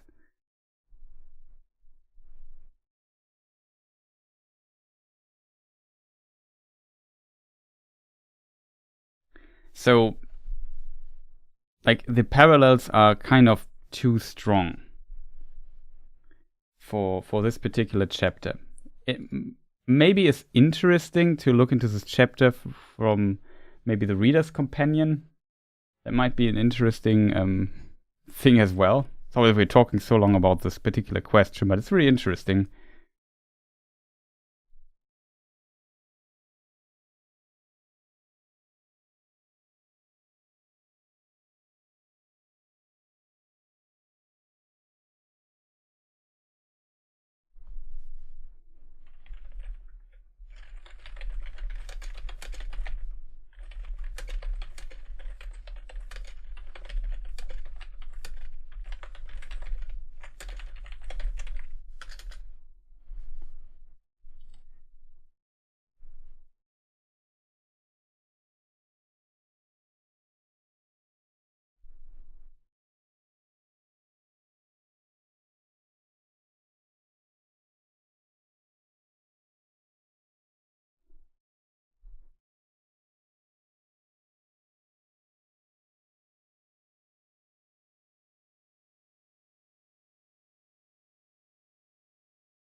I'm not sure. Like, in theory, let's think this through. It could also be Saruman. Like, you could argue Saruman would not attack immediately. He would maybe just look at them gathering information. But on the other side, Saruman also, well, at this time potentially had less access to spies, but like birds and so on that went through all the Radagast stuff. I find it strange that both Saruman and Gandalf are in the same forest. You know, wouldn't Gandalf just say, "You have one chance to kind of surrender, and then I break your staff," or whatever? I don't know. It seems strange to me, to be honest.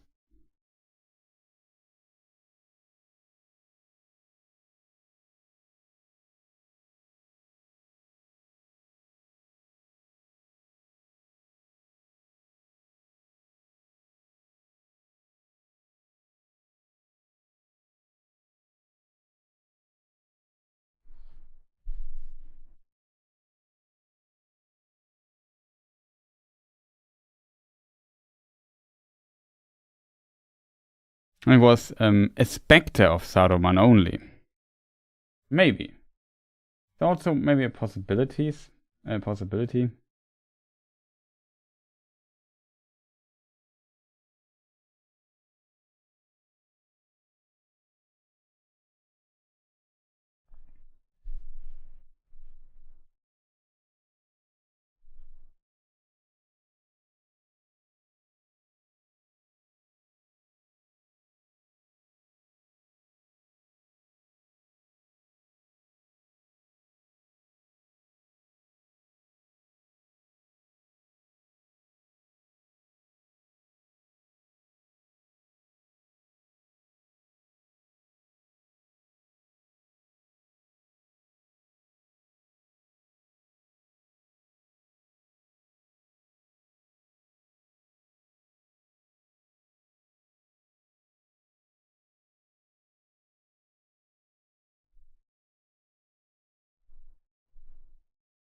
I'm just reading something, just not muted yet.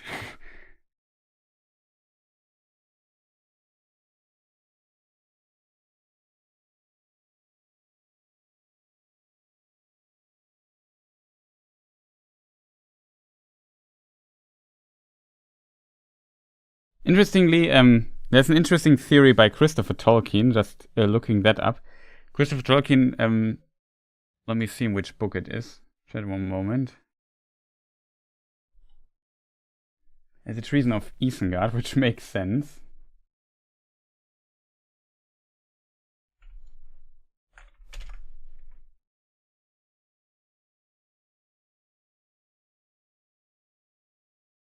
Mr. of Middle-earth, the Treason of Isengard.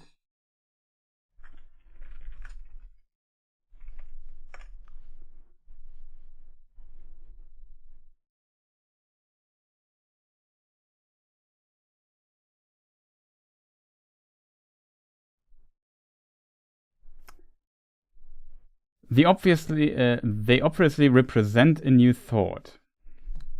Against Gandalf's words, my father wrote in margin, vision of Gandalf's thought. So that's very interesting. So that's, okay, we maybe have a better explanation than mine, even though I like mine the most, to be honest, but who knows. In the first draft, Gimli asks, that old man, you say Saruman is abroad.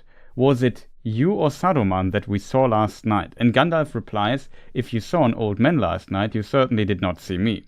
But as we seem to look so much alike that you wish to make an incurable dent in my head, I must guess that you saw Saruman, or a vision in things, in brackets, or some race of his making struck out. I did not know what he lingered here so long. Against Gandalf's words, my father wrote in the margin, vision of Gandalf's thought. There is clearly an important clue here to the curious ambiguity surrounding the apparition of the night before, if one knew how to interpret it. But these words are not perfectly clear. They obviously represent a new thought, arising perhaps from Gandalf's suggestion that if it was not Saruman himself that they saw, it was a vision or race that he had made, that the apparition is now to emanate from Gandalf himself. But of whom was it a vision? Was it an embodied emanation of Gandalf proceeding from Gandalf himself that they saw? I look into his unhappy Saruman's mind and I see his doubt and fear, Gandalf has said. It seems more likely perhaps that through his deep concentration on Saruman, he had projected an image of Saruman which the three companions could momentarily see. I have found no other evidence to cast light on this most curious element of the tale, but it may be noted that in a time scheme deriving from the time of writing of Helm's Deep and the road to Isengard, my father noted that knight Aragorn and his companions spent a night on the battlefield and see old man Saruman in brackets. The earliest of several versions of Gandalf's reply to Legolas' question, "Who is Treebeard?" is notable, though extremely difficult to read. So that is from Treason of Isengard. So that's what Treason of Isengard is part of the history of the Lord of the Rings book that kind of publishes all the iterations and text and swords and notes of Tolkien writing Lord of the Rings. So here you have potentially Tolkien has thought about this, and maybe at the end of the day Tolkien thought about, what could this be? It's not plot relevant in a way, and I think maybe this is then just, as to come to a final conclusion to this, kind of an element in the Lord of the Rings to plant a little bit of mystery, to make you as a reader curious and speculate about what this might actually mean, and as a result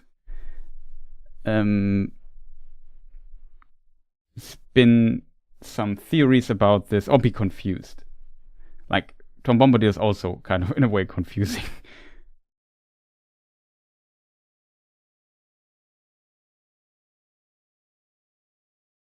Yeah, in the Council of Elrond, Gandalf says that he let Shadowfax go when he reached the Troll Fells. Yes, I did not expect that this question would have us look so deep into the thing, but yeah, it seems like no definitive answer. The old man had both a head and a hood. What do we make of that? I mean, Gandalf also had a head and a hood. Am I the only one who find a head and a hood very funny to say just from how the words sound? They could not see his face. He was hooded, and above the hood he wore a wide-brimmed hat, so he had both. The Gandalf, they actually so they actually saw him.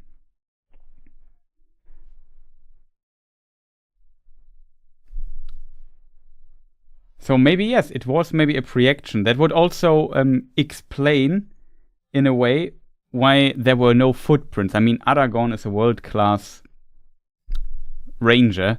He can read every piece of trails that you leave behind.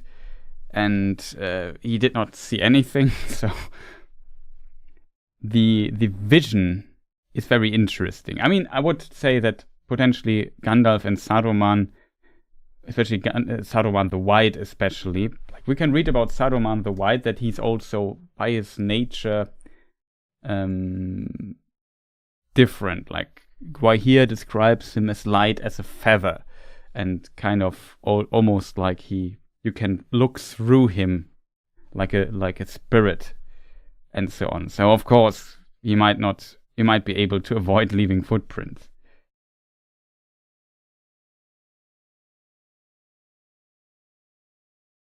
Maybe it was a specter. Yeah, the idea of specter of Saruman is definitely a good explanation. Definitely fits into this as well. It's not clear if it's a specter of Gandalf or of Saruman in this regard. But it's a very interesting question. Thank you for sending this. Good that we looked into this. I have to admit, I have definitely not looked too much or too deep into this particular topic in the past.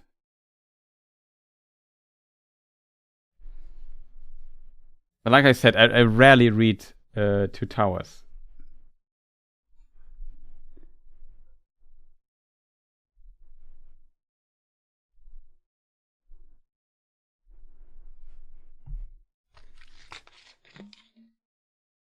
But it's mostly by accident. Like a lot of lore questions come down to some chapters like Shadow of the Past, Council of Elrond, maybe also many meetings. The Treebeard chapter is also not that uninteresting for some reasons. And so on.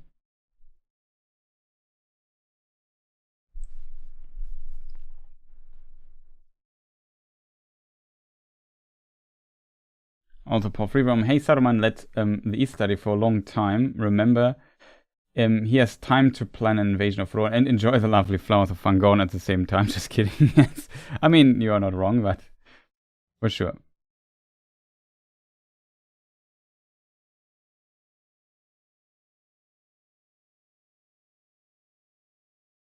But yeah, it's definitely kind of a curiosity in the book.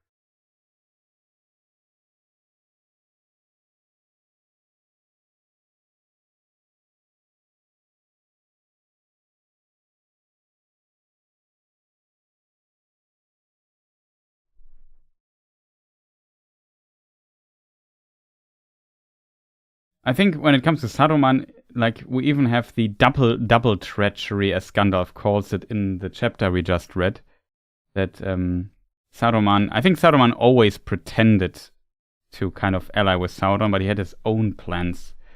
He could not challenge Mordor as long as he would not find the One Ring, and he would not do this. What happened to the two blue wizards? We had the question a moment ago, so I would give you the short summary. So there are 3 texts, maybe 4, let's say 3.5 texts that mention the blue wizards. And in the text before the 70s, the blue wizards always fail. In one, we have the letter, and there we can read. I think I still have it open somewhere. Letters, yes. What success they had, I do not know, but I fear that they failed as Saruman did, though doubtless in different ways, and I suspect they were founders or beginners of secret cults and magic traditions that outlasted the fall of Sauron. That was 1958. There's another essay about the wizards where they also fail. That's from 1956 roundabout, Unpublished and Unfinished Tales. I think it's in the text, the study there. And it's basically the same, just that the south is not mentioned. It becomes only, there it was still about the east. And we get the names, Palando and Alatar, in this time. And they also fail.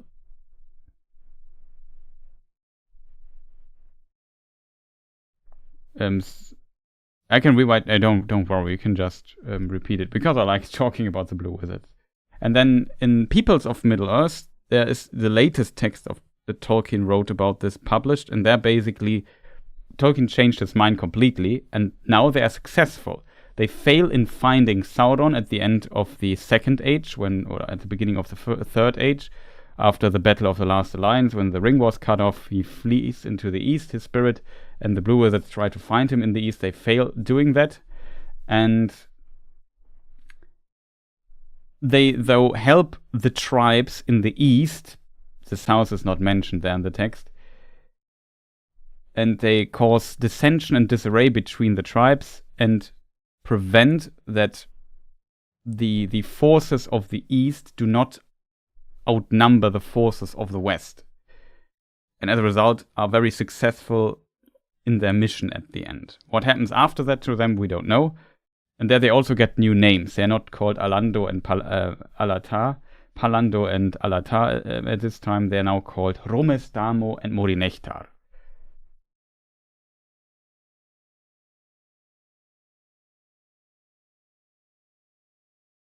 East Helper and Darkness Slayer, translated. And that's basically it. The texts are very short for the most part, so we have very few information about them. Tolkien didn't write much about them. And then there's another text where they appeared in the First Age, potentially as the guardians that help the elves on their great journey in the First Age. That's published in Nature of Middle-earth, but that has nothing to do with the late blue wizards. There they are called Hyminar and Palakendo or something like that. I forgot the name. And these names appear nowhere else. Like, it seems Tolkien wasn't sure on the names, it seems.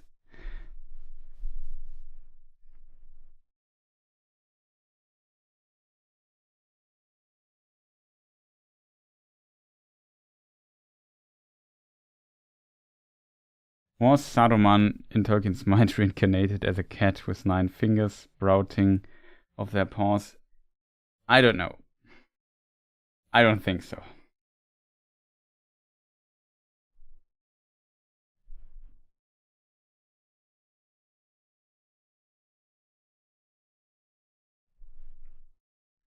Okay, chat. Was there not another question? Somebody had a question or so? I would slowly call it a day though, chat. Because we are going for 5 hours almost. And my voice is slowly starting to crack a little bit from all the talking.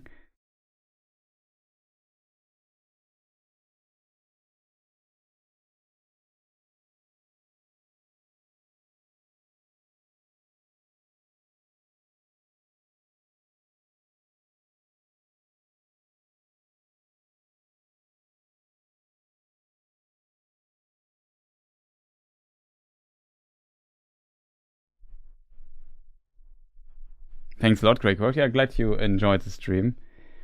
I did, but I can ask another one time, no problem. Lucas did. What was your question, though? I have to be careful. I just pressed the button and I don't know what it does. Lucas, you had a question.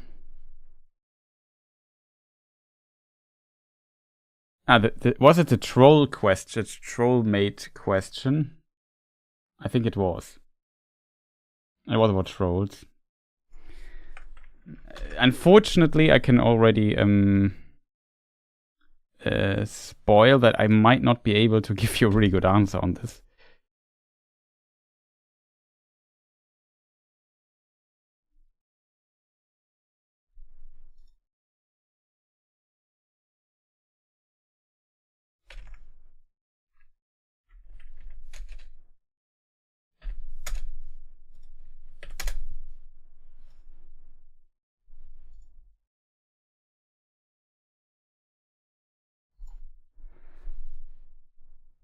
I forgot the 2 dots.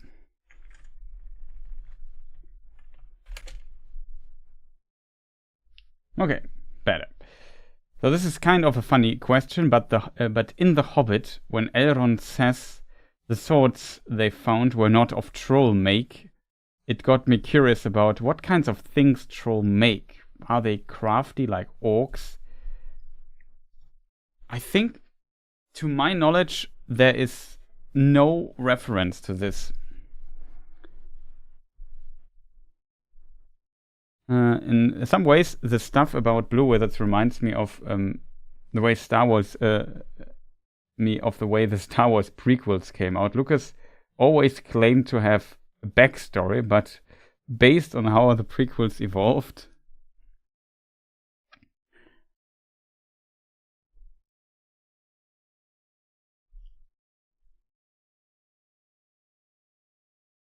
they like to prepare food. That's the only thing I know of.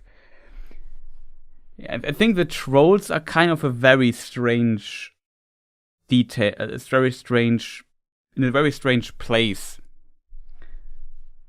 It seemed like he kept revising that backstory so it was worked out in abstract, but the details were fluid. The changing names and fates of the Blue Wizard suggest maybe more. Yeah, I think it's a good comparison, Paul. Some details here might be very fluid. It's a good way to put it.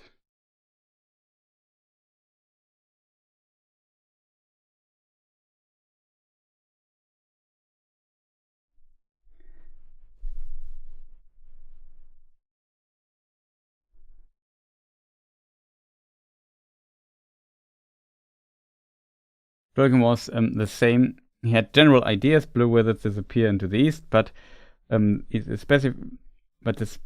specifics are things he was still working through and never really resolved. Definitely.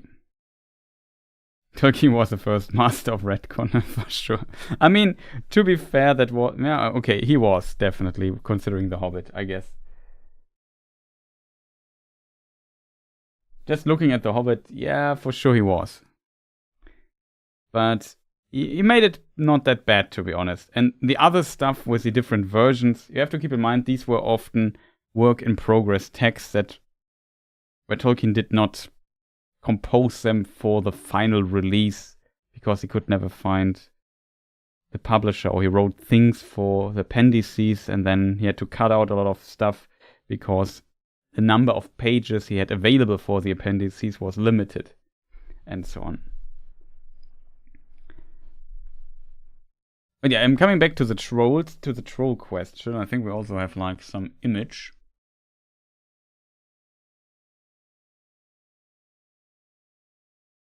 Now we take the unexpected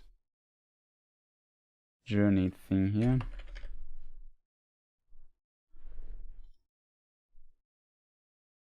There we have them, the trolls. The problem is a bit that the trolls are from The Hobbit. These trolls here at least.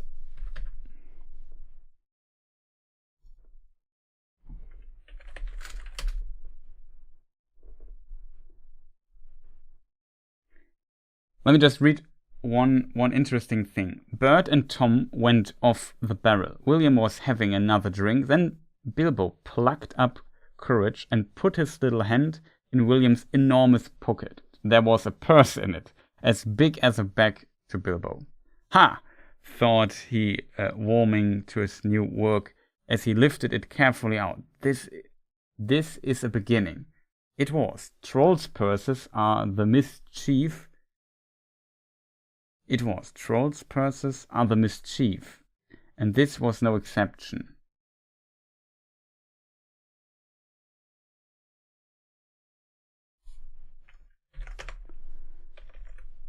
So it's kind of strange that trolls have like a purse.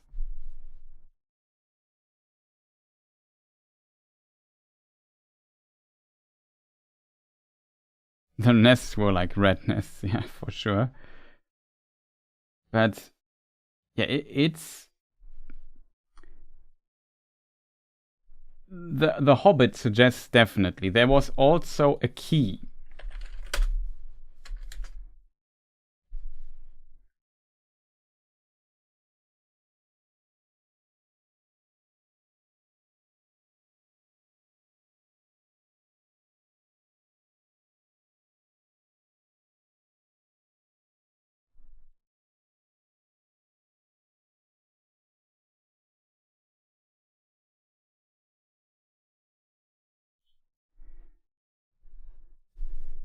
Let's see. They searched about and soon found the marks of trolls' stony boots going away through the trees. They followed the tracks up the hill until, hidden by bushes, they came on a big door of stone leading to a cave. A big door of stone leading to a cave, but they could not open it. Not though they all pushed while Gandalf tried various incantations. Would this be any good? Asked Bilbo when they were getting tired and angry. I found it on the ground where the trolls had their fight. He held out a largish key, though no doubt William had thought it very small and secret. It must have fallen out of his pocket very luckily before he was turned to stone. Why on earth didn't you mention it before? They cried. Gandalf grabbed it and fitted it into the keyhole. Then the stone door swung back with a big push, and they all went inside. There were bones on the floor and nasty smell was in the air, but there was a good deal of food jumbled carelessly on shelves and on the ground among an untidy litter of plunder of all sorts, from brass buttons to pots full of gold coins standing in a corner. So the trolls had a key. They had a door with a keyhole in it. They had a purse, and so on.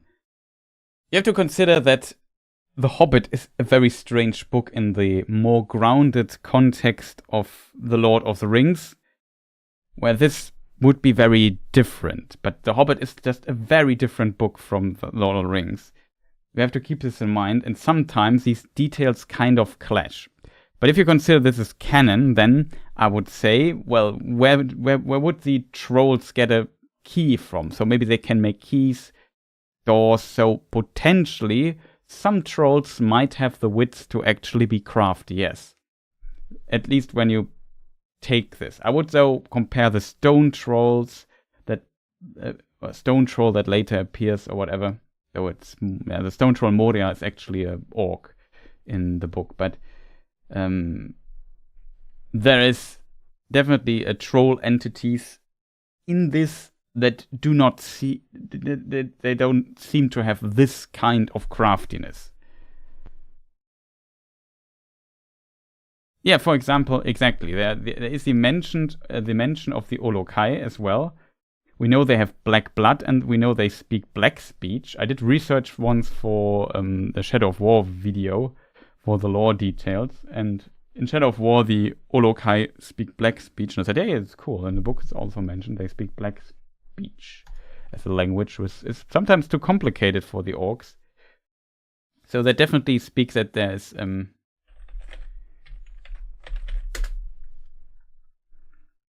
Olokai, they were called in the black speech, that Sauron bred them none doubted, though from what stock was not known. Some held that they were not trolls but giant orcs, but the Olokai were in fashion of body and mind quite unlike even the largest of orc kind, whom they far surpassed in size and power. Trolls they were, but filled with the evil will of their master, a fell race, strong, agile, fierce, and cunning, but harder than stone. Unlike the older race of the twilight, they could endure the sun, so long as the will of Sauron held sway over them. They spoke little, and the only tongue they knew was the black speech of Barad-dûr.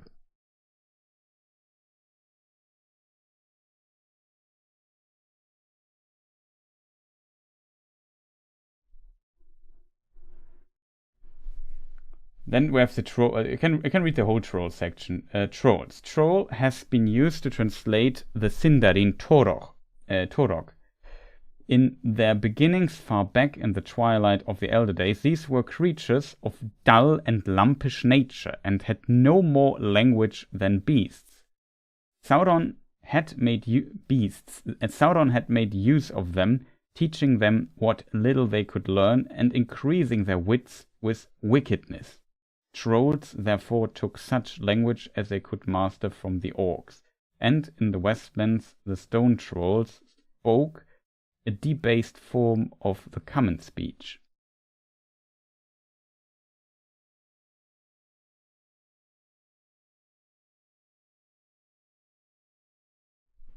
So the story is maybe exaggerated by Bilbo or whatever. It's hard to tell. But let's say the idea of trolls in Tolkien's universe is a little bit,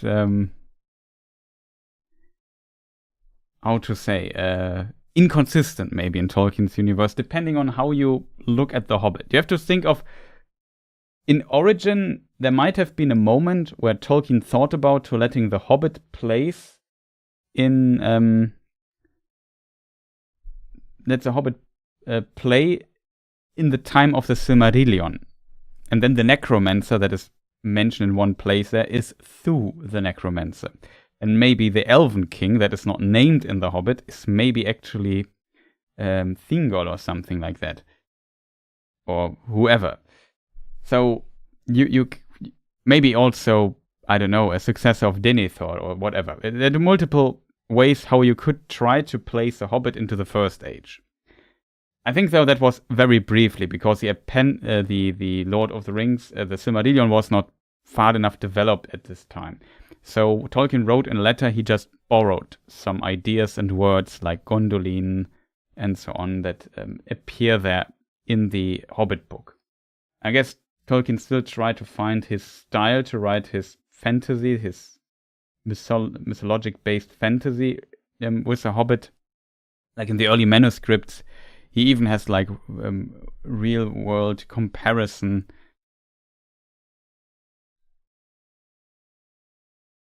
in it. Like if you look into the manuscript that's published in History of the Hobbit, it's very interesting.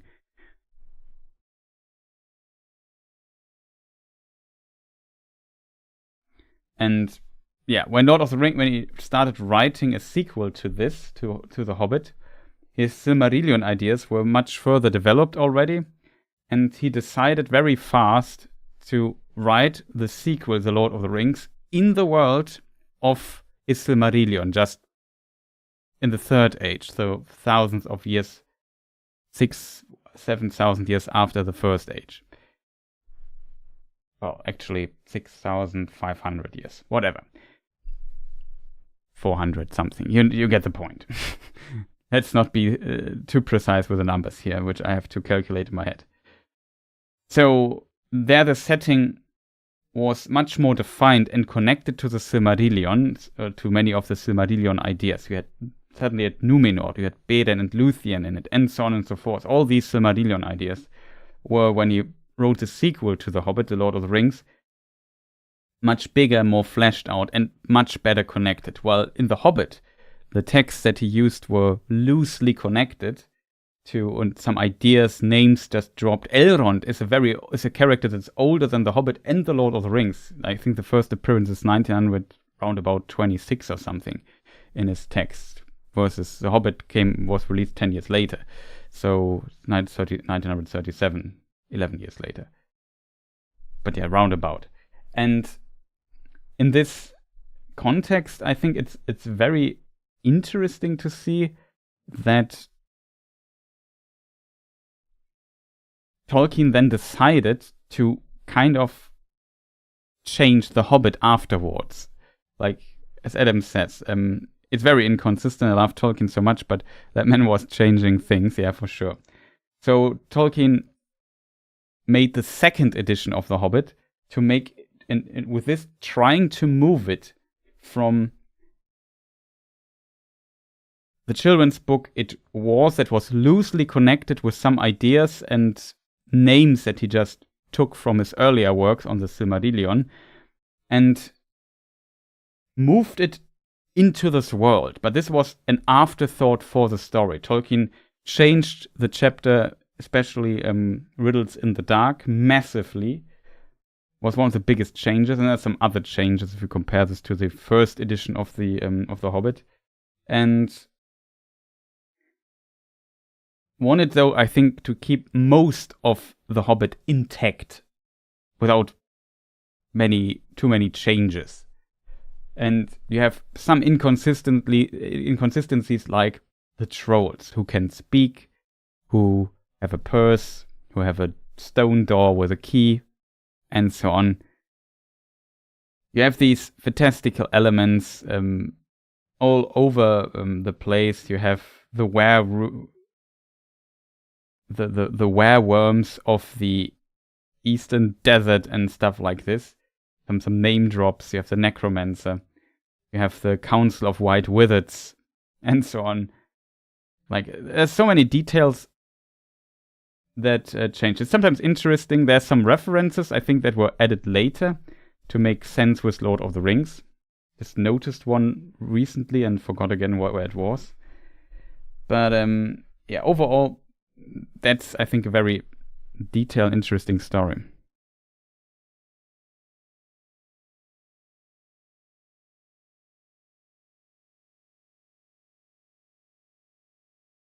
He's called Mithrandir, the Grey Wanderer. He's not the Grey Wanderer anymore, but Saruman. How he should have been. Yeah. That also comes, I guess, on top of that as well.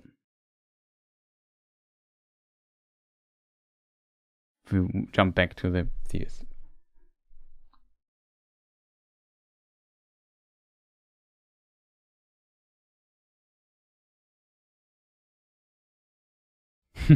If C.S. Lewis hadn't kicked his behind, he wouldn't have started the second book of The Lord of the Rings, but rewritten The Hobbit until eternity. Yeah, maybe. And that's also, like, time is a resource, and Tolkien definitely had a big project with Lord of the Rings going, which took him, I don't know, over a decade to finish. So it took some time for Tolkien to write these books.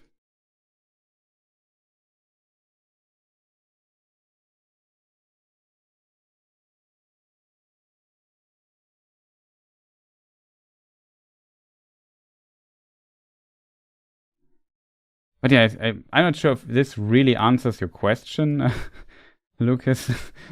We kind of went a bit away. It's an interesting question, but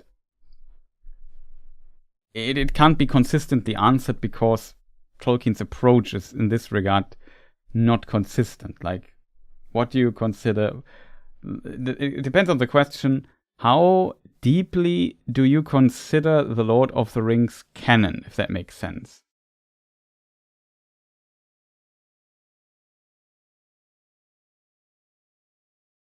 The Hobbit canon, like what is written in it. Do you see it more as like Bilbo tells a story to the kids and exaggerates a few things maybe? Or do you see it as in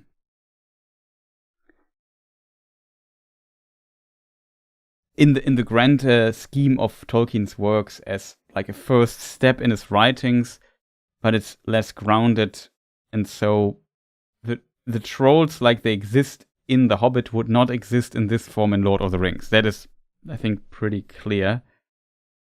Maybe within the Olokai or something. But yeah, it's very interesting.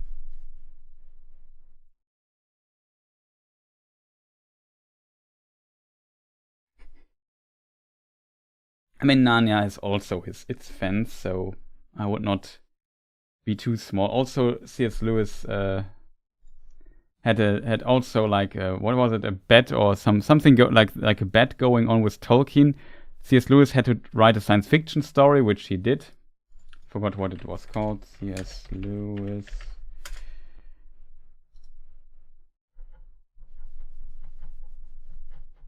And Tolkien was supposed to write a time travel story, which he weirdly did in the form of creating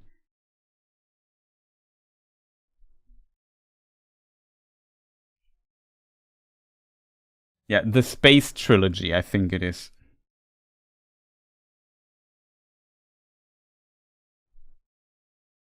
In Tolkien's time travel story is the invention of Numenor, interestingly.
Lewis wrote out in The Silent Planet during 1937 after conversation with John Ronald Reuel Tolkien, in which both men lamented the state of contemporary fiction. They agreed that Lewis would write a space travel story and Tolkien would write a time travel story. In fact, Tolkien never completed his story, while Lewis went on to compose two others over the war years in Britain.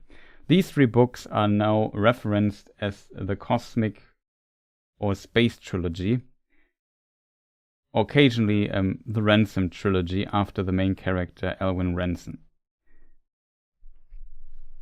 Kind of a funny thing.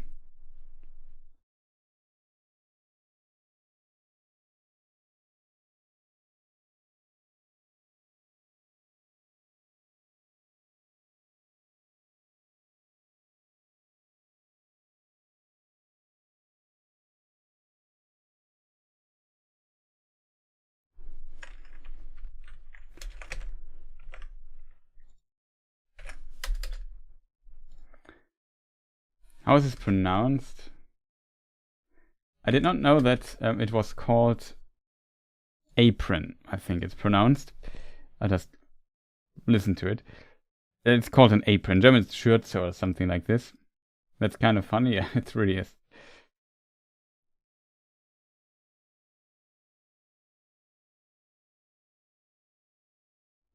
Well, we do know that the three trolls were there. And yeah, we know they were there. That can't be denied. It's even in Lord of the Rings. And did turn to stone, regardless of what Bilbo might have said, cause they found them again. Yeah, that is 100%. Like, the trolls are not invented, but maybe, I don't know, them having a purse, a key, or whatever. Maybe the details around these trolls are a bit exaggerated. I don't know. Oh, that was a knock against Lewis. He was amazing as well. There was no knock against him. Amazing one. Thank God for him and for his books, but for me, mostly, thank God, was to motivate Tolkien. Yeah, for sure. There is some connection between trolls and Ents. I think Treebird says yes. Treebird says where they were made in mockery of Ents or something. Exactly. Thank you. Also, I forgot the pronunciation again. Apron, I think. Apron. I think I've never said this word in my life. Speak up types faster than me. Oh, don't worry. We can read the thing. I know where it's in the chapter Treebeard. I know this because I said I read sometimes the chapter Treebeard because of this particular quote.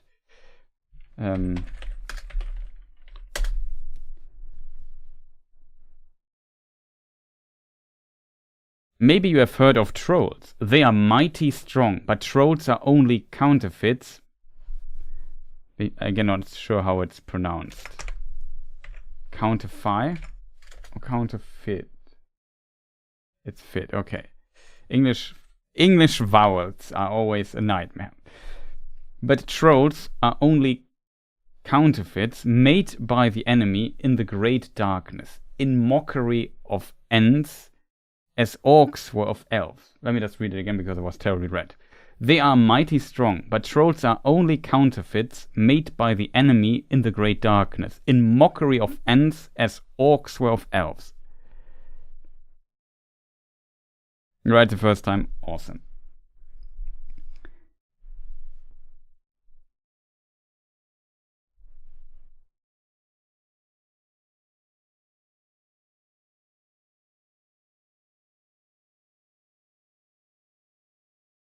It might be an interesting with 9 fingers in the third age to torture Gollum.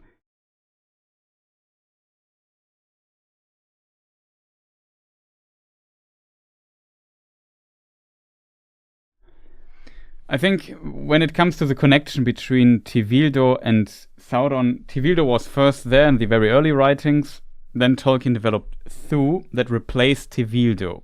I wouldn't say he developed Tevildo into Thu because they're very different characters, but they have the same function in a way. So Tolkien replaced Tevildo with Thu, and Thu was then replaced with Sauron. You could argue Thu is more similar to Sauron, I guess, in many ways. So maybe this was an actual development, but yeah, I don't know.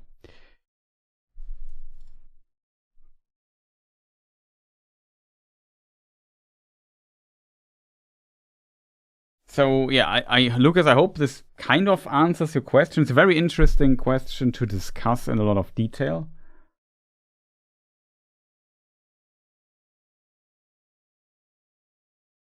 I haven't read History of Middle-earth or Nature of Middle-earth, so I wasn't sure if there was any more information about trolls.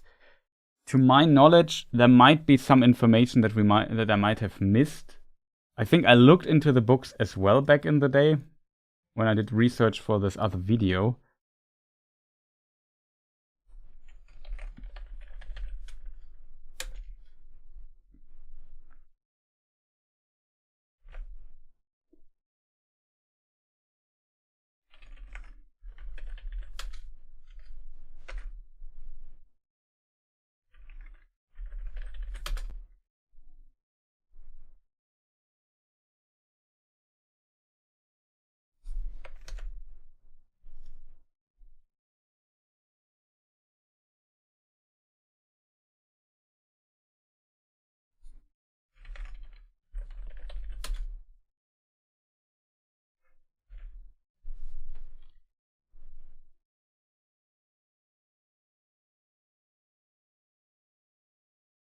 But yeah, interestingly, oh no, that's why I don't find anything.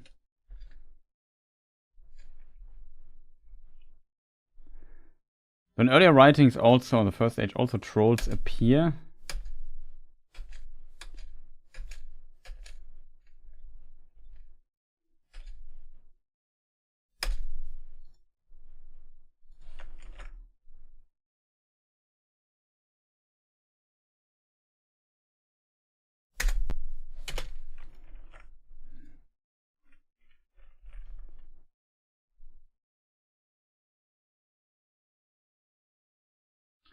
The Treason of Isengard, letters. Currently checking some. Let me just check some books where.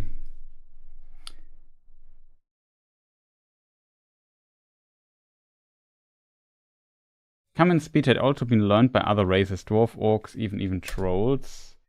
Trolls, in their beginning creatures of lumpish and brutal nature, had nothing that could be called true language of their own, but the evil power had at various times made use of them, teaching them what little they could learn. We had this in the other text, and even crossing their breed with that of larger orcs. Trolls thus took such language as they could from orcs, and in the Westlands, trolls of the hills and mountains spoke a debased form of common Western speech. As more detailed. Language for language of orcs and trolls rather followed, but for turned objects and alphabets. More about languages.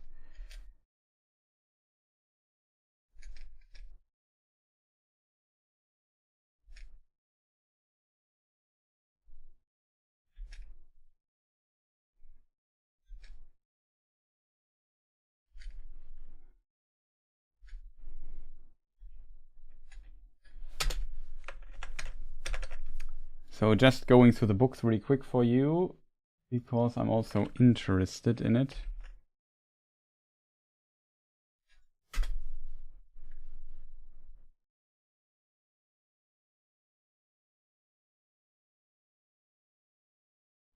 In that case, elves as a source are very unlikely, and are orcs immortal in the elvish sense, or trolls? It seems clearly implied in Lord of the Rings that trolls existed in their own right, but were tinkered with by Melkor.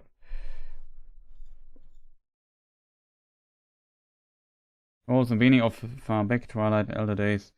I'm not sure about trolls. I think they were mere counterfeits and hence, so I'm here to cause only the elements of barbarous mismaking. The return to mere stone images when not in the dark. But there are other sorts of trolls beside these rather ridiculous, if brutal, stone trolls, for which other origins are suggested. Of course, when you make trolls speak, you are giving them a power which, in our world, probably connotes the possession of a soul. The elves would have classed the creatures called trolls in The Hobbit and Lord of the Rings as orcs in character and origin, but they were larger and slower. It would seem evident that they were corruptions of primitive human types. Here we are at the very end, late text in Morgoth's Ring. We come here that orcs and potentially even trolls came from primitive human types, corrupted in that sense.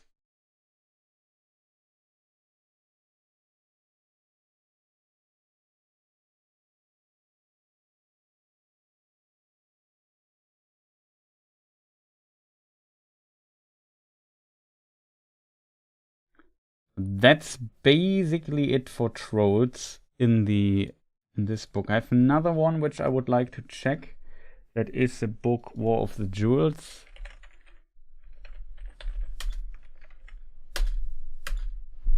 No, War of the Jewels does not speak about trolls, it seems. Can't find anything in it. Well, just nice try, I would say. Shaping of Middle-earth might be another place where we find something.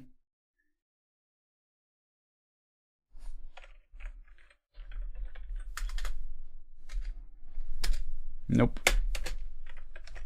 So yeah, just going through. Thank you for answering. I find the nature of orc, trolls, dragons is a very intriguing, mysterious. Yeah, definitely. But Tolkien, I think, potentially on purpose, left their nature also, yeah, mysterious. Not sure what nature of Middle-earth has to say about trolls.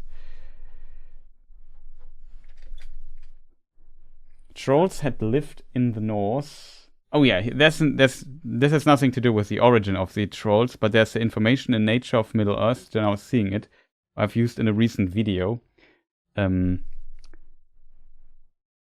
think it was the prelude to The Lord of the Rings. If you haven't seen it on this channel here, feel free to look at it. It performed view-wise terribly, unfortunately, even though there was a lot of work making it. And yeah, there I wasn't aware of this as well, but I knew that Arador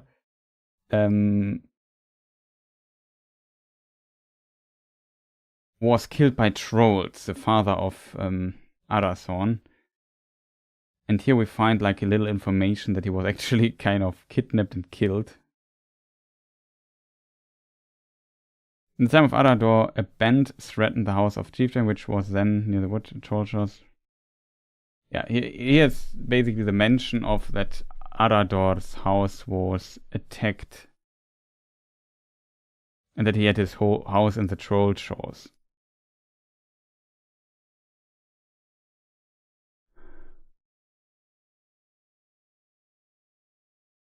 Very interesting.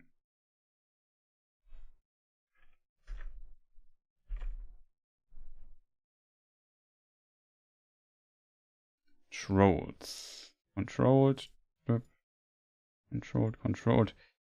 Trolls had lived. Trolls. Nope. That's basically it. Also nature. So yeah, there are some other sources, but it would be very difficult to research them all here on the fly.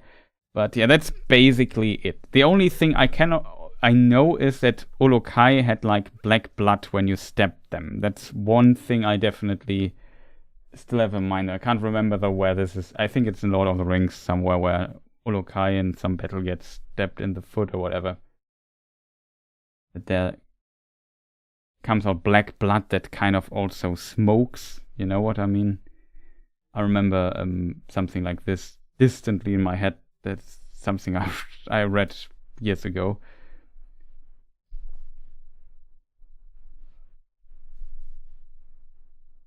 You guys are still going. Of course we're still going. But I really have to slowly wrap it up because it's late. I'm really tired. And my voice is better now. I had like a phase during the stream. Like at the 3-hour mark, I felt like, okay, I potentially have to end the stream now because I can't talk anymore.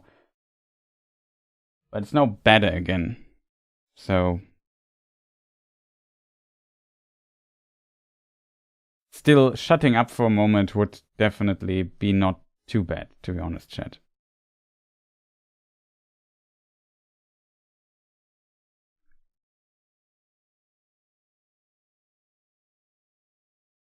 So we unpinned the message. I think I kind of answered this as good as I could. I hope you enjoyed the stream. Maybe let me just run an ad through really quick. And go take a very short bathroom break. And then we end the stream, say goodbye, and so on. So back in a moment, chat. In the meantime,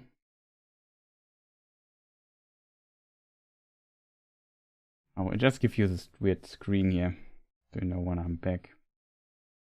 Be right back, chat.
Hello, I'm back. Sorry for the break. But yeah, I'm back. I hope the ad stuff is done. We have answered the last question, I think. So, chat, is there anything left to say? So the only thing, I don't know, maybe we could talk for a moment about upcoming stuff or so.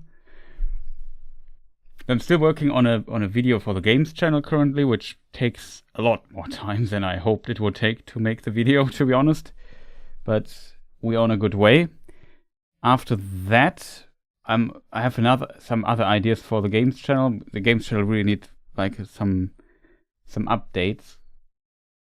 That's why I also focus here. Here for this stream, I thought, like for the main channel here, the lore streams usually are very popular to some degree, and people seem to enjoy them. Thank you also, of course, for the support to all the people doing things like, I don't know, memberships, Patreon, and so on and so forth. Also just being here active in chat or liking and subscribing. By the way, if you haven't liked the video, feel free to do so. And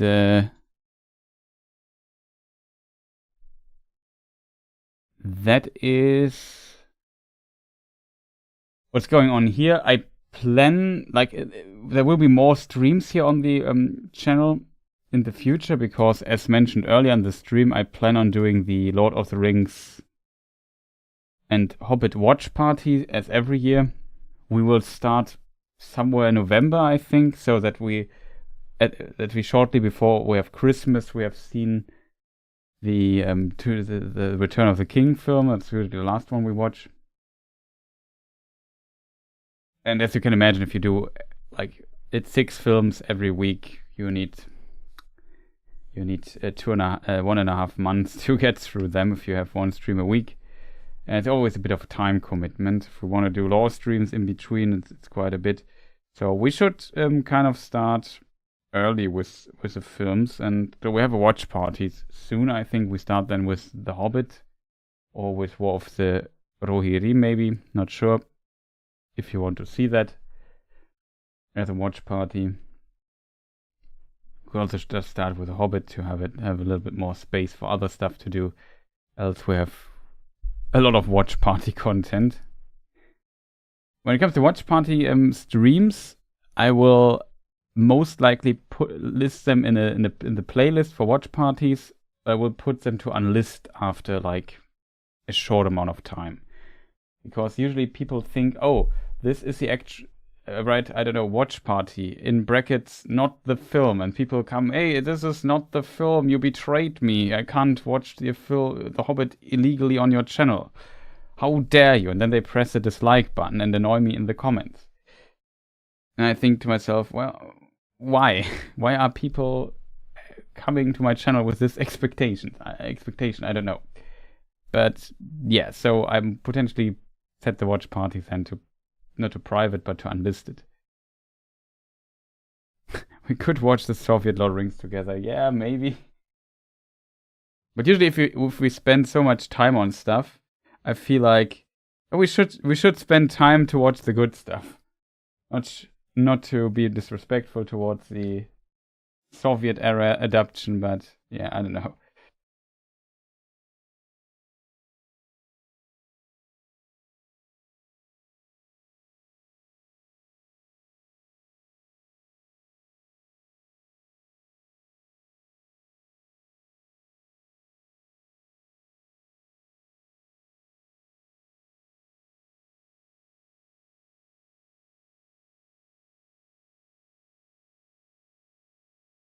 Nice try.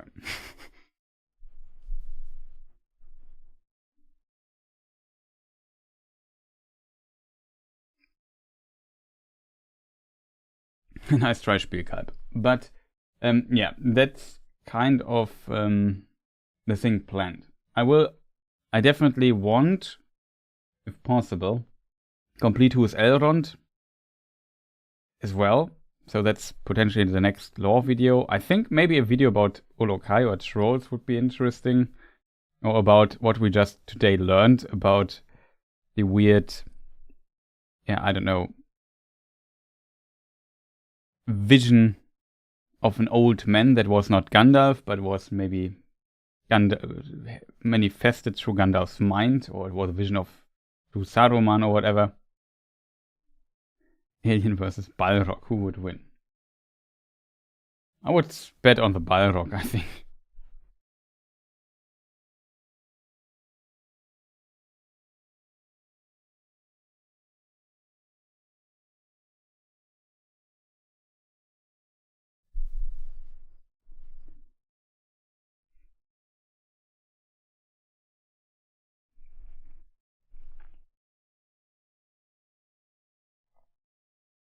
So that's going on content-wise.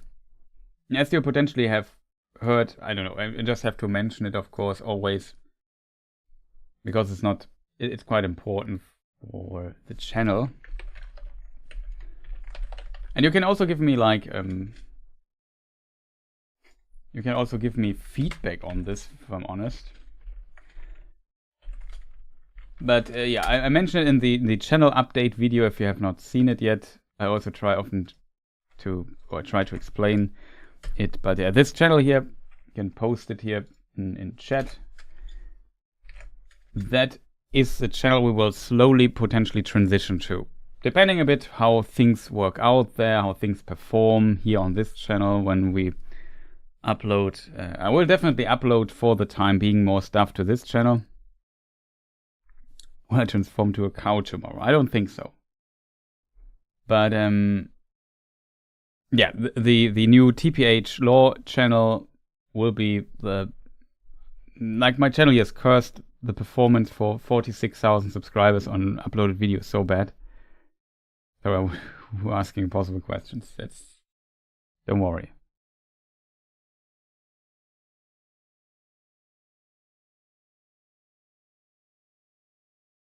I think the ominous algorithm is at fault. I don't know what exactly it is. I feel like my channel is kind of broken or something, because I feel like a big portion of my viewer base is not contacted when I upload a video. Like the Hunt for Gollum video has like 900 views currently, which is very poor for a channel of my size. And the Prelude to the Lord of Rings video has 1062 views till now. It's on 100% positive, like on likes. It has not a single dislike. It's rare for a video. Also, the Hunt for Gollum video has not a single dislike. So feedback on it is very positive. But it seems like people are not notified, my video is not suggested, and cycles out of the thing really, really fast. And that's, yeah, always a bit unfortunate. But it can happen. But it happens so often on this channel, and that is so annoying. That's why I feel like, okay, I need to move to the other channel. The Nazgul and Some Misconception video on the new channel, which I had like, when I uploaded it, I had like 40 subscribers there, has 2,300 views already on a new channel. That's strange. So it seems like people want to see these videos, but it simply the video simply did not get suggested to them. The War of the Rohirrim upload, interestingly, did not get that amount of views, but on such a small channel that can happen at times. It's kind of the thing. So I will continue re-uploading older videos to the new channel to kind of get it going and hope I reach the 1,000 views here. So it might happen that if you want to rewatch an old video of mine here on this channel, it disappeared. Then just look on the other channel and it's maybe there. First time in chat, but I subscribed a couple of months ago. Thank you, Lucas. Much appreciated. So yeah, but I will keep this channel.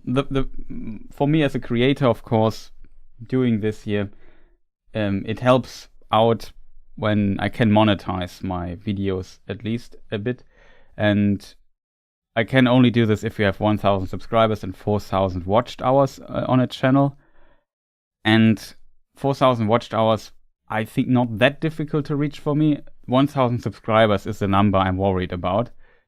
And currently we're sitting on 273. So optimistically we are approaching, we have a third of what we need. And hit the bell as well, thank you, Spielkalb. Just to inform you. So I think the people here in chat most likely know my stuff anyway, but maybe somebody watches this as a VOD and have watched 5 hours, 43 minutes, comes to this point and is not subscribed to the new channel. Feel free to check it out. And as soon as if I notice significant better performance on videos on the other channel, and some growth and maybe some successes, which I hope I will get by re-uploading old videos that I've taken down here from this channel, I will transition to this channel as soon as I can monetize it and leave this channel maybe behind. Maybe I'll use this further for live stream, because I think live stream views here on this channel are usually pretty decent. But I guess they could be also decent on the other channel. I don't know, but that's kind of the plan. Because this is a problem, the low view count is a problem on my channel for years now. It's not like, I know currently YouTube is strange and a lot of people, even big channels, struggle, but I have this struggle for years now and it's really annoying. Like, I think my videos are decent and sometimes they get okayish views, but often not. And that is always, I don't know, a bit strange. I have one other video, Seeing the Unseen, might be the next video I upload on the new channel. So if you haven't seen this or want to rewatch it, feel free to do so. That had really, really good views as well on my channel, to be fair, but it's currently not generating any views. I want to try out if a video like this could bring in success yet again, just out of curiosity. It's kind of an experiment, as I call it always. If you have a specific video you want to see maybe a remake of, or maybe with updated editing or something, let me know in the comments. Would be interested.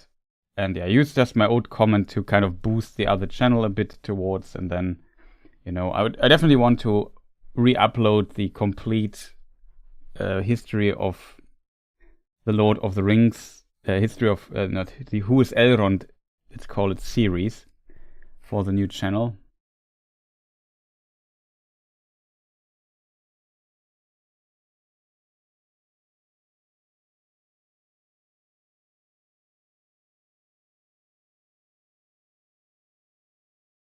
Seeing the Unseen is one of your bangers, one of the best in my opinion. Yeah, definitely was a really good video, I think, as well.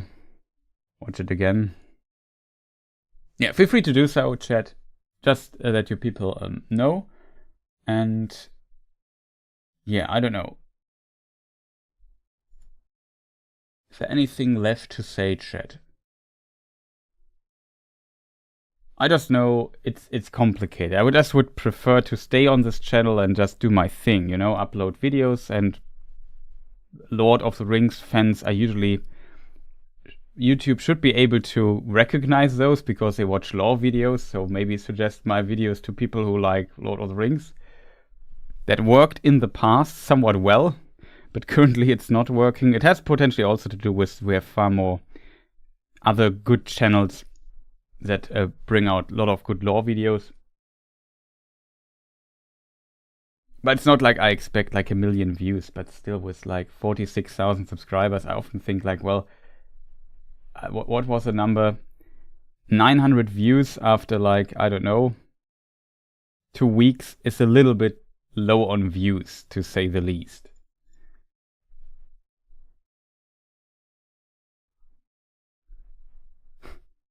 Orcs are good at evil, yeah. But yeah, the next part will be hopefully the end of Who is Elrond. That would be cool. Then I will make an all-in-one version. We will see where and how I uploaded it. I think as long as I can monetize this channel here only, and the games channel by now, luckily, I will upload here. Because, you know, it makes no sense to do it otherwise. And the old channel I will fill with the re-uploads for now. So it has a good collection of content.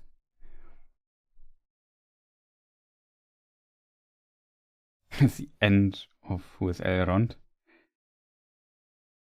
Almost the end. Very curious how much time it will take. I've not started writing it. Like I said, currently working on a video for the games channel. I have some other ideas for the games channel video stuff. And like I said, it's important to also get this going.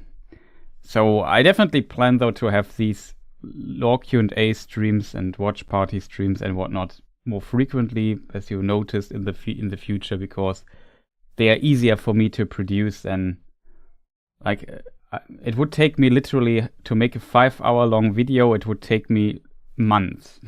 Here we can just sit and talk and research a bit and have 5 hours of lore content, or 6 hours almost now, in 6 hours. It's fascinating, but that's the power of live content. Though it has a lot of breaks. I have to read something. I forgot to unmute myself. You know, you don't have all the production is sometimes a bit lacking, like switching images to the trolls, whatever. But yeah, that's only something I can accomplish in editing then, and writing a script to get this more condensed and better. But for the most part, I think it's not bad to have this here. And I always feel like the streams, the lore Q&A streams here, are very popular. So thank you for your support in this regard. Much appreciated, and glad so far that people enjoyed this stuff.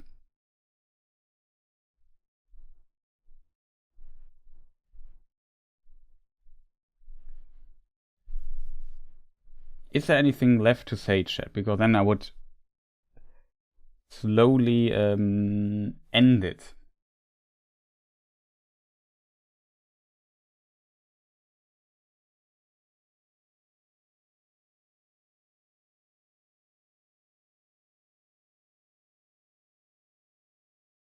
I also sneaking on the list.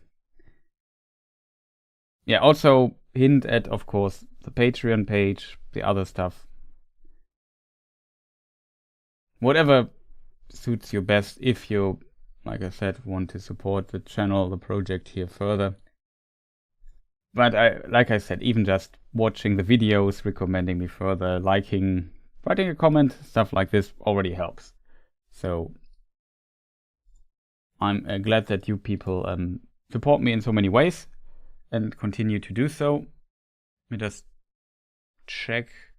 I'm currently checking the credits, because here is of course the shoutout page, but I'm not sure if it's the currently updated one.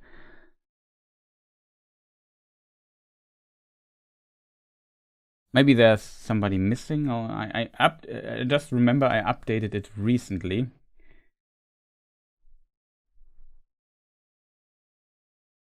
Yeah, it's not the updated one. Revolverator is missing. Shoutouts to you, man. So I have to get or find the new version. Or do I have a new version? Do I have a newer version than this?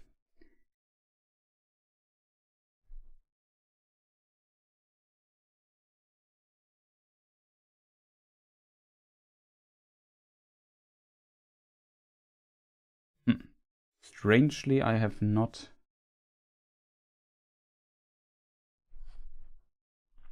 Okay, in theory, it should be updated here.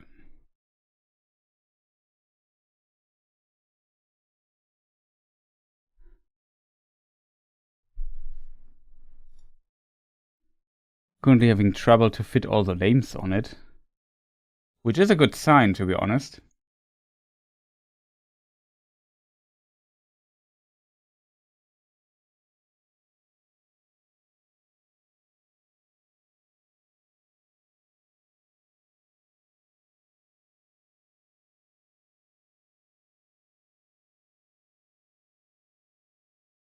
There's one name missing.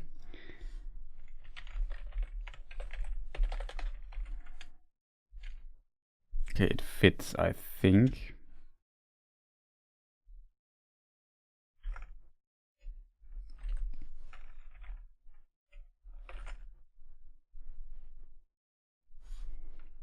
What date do we have today? 13th October 2025 credits.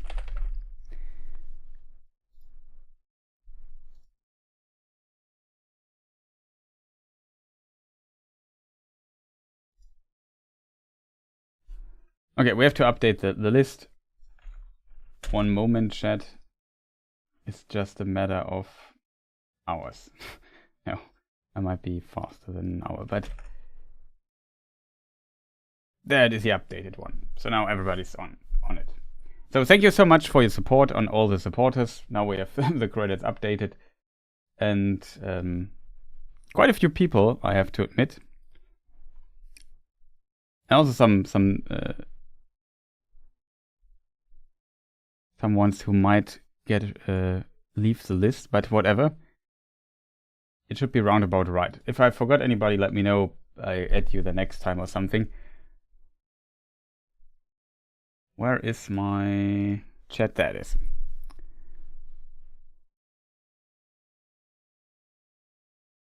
We need to make a collection to buy alarm clock for Chris. Other time zone. Are mysterious as the years of the trees? Yes, they are.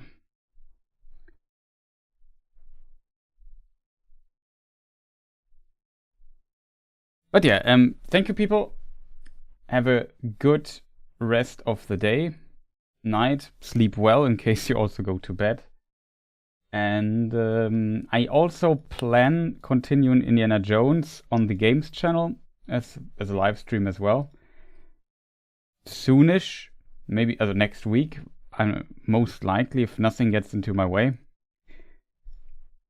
So there is that as well, in case you're interested in this. Was a fantastic game, by the way. Thank you, as always. Nice.